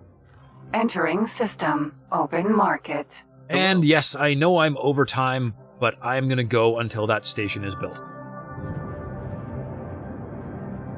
Because I want to see what comes next for Kingdom End. And that means getting that that mission out of the way. Because I could just sit and hang out and see it and wait for it to finish, but I need to do some damage.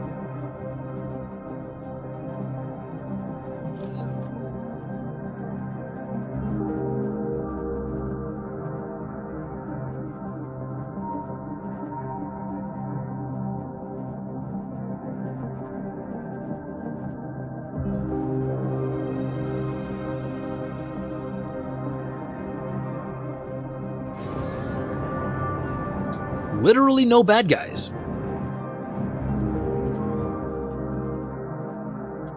Okay. Never mind. Attrition warfare. Ooh. Who are we killing?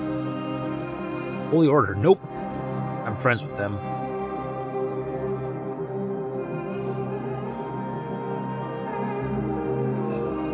Alright, what else can I do while I wait for 18 billion to get built?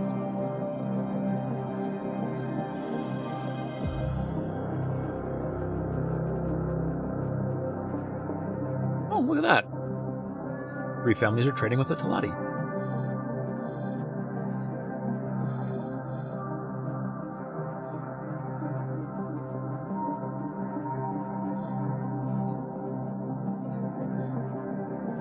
I feel like I was gonna set up a delivery ship to the wharf, wasn't I? Hauling like all of this stuff. I guess I never did.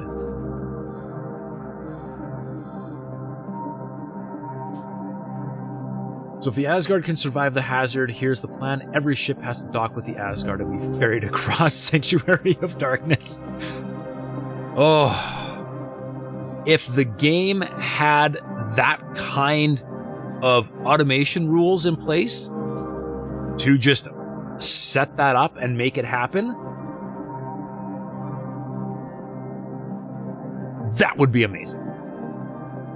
Let's have a drink. I can do that. Water.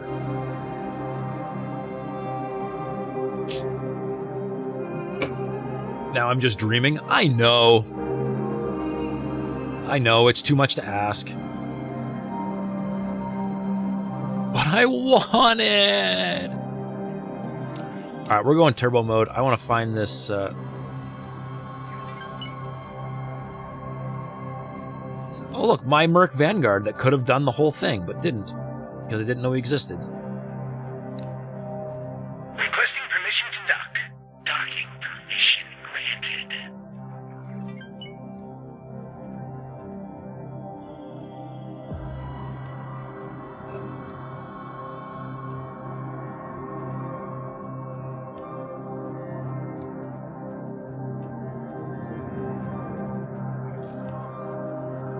I quite literally have no idea where my courier went that I actually gave orders to do this.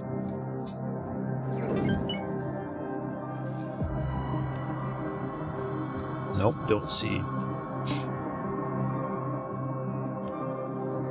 The Sanctuary Taxi, there we go. They need to somewhat rework the AI, but with how many ships there are, I bet it would be a processor hog. Oh yeah, there are, there's a command. Hey, you're a long way away. There's a command you can give any ship that just says explore. And what it does is it basically randomly picks a point in a sector, flies to it, then randomly picks a point in the sector, flies to it, until it explores the entire sector. And it's hard-coded into the command, like into the process for the command, to reach the destination and then wait like 30 seconds to a minute just so that it doesn't hammer the processor too hard. Like, yeah, like the game is really hard on processor. Sure, somebody will release a mod nullifying the damage in that sector. Oh, absolutely. I mean, if I was modding this game, I would mod instantly. I'd be like, done. Sanctuary of Darkness has no area damage because I hate it that much. Simone, welcome to the show. I'm still going. I am still going. You're still away. No, I have one quest left to complete, and it involves finishing this Mav of War. Thank you very much for the follow. I appreciate it. Cheers, dude. What was I saying? I'm saying I'm still going because I have one quest left, or one mission, under the whole Queen's Herald thing. And it ends with building a Boron diplomatic outpost. Here's the Boron diplomatic outpost. It is just missing a few components to finish up its shield generators, and they are on the way. So I am literally just sitting here waiting. And there's the first delivery right there. And once we get all these, that mission will be complete. And I'm going to call it a night. Free trading is nice. Hey, Spry, is free trading a mod? Oh, I'm not sure what you're talking about. And Simone, you got really into a new show release. Yeah, I've done that too. Been up way too late because just one more episode. Netflix is terrible. Because you binge. Hey, Jojo! Welcome to the show. Good to see ya. And yes, the Boron want me to make everything for them. Letting your pilots free trade in sector. Is that just a thing we can do? Or is that, like, the basic commands I ignore. I've ignored the basic commands for so long, I don't even know if that's a thing. I need somebody that's not assigned to something. Like this guy, he's not assigned to anything. I can local auto trade, but that's not free trade. So is free trade like a modded activity that you can do? Mavawar, welcome. You're fairly new to the game series, so you're trying to make heads or tails of it. There's a lot to make heads or tails of. There's a lot going on all the time. Do you actually own the game, or are you just watching to get used to it, or just to kind of see if you're into it? Prelude, that's kind of like just building one more thing in Factorio. Hey, there will always be one more thing in Factorio. The factory must grow.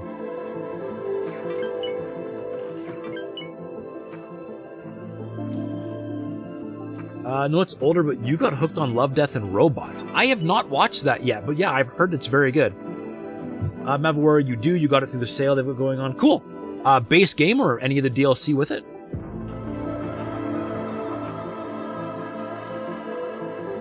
One Hack, you love Love, Death, and Robots. Nice. I've got so many things on the backlog. I'm probably never gonna watch it, but I've heard it's really good. And one day, if I really had nothing better to do, and I was through so much other television, I would probably sit down and watch it, if Netflix was on the rotation at that point. Used to have to be a certain level of pilot, and depending on that, they could trade on their own in the surrounding sectors. They rebalanced the default activities, didn't they? Now they've changed it. I think I remember something like free trade. Like advanced auto trade would be really nice. Like if that was just a thing you could always do. Nothing better to do. There's always streaming on Twitch. There is always streaming on Twitch, although I do a lot of streaming on Twitch. Anyways, already.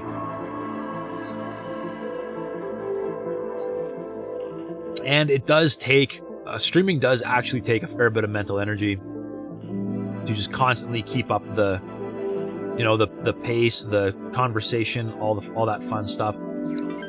Okay, I think we've got all of our resources. Field coils and shield components. Okay. Let's see. All operational. So what is...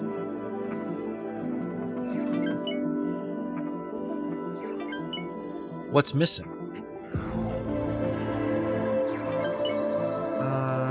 Mavawar, you've been looking for a space game to get back into heavily. This one's been on your watch list forever, so since it went on sale, you picked it up with all but the newest DLC. Alright. Guess your main problem is trying to figure out what you're supposed to do. Ah, okay. So, I would suggest the Terran Cadet start. The Terran Cadet start does a really good job of, like, leading you into everything. The next best start is probably Stranded, which is from the Tides of Avarice DLC. I've completed, just set it to active.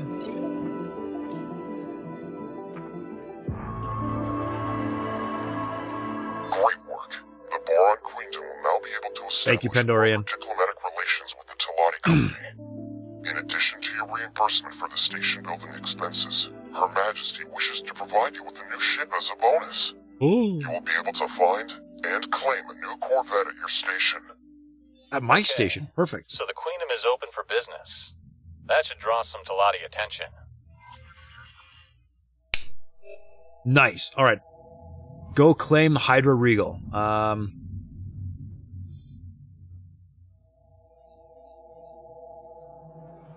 It's at my headquarters.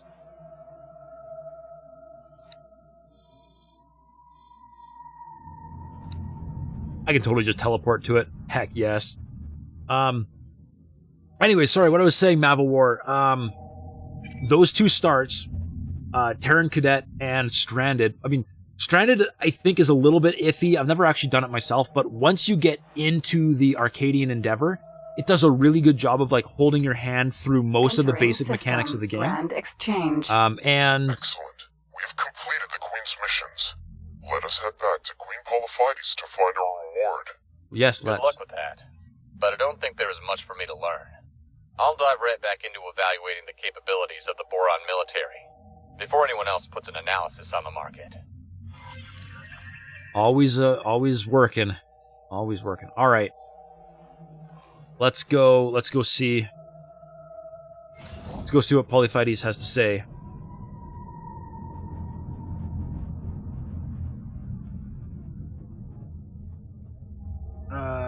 Yeah, first Terran first start, yes.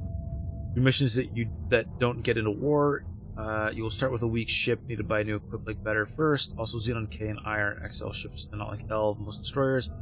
Xenon are very strong. The Xenon are very strong. That is true.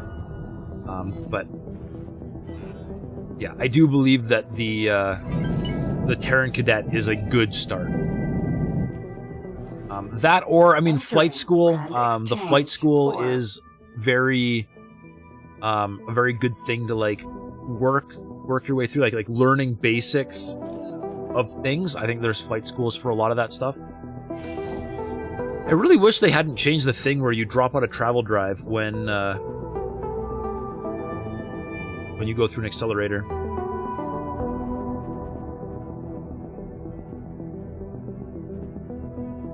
After doing some missions and getting things from the game, you can start playing in future for the Pirates or Station Empire or whatever. Prelude, you enjoy the Terran start? I've never actually done the Terran Cadet start, but I've heard it's the best. I mean, I've only actually ever done like 5 game starts. What? Shea Butter's destroyed?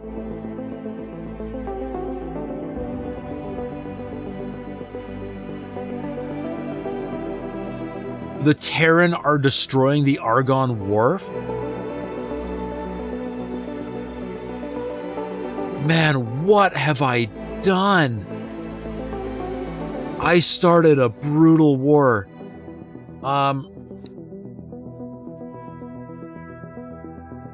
Shea Butter, yeah. Shea Butter was docked in the Argonne Wharf. And the Terrans just blew it up. Should I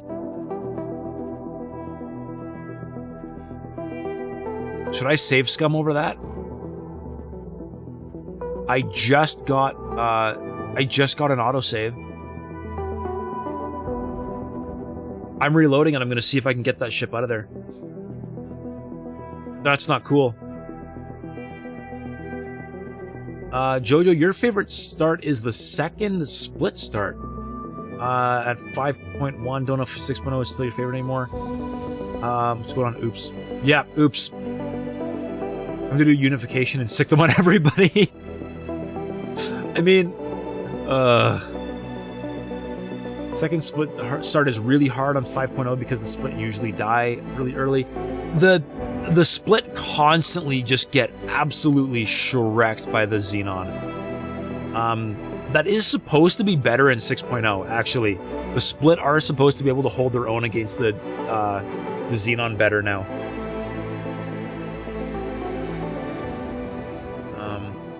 Mav, definitely what you need at the start. You went with kind of just dumped you on a station. We're Entering like, system. okay then. Grand It was the exchange. split start to kind of steer you in the way of the trader. Oh, okay, yeah. The start makes a big difference. I would go with Terran Cadet off the start. Like, definitely. Okay. So there they are. An intervention corps. Wow. Where is Shea Butter? I am not losing Shea Dog's ship. Shea Butter, you come dock at the headquarters.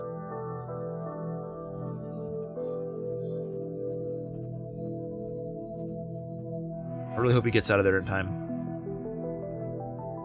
The one split start that starts you just sitting in a Jaguar in space. Yeah. Not a fun start for sure. Alright, there we go. We got Shea Butter out of there. Is anything else docked?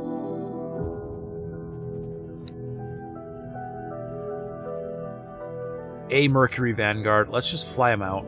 Just to get him out of the way. Alright. Excellent. We have completed the Queen's missions. Let us head back to Queen Polyphides to find our reward. Good luck with that. But I don't think there is much for me to learn. I didn't want to lose Shea I'll Butter. dive right back into evaluating the capabilities of the Boron Jojo, military. once you get a small fleet of Before anyone fighters, else you puts can an start doing analysis war on it. missions. I mean, patrol is okay because you rarely have to kill anything. Yeah, I mean, you can do some pretty basic missions with not a lot, but, I mean, if you don't understand the basic mechanics of the game, it's not going to help you at all.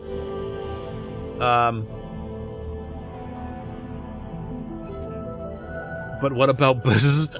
I'm sorry, Pandorian. I lost... Okay, so... Bzzzt kind of died in, like, a legitimate way.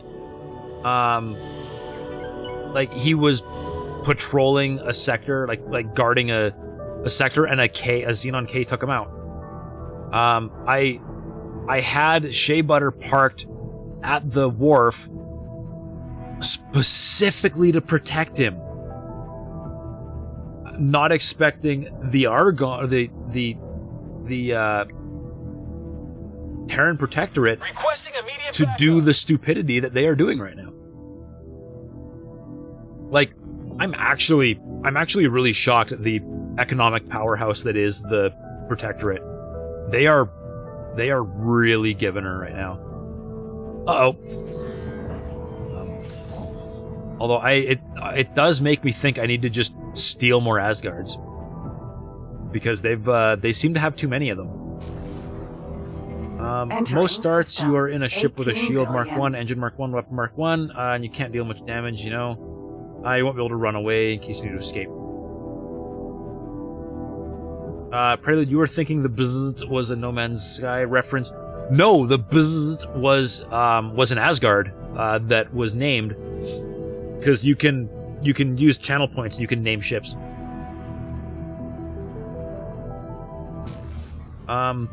So the most in-depth analysis you've seen says only the Tri can really go toe-to-toe with the Terran. Really?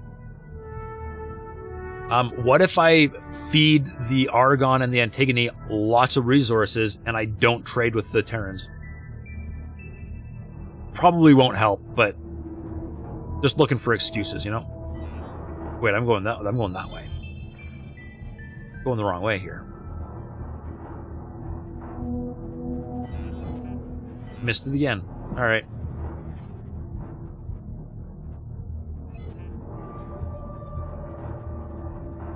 Let's just plow into the highway here. That might work. It might. I mean, you can influence individual factions really well with that stuff. Jojo is also saying get a scout if you plan to explore. They are faster with travel engine, and you can do a lot with them to expand the map. The very first thing I would do, I would say once you find a system that's on the ring highway, hit the ring highway and do the whole circle, just to get all of them up and visible.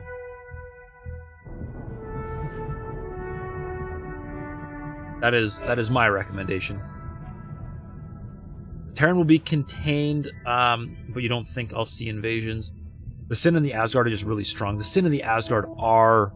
The Asgard is just a beast. Plus, the Terrans are strong economically. The only one hole you found in their economy, and that's energy cells. Oh, interesting. Even though they've got Mercury. 680% solar power, right? Entering system. That's a brutal one, too. But yeah, the Terran have like a really simple economy that's just way easier. And they aren't in a situation where they're constantly being pressured by things like the Xenon. Okay, I'm out of coffee again, and I'm not going to go get more. I'm almost out of water, too. Alright, stream has to end soon. I've run out of things to drink. You need to transfer Mercury to the rest of the areas. True. They fall behind because of the lack of transports. Yeah, I mean, you could be strategic about it, too. And Prelude! My mug is empty, but thank you very much for the follow. I do appreciate it. Cheers. I would drink, but, you know, it's empty. Alright. Heretics End. We're, I don't know, halfway to Queen Polyphides. Did I leave a ship, like, in the Boron area, like, other than Delilah? Oh, Astrid Hunter. I totally could have just used Astrid Hunter and made this go faster. The anvil's right there. It's fine. It's fine. I'm gonna use my fancy new Hydra because I've got a fancy new Hydra. Speaking of which, I should paint the fancy new Hydra. Autopilot. Entering system. Watchful gaze. It's got a name, right? Hydra Regal? That's barely redesigned. Let's see. That's the default skin. Not bad. Shade of Innocence. Ooh! I like it! It's like pearlescent, the way it changes color. Origin unknown. Kind of gray, kind of fine. Washout is just kind of beige. Ooh. Yeah, the metallics are going to be sweet. Mav, it's always sad when the coffee runs out. You agree? It's sad. I'm sad now. Let's see, gray steel. Good. Matrix Annihilation. Not bad. Verbillion. Scorched. Alright, Scorched I think is the first miss. I guess the Hydra is probably just small enough that this is all pretty good. Let's see, End of Line. Ooh, End of Line is nice too. But yeah, it's small enough that the patterns like don't just get really busy. Violence again I think is a miss. That's a little bit too busy. Aldrin. You know, I feel like there's a different ship that looks similar because I've seen on the screenshots or like on the poster like a full white ship that looks like a Hydra. And this ship's got too much gray on it to make it there. Interesting color.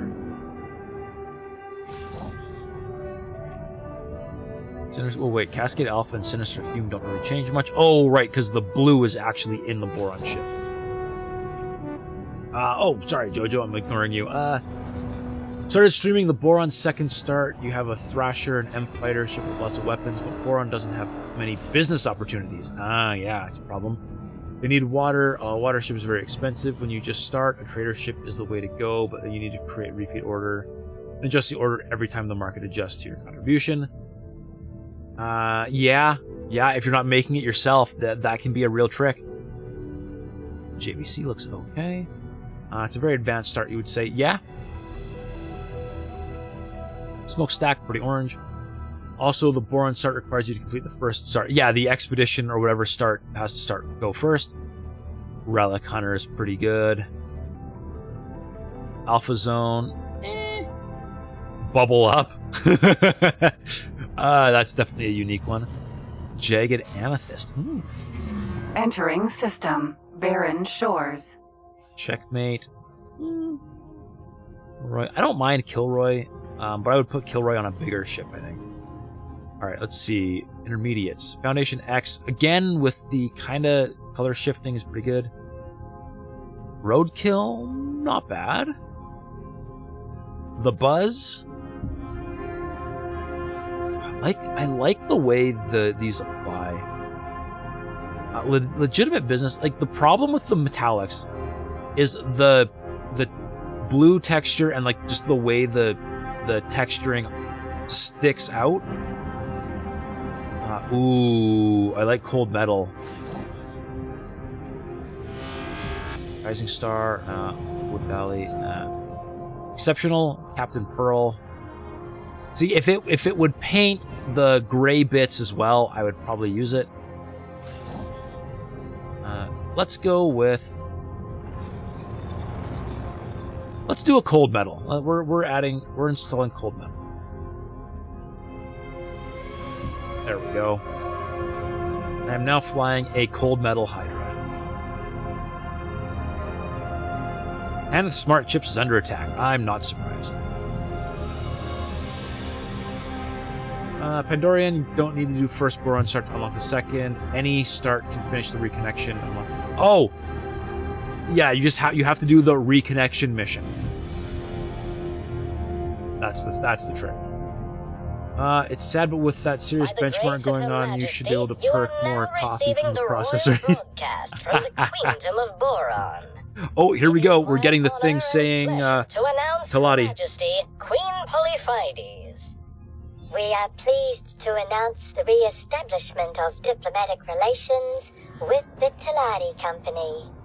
Our proud societies have much to gain from a thriving commercial partnership. Most satisfactory. The Talati Company can be marked off our task list.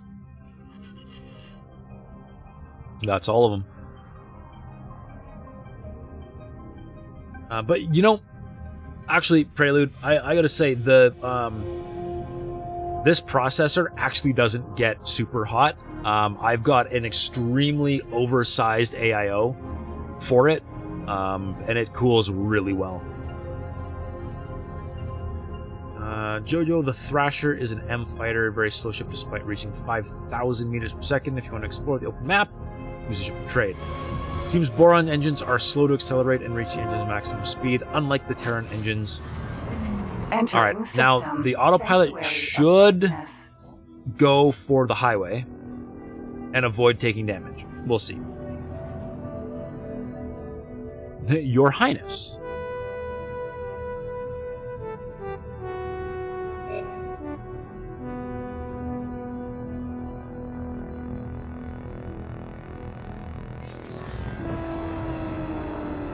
Wow, he's doing a terrible job approaching.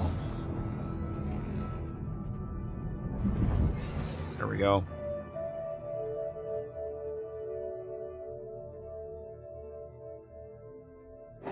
Man, I think it sounds like the Blade Runner music now. I would have to go listen to Blade Runner, this Blade Runner soundtrack. But yeah, kind of all of the Boron music kind of has that same feel to it. And yeah, if that's Blade Runner. I mean, I've seen the movie. I love the movie. Cannot think of the music at all, if I'm being perfectly honest.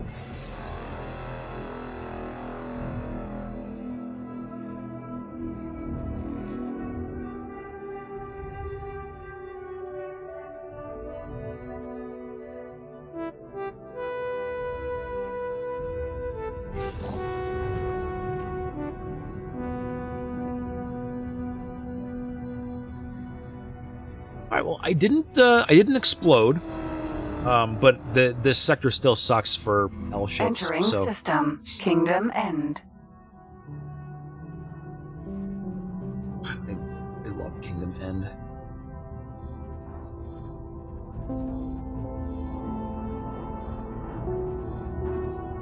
All I can say is it's really too bad Sanctuary of Darkness is here, because Kingdom End is an amazing place.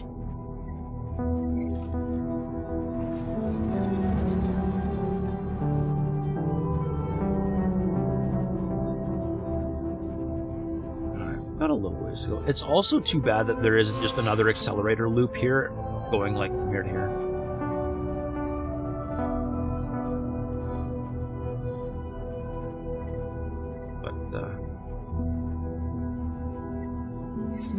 In other news, does anybody else think the Wayfinder debrief really seems to indicate that we are going to get to do something with the inactive gates? I really do think they're going to give us something to do with the inactive gates, and if they don't, I'm going to be mad because I really want these gates. Let's see what else we got. We've got the bilateral thing there. Queendom of Boron, as our valued friend, you'll be allowed to access our civilian channels. These channels for mining ships, trading stations, and other... Oh, okay. Yeah, that's totally fine. And in a surprising move, the Hatikva Free League signed an arms deal with the Queendom of Boron. The Boron agreed to provide military ships and pilot training. The new ships will be used to patrol and protect Free League space installations against intruders. Stars. Nice. Nice. Alright, there we go. That's all my mail. Jojo, you are disappointed with the Boron second start. It's not a start like the Split second start. It's not a start like the Terran start. Don't know what you were expecting more, like a rebel Boron story. People who helped Bozo escape. But no, nothing. So disappointing. I mean, Bozo didn't escape in the sense Bozo was just outside of that region when the shutdown happened. I mean, I'm sure there were supposed to be like more Boron out there, but who knows? Prelude just saying they're not done. They're going to add more over time. I mean, I really do hope that they add more stuff over time still. Although there is talk that with Kingdom End being released, like the vision of X4 is complete, and that there may not be any more DLC. So I'm expecting a new standalone release to come next in like a year or two, where they do not guarantee, like where there's just like, because from 1.0 all the way up to version 6, there has been save game compatibility, right? You could carry a game from 1.0 all the way through. But from this point on, I'm expecting a standalone release where that will not be the case. Entering Kingdom End. One more update like 7.0, and then we will get X5. I don't think they're ready for X5 yet. I think we're going to get something along the lines of like Albion Prelude, but for X4. Is where I think we're going to end up. But before X5, I really want to see another endgame thing where you are jump starting those inactive gates. They have to do something with those inactive gates. I will be extremely let down by them if they don't give us something with the inactive gates. Oh yeah, something like X4 story plot here. Yeah, exactly, Pandorian. That's kind of what I'm expecting at this point. X4 is like that. There was X Rebirth, right? So I mean, there was like X3 Reunion, and it had, you know, some staged updates to it. And then there was X3 Terran Conflict, and then there was X3 Albion Prelude, which was its own thing. Autopilot. Right? So we've got X3 was Reunion, Terran Conflict, Albion Prelude, Farnham's Legacy. Yeah. And Albion Prelude and Farnham's Legacy are both standalone, I think. Ooh, let's dock. Elias Vigilance. Elias Vigilance. Alright, I'm an M, so I need to dock up here.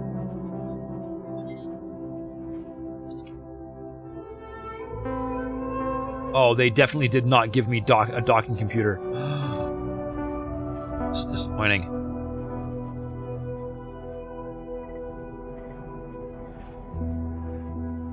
Man, this is touchy. Come on.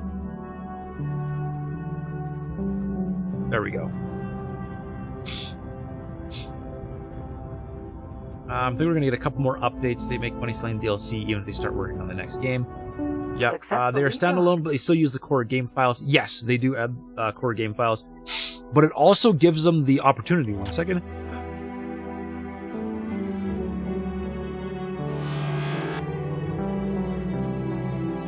Excuse me. I just got an email.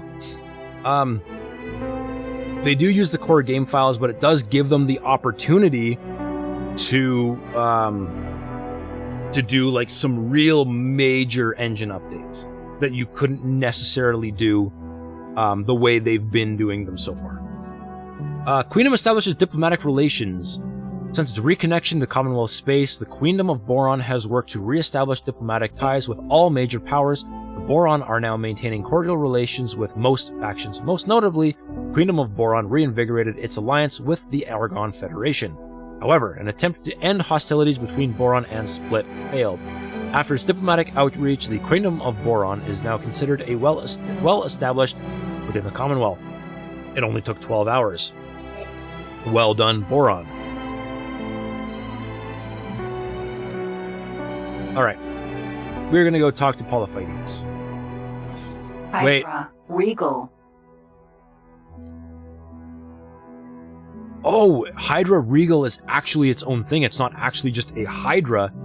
It's a variant. Oh, this is a special ship. I like this ship. If they work on X5, they can hopefully add real network connectivity for co-op standalone service. Yeah, no, I'm not expecting any kind of co-op until X5. I don't think it's going to be worth it for them to try and add that into a mature... By the grace of Her Majesty, Queen Polyphides of the Queendom of Boron, you have been granted an audience. May I announce our honored guest, Newman Karat, representative of the Alliance of the Word, the Queen's Herald. I present Her Majesty, Queen Polyphides. I once again welcome you, Honorable Representative Numunkaret, and of course you, my brave heralds. The task entrusted to you demanded your bravery, loyalty, wits, and tenacity. It is thanks to your endeavors that the Queendom has not only returned to the Commonwealth, but is widely recognized therein. I hereby release you from your duties to the Queendom. Once again, I bid you farewell, though not as heralds, but rather as adventurers, free to pursue whatever you desire. I wholeheartedly wish you safe travels. This concludes the royal audience. I feel like that could have been a slightly better cutscene, but alright, that's fine. And so we meet at the end of our path together. You did well. I wish you good fortune in your future travels. Greetings, reputable friend. I am extremely glad to have returned to the Queendom. What I learned is that the Commonwealth manners are not for me. Especially those Split. They were so thunderstruck at seeing a Boron in an official capacity that they did not know whether to send me back whole, in pieces, or not at all. While they were discussing their preferred options for my demise, I managed to engage the trouble drive, under fire, and make my escape. I cannot imagine the jump gates closing on me, cutting me off from my fellow Boron. That fear alone will keep me in our system henceforth. I long for the sweet ammonia taste of my home waters.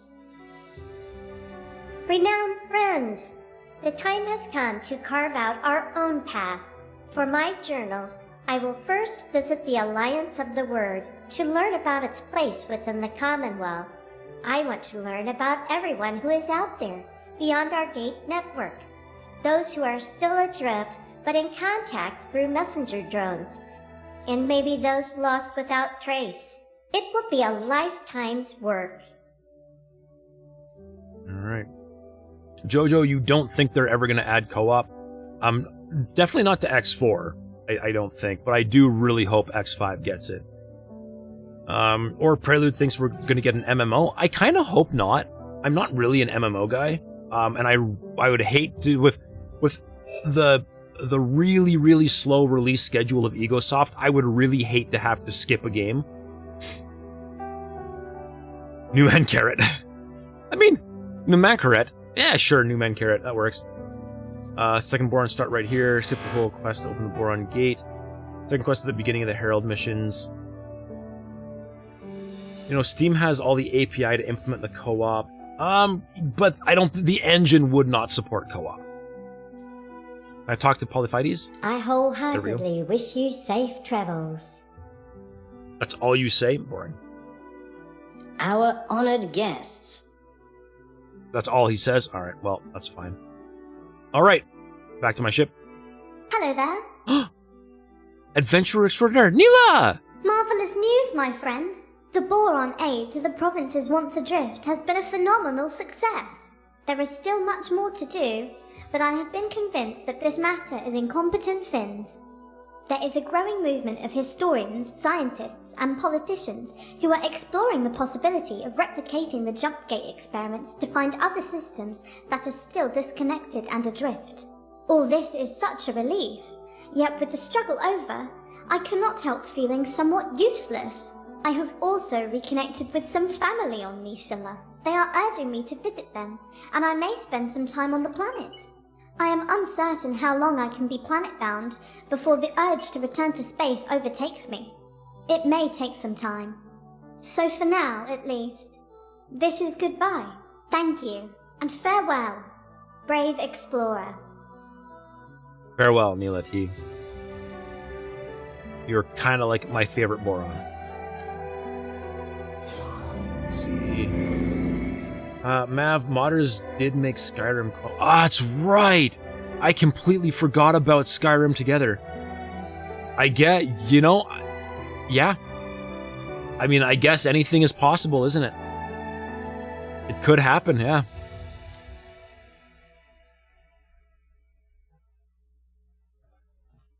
I don't know how this would be co-op, but it would be cool to fly around with buddies in a giant war group. Yeah, I've really wanted to, like, dogfight people, or, yeah, have help. Now the only thing left is terraforming. Not quite. I do still have a couple outstanding missions. The Declaration of the Curbs, I gotta finish that. I gotta finish the Mediators. Just a lot of resources dumped into this, right? So it makes it really difficult. But we're getting there. Anyways, we are meant for the Boron. The only thing left to do for the Boron is to terraform. That we are done with the Boron. We have completed everything we needed to complete. Just gonna grab a shot of myself.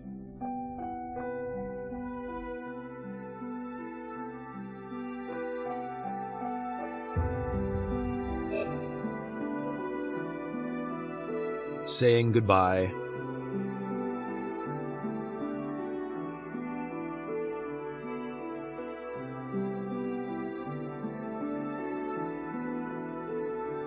All right. Also, if there was a standalone server that did all the background processing, it would help performance to have it on another computer.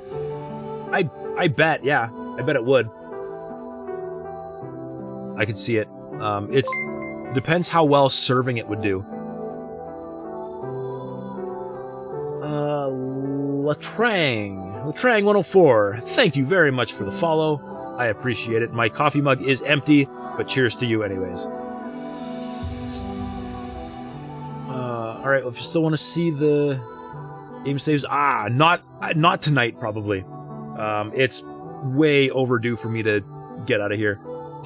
So, with that, I will say we have successfully completed Kingdom End. That was about 12, 13 hours of gameplay all told to get that done.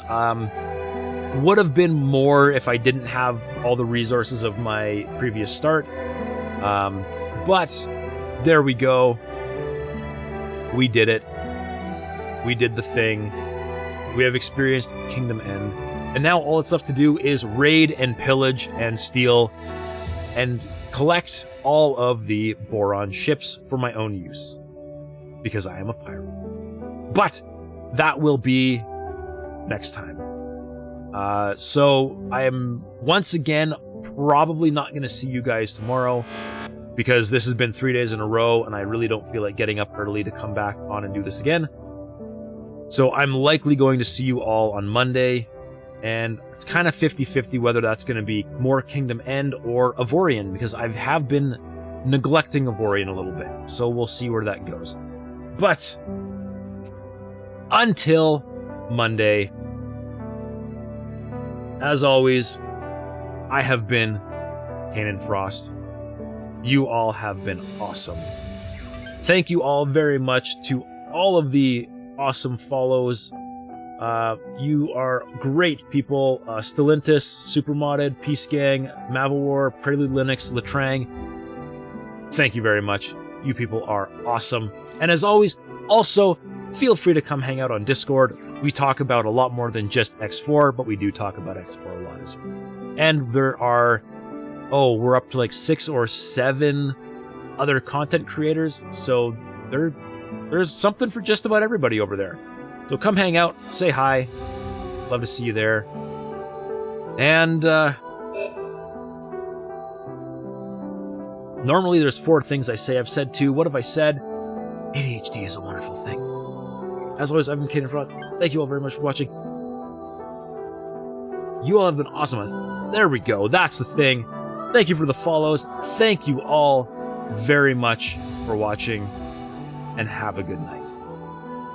Have a good night, and definitely be trying this just starts.